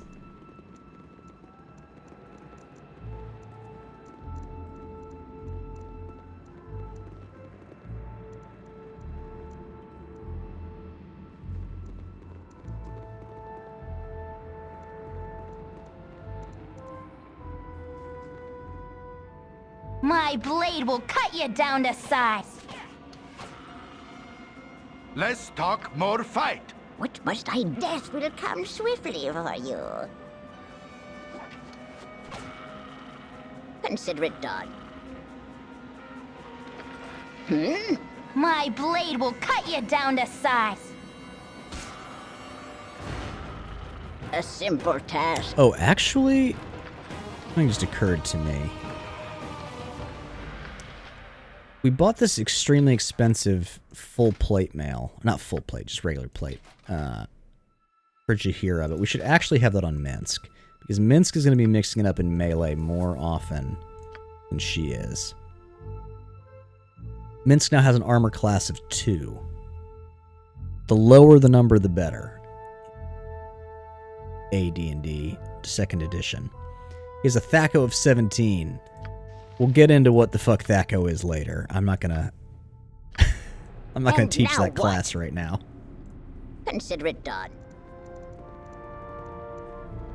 What must I do? Consider it done. I feel like when I explain THAC0, I should do it at the beginning of a stream when the maximum number of people are around to to hear about it. A simple task. You know, we are going to put Minsk in charge for that Magic moment. is impressive. But now, Minsk leads. Swords for everyone! Fool me once, shame on you. Fool me twice. Watch it! I'm huge! Full plate and packing steel. Minsk has all the best click lines. Now this is a little bit of a conundrum. Oh, my heart's really not in this. Because Minsk got behind And us. now what? Cool Death will come swiftly. You point, I punch. Heart's really not in this. I think we'll be okay. See, Khalid doesn't want to be here, Sarah. Full Khalid plate keeps saying his and heart's not in packing it. steel.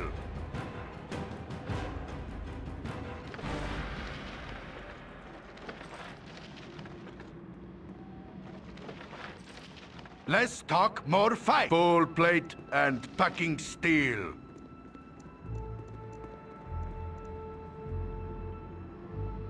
Okay, that's not the way we want to go. Can't believe you want to kill a wife guy.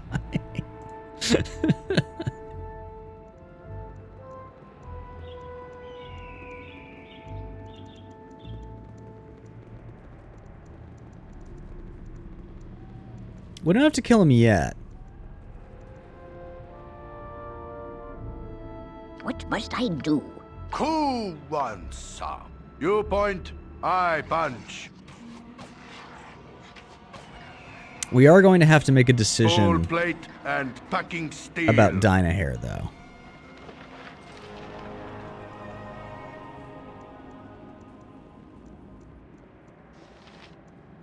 We'll see how people feel about Dynahair's vibes. And packing steel.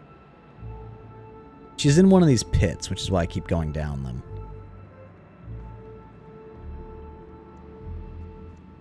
Cool one, sir. I don't think we can go anywhere from that ring. We needed to go up here. Okay.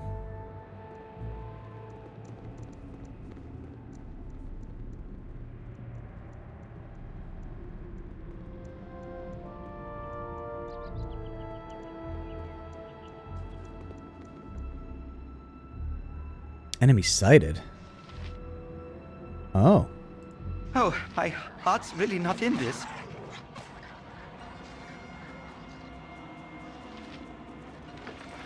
Oh, Mia is hurt. Have her heal herself, 'cause she can do that now. Viewpoint, full plate, and packing So, steel. regardless of what class you choose, or what kind of character you make, this ain't great. Yes? Oh, it's dead, okay. Regardless of what kind of character you choose, the abilities you get from your dreams are always the same. Full plate and packing steel. You point, I punch. Less talk, more fight. Okay, this actually isn't that bad. I thought we'd have a harder time going through the Knoll Stronghold at low level, but this isn't that bad. I mean, I'm sure one crit from any of these Knolls can kill any of my party members, but Full plate that's unlikely and packing steel. to occur.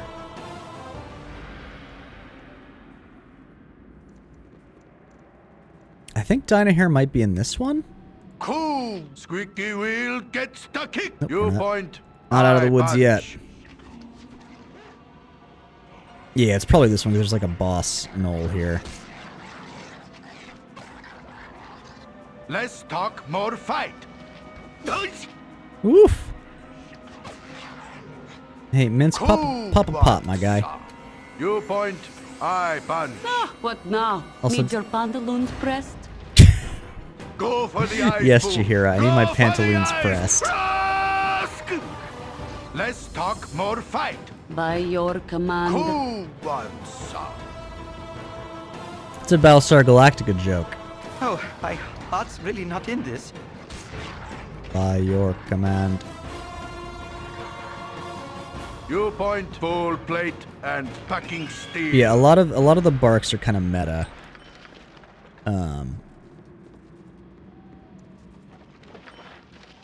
Less talk, more cool. Full plate. Chihira's in and packing particular. steel. Is Dynahair down here?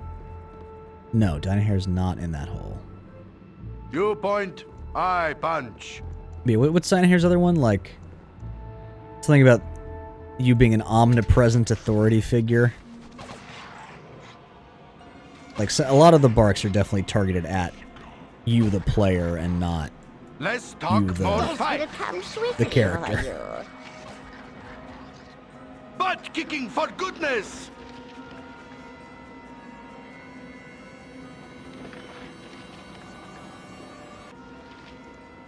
Is Dynahair in this hole? Cool. Full plate and packing steel.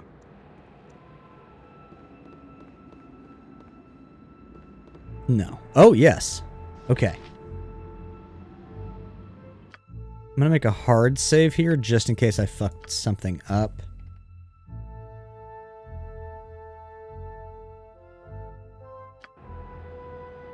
You point, I punch. Full plate A decency and is packing refreshing. steel. So many we meet are lacking. Thank thee for saving me. 'Twas courageous to follow the likes of Minsk into battle, if a touch foolish. I have naught to offer thee in return, save my services in battle. Mayhaps I could travel with thee a while, and an opportunity may arise for repayment of my debt. Minsk is, well, Minsk, but he hath a strong sword arm, whilst I am practiced in the arcane arts. Shall we join?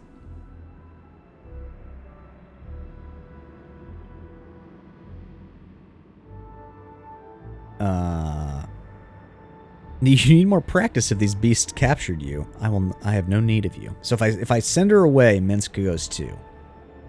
I do want to ask how she came to be captured by these beasts. Alas, we were ambushed in the night. Minsk was overcome by yet another blow to the head, and I was spirited away before he could recover. With but 2 eyes apiece, there is not more we could have done.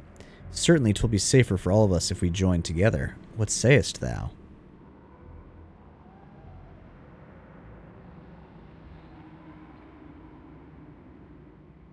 You are welcome in my company. One cannot have too many friends. I have no doubt that thou shalt make an interesting traveling companion. We're going to get rid of Rasad, whose body now lives right here forever. And now we have Dynahair, the mage.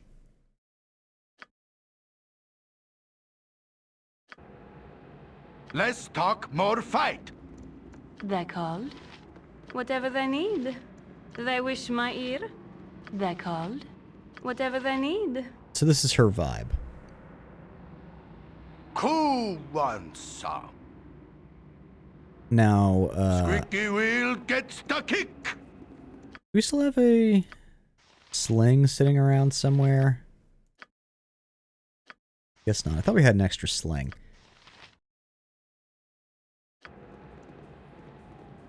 So here's the thing. Do we want Dynahair? A polite, good-natured human invoker, lawful good. Also, let's just get a rundown of our party's alignments currently. We got lawful good, neutral good, true neutral, chaotic good, and neutral good. You point, I punch. All in all, Squeaky wheel pretty good party.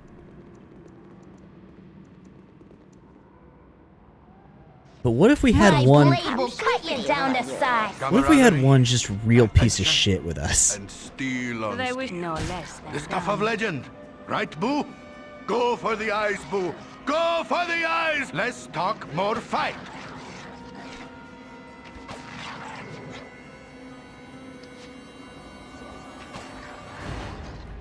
Butt kicking for goodness. What's that, Sarah? If you look around, there's no evil members of the party. You're the evil member. Ooh, squeaky wheel gets the kick.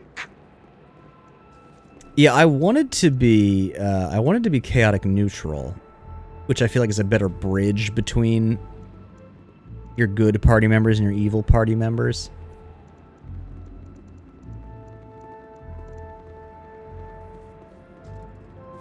But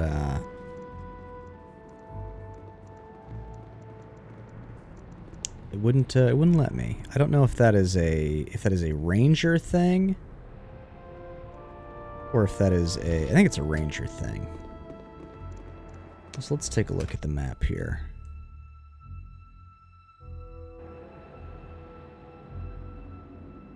I think we've gone everywhere you can actually go. Unless there's something back here. No, that seems like a wall. Yeah, I think we've gone everywhere you can get to. Yeah.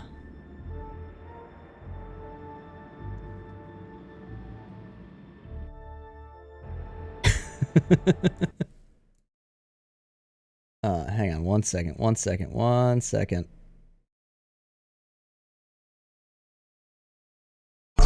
Shadow Wizard Money Gang. We love casting spells.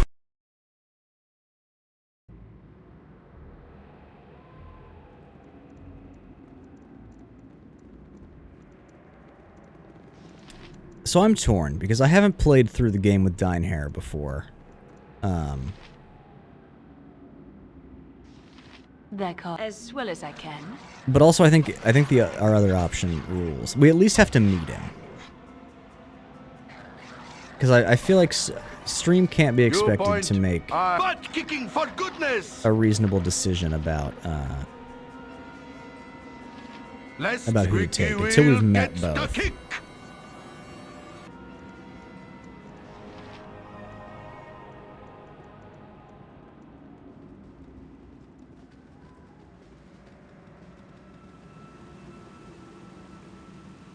I could teach... Wait, what's up here? But I could be teaching Dynahair some spells right now. At least identify, so she can identify all that stuff that we're carrying around. Cool one, sir. Whatever. But in the interest of saving like 100 gold, I'm waiting until I'm certain which mage I want to take. Less talk, more fight. Squeaky wheel gets the kick.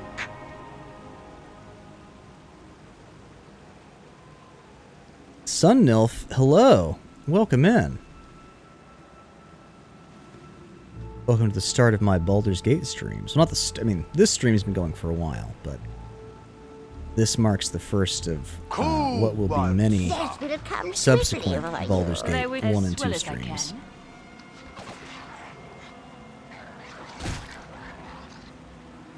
You point, squeaky wheel gets the kick. Let's talk more. I'm well, thank you for asking. Full plate and packing steel. How about yourself? Are you a fan of Baldur's Gate?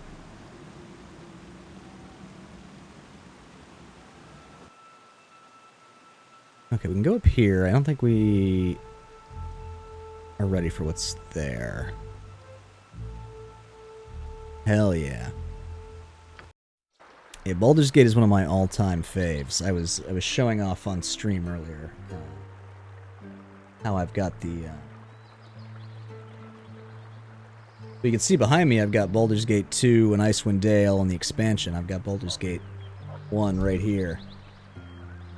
Just all-time greatest game. IMO. I deeply love this franchise. Trying to get through Baldur's Gate 1 and 2 on stream for the first time before Baldur's Gate 3 comes out. Full plate and packing steel. Hey, I'm excited about Baldur's Gate 3 as well. It's going to be very different, but I'm looking forward to it. Oh god. All right, y'all want to see y'all want to see some stuff? This is Noober. He says, "Hi, I'm Noober. Nice place, huh? Hey, So, killed any monsters yet?"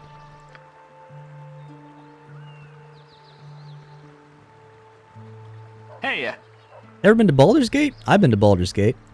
I'm not initiating these dialogues. He's doing it. And he will continue to do it. Until I leave, I think.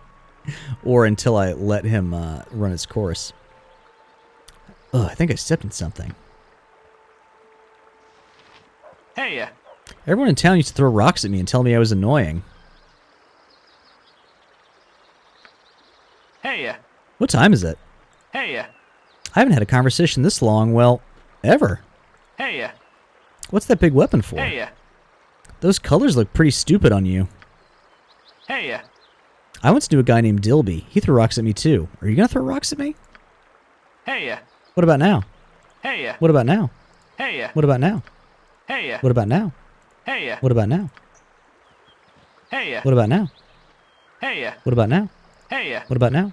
Hey, Hey, Hey, Hey, Hey, Hey, Hey, Hey. So again, I can initiate these dialogues, or he will just keep doing it. Hey, Like that.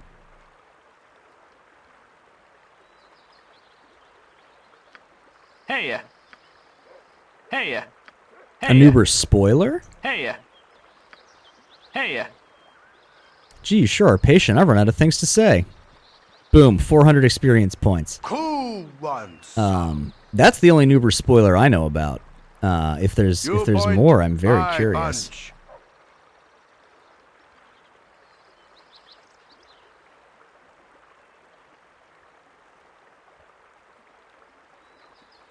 Oh no, I'm aware. Let's talk full plate and packing steel. All right. So here is. Did I quick save just now? No, I didn't. Let me quick save. So we need to decide if we want to take Dynahair or this guy. I always take this guy because I like him better, and I think he's a little bit more powerful. But I'm open to whatever. I must rest. I have a bad case of armor, chief. All right, everyone's tired. So let's. I think talking to Edwin right now. I think I might have to have Dynahair die before talking to him to like get him in the party. But this is I've saved. This is just for vibes. Full plate. Go and no further. packing steel. I require the services of your group. Yes, they will do nicely. Ah, okay, yeah. Greetings, I am Edwin, and I wish to... Oh my, she has allies already. It would seem that the quarry I would have hired you to find is already within your midst. Dynahair is not to be trusted, and I urge you to cast her from your party. If you will not, at least allow me to join you as well. I'm a wizard of some renown. As such, I will not fall prey to the deceitful guise of one such as she. Okay, so I can have her in the party. Or have them both in the party, but they will come to blows. So we need to decide who we would rather have. I like Edwin. You lured him off behind the trees and murdered him until you discovered Twitch.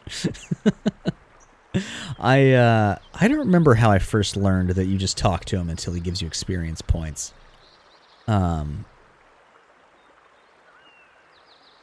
Yeah, when I remember when I used to play this, I would just, if I accidentally triggered him, I would just run off the map. Get Marvin the depressed android.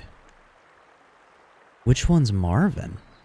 I know you're alluding to the or referring to the Hitchhiker's Guide, but I don't know which. Oh, Zan.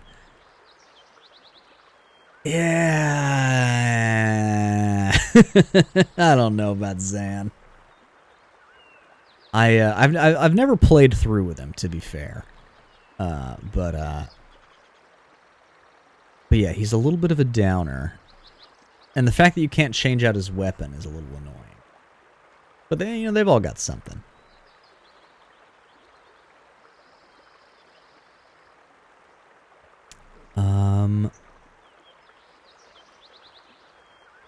Like I said, we're gonna reload this save.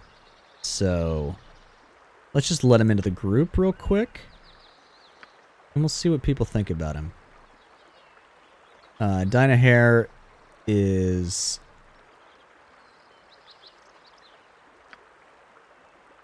obviously pissed off about this. We're going to leave Emma in here for a second. She's going to be sad about it. It's fine. Just like that? We are friends and everything. Been friends for years. I guess I'll just wait till you need me again. Because you will. Just wait and see. Zan actually kicks ass. Interesting. Yeah, I've never messed with them. I mean, I guess they can all kick ass if you work with them. Yeah, I'm gonna give chat some vibes here on the two. Get a couple of voice lines. Again, you disturb me. You are so irritating. What is it now? Again, you disturb me. You are so irritating. What is it now? Okay, those are his main barks. I just love how fucking, like, this guy cannot put up with fucking any amount of like any pressure, or not pressure. He just hates being told what to do. I love it.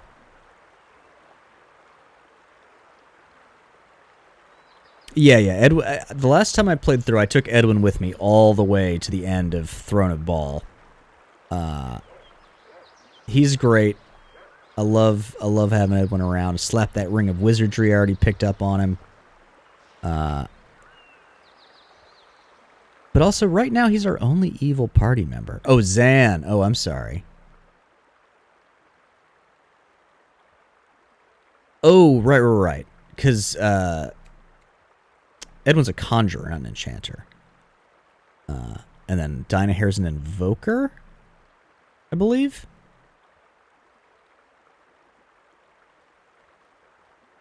So Zan gets -2 on saves against about every low-level CC spell. What does CC stand for in this context?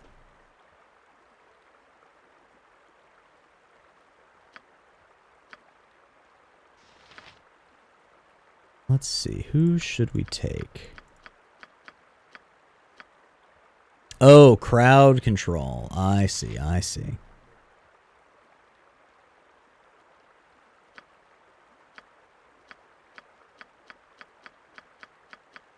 We could take them both and see how long it takes them to fight each other and then see who wins.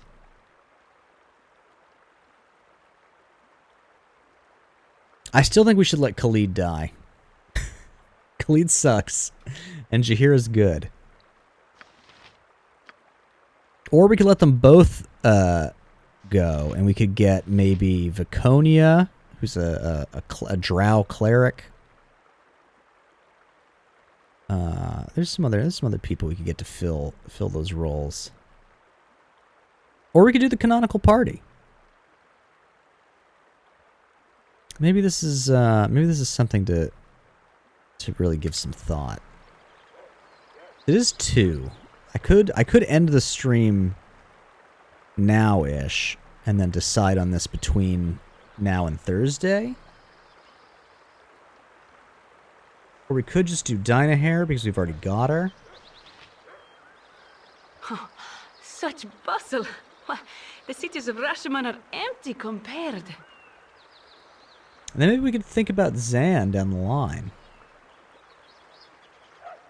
I don't know. I'm torn. I always take Edwin. Maybe Dinah Hair's better this time.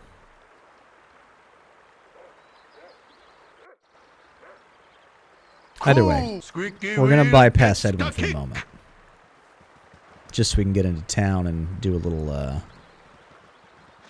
shopping and such. Actually, let's go ahead and have Dinah Hair learn.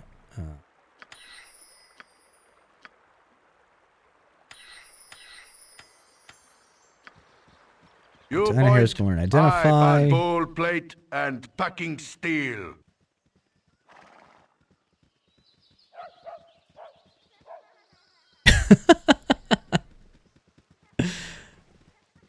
I haven't played through with the enhanced edition companions. I wasn't planning on using them in this playthrough.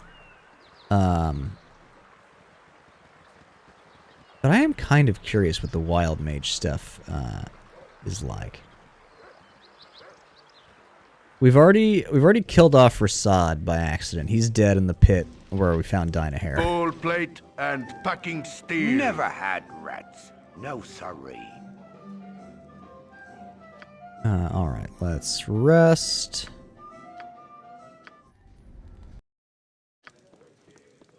And we've got to give Jaheira some stuff to identify.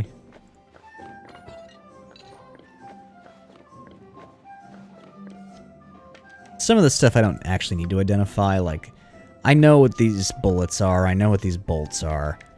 I'm pretty sure I remember what these gauntlets are. I don't know what the girdles are. The ring is the ring of wizardry, obviously. We're just going to identify everything. Identify with a spell. This is a club +1. That's perfect for Jaheira.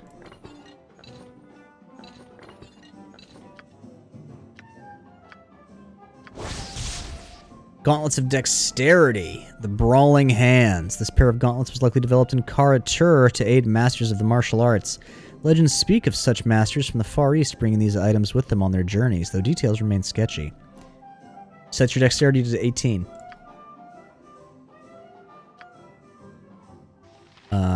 Minsk could use them. Minsk would probably make the most use of them.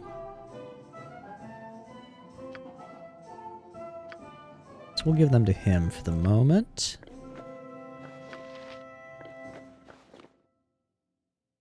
And then we need to rest again. So that we can get our identify spells back. No, sorry.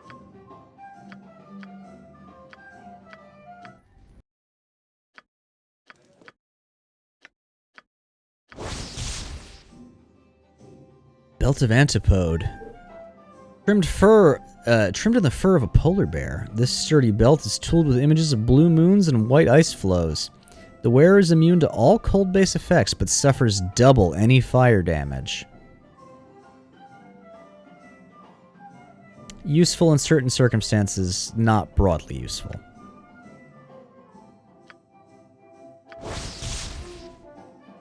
Girdle of Bluntness.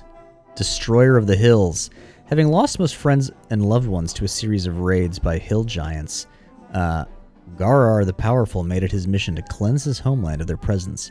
It is not known where he acquired this item, but with it he single-handedly dispatched dozens of the creatures, all while protected from the blows of their clubs.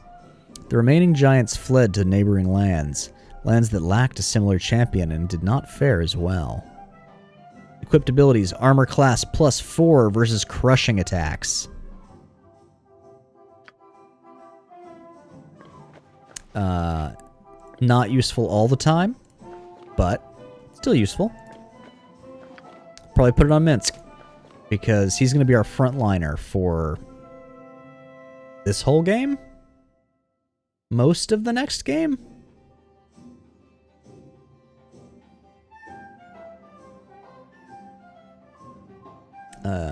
If you pronounce it load all the time, you probably don't want her. Yeah, I don't know. I'll have to decide. I was planning on doing either the canonical party or trying out player or party members that I haven't used before. I suppose we do have the canonical party currently, but also I hate Khalid.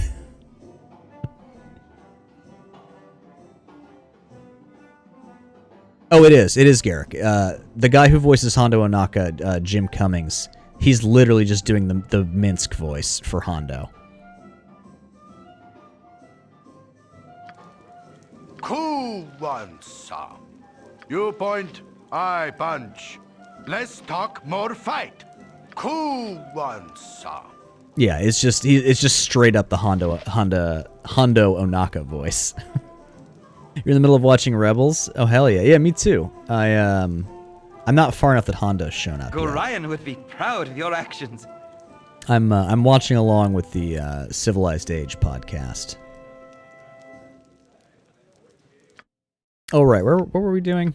I need to rest again to identify this stuff.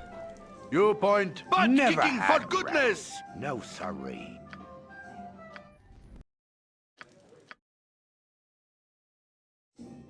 I know what you mean, Jonna. I watched today.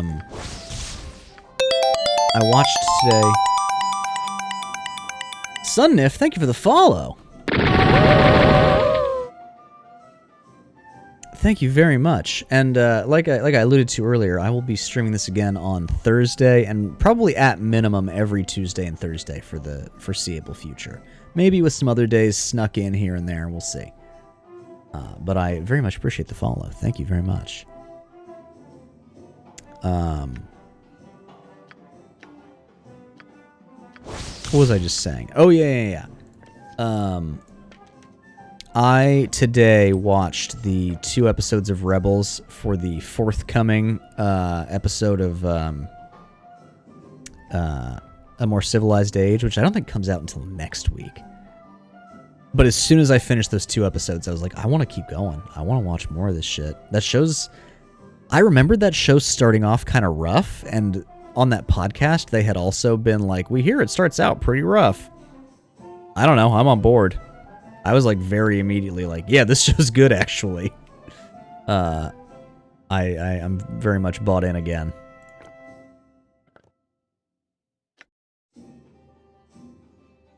Okay, the Ring of Wizardry. Evermemory. Long ago, a grand wizard from Om was rumored to have defied Mystra's limitations on the magical arts. Legends spoke of this wizard being able to cast spells without the limitation of memorization. In the end, it was found that his powers stemmed from the several magical rings that he had made for himself. His proclaimed everlasting memory was a hoax, though his rings continue to be one of the most sought-after items in the realm. Memorize double the amount of first-level wizard spells. That's right. That's what this does. So this... I could have put this on... I could have identified this immediately and gotten more identify casts out, but that's fine. So yeah, that ring grows in power as your mage grows in power, which is pretty handy. Never had rats. No sorry. Less talk, more full plate and packing steel. Butt kicking for goodness!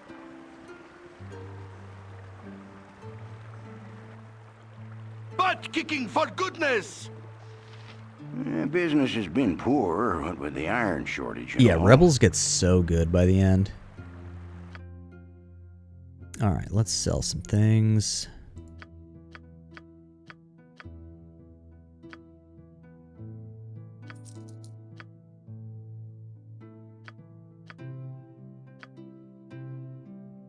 Sorry, Rasad, selling your shoes. Did I read that letter? Silver ring, silverling, zircon, lol, gem. And I think, yeah.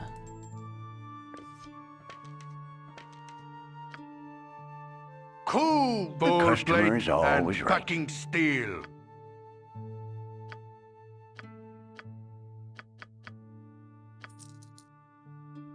Oh, right. We need to get Dinah Hare or whoever ends up taking her place a sling and a bunch of bullets.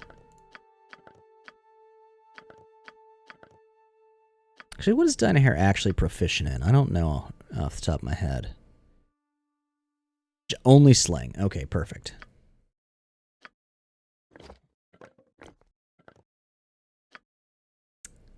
She should point. probably have a dagger as well. Or a quarterstaff, maybe. 1d6 crushing versus 1d4 piercing. We'll give her a staff.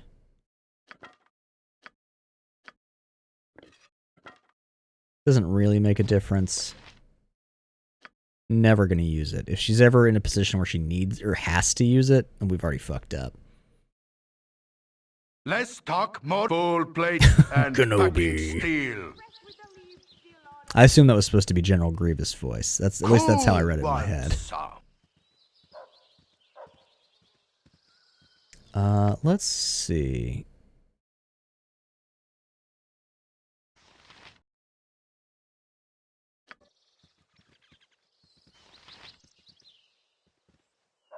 You point. Squeaky wheel. Oh, Darth Maul voice. That makes more sense for Rebels. Spoilers for Rebels.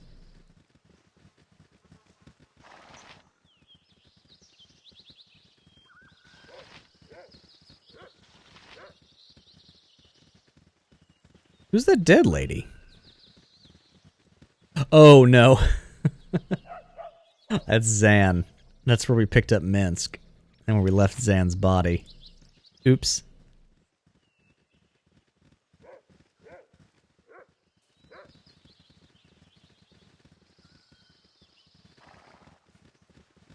Well, I tell you what.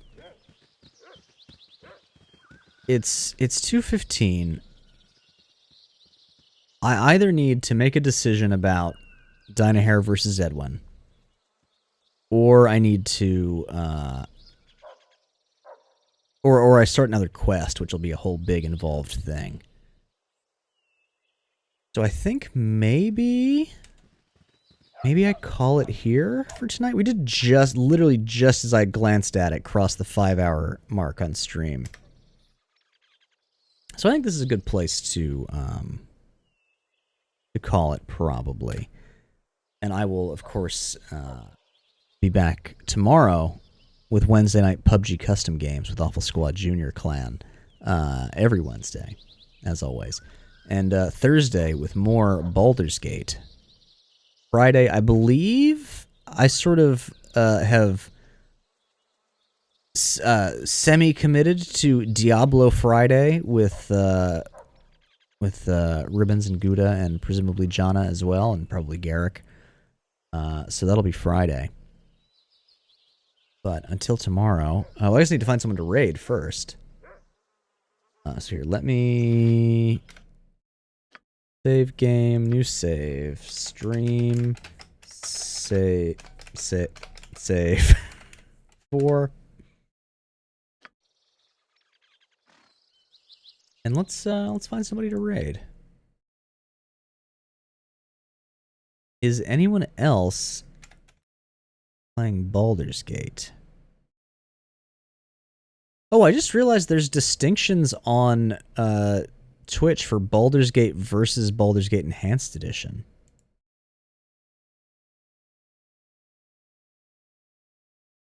Also, Twitch is like not... is like frozen? Been having some weird stuff lately. Okay, here we go.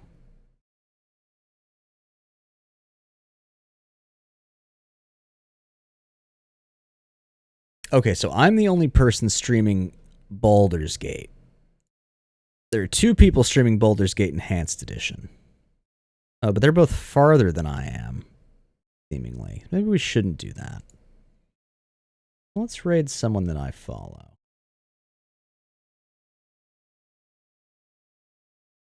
Fell in on the decision-making process.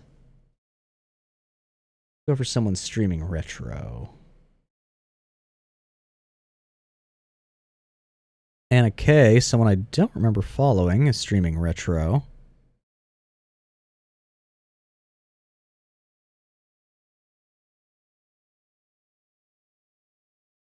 I didn't even know there was a Flash movie.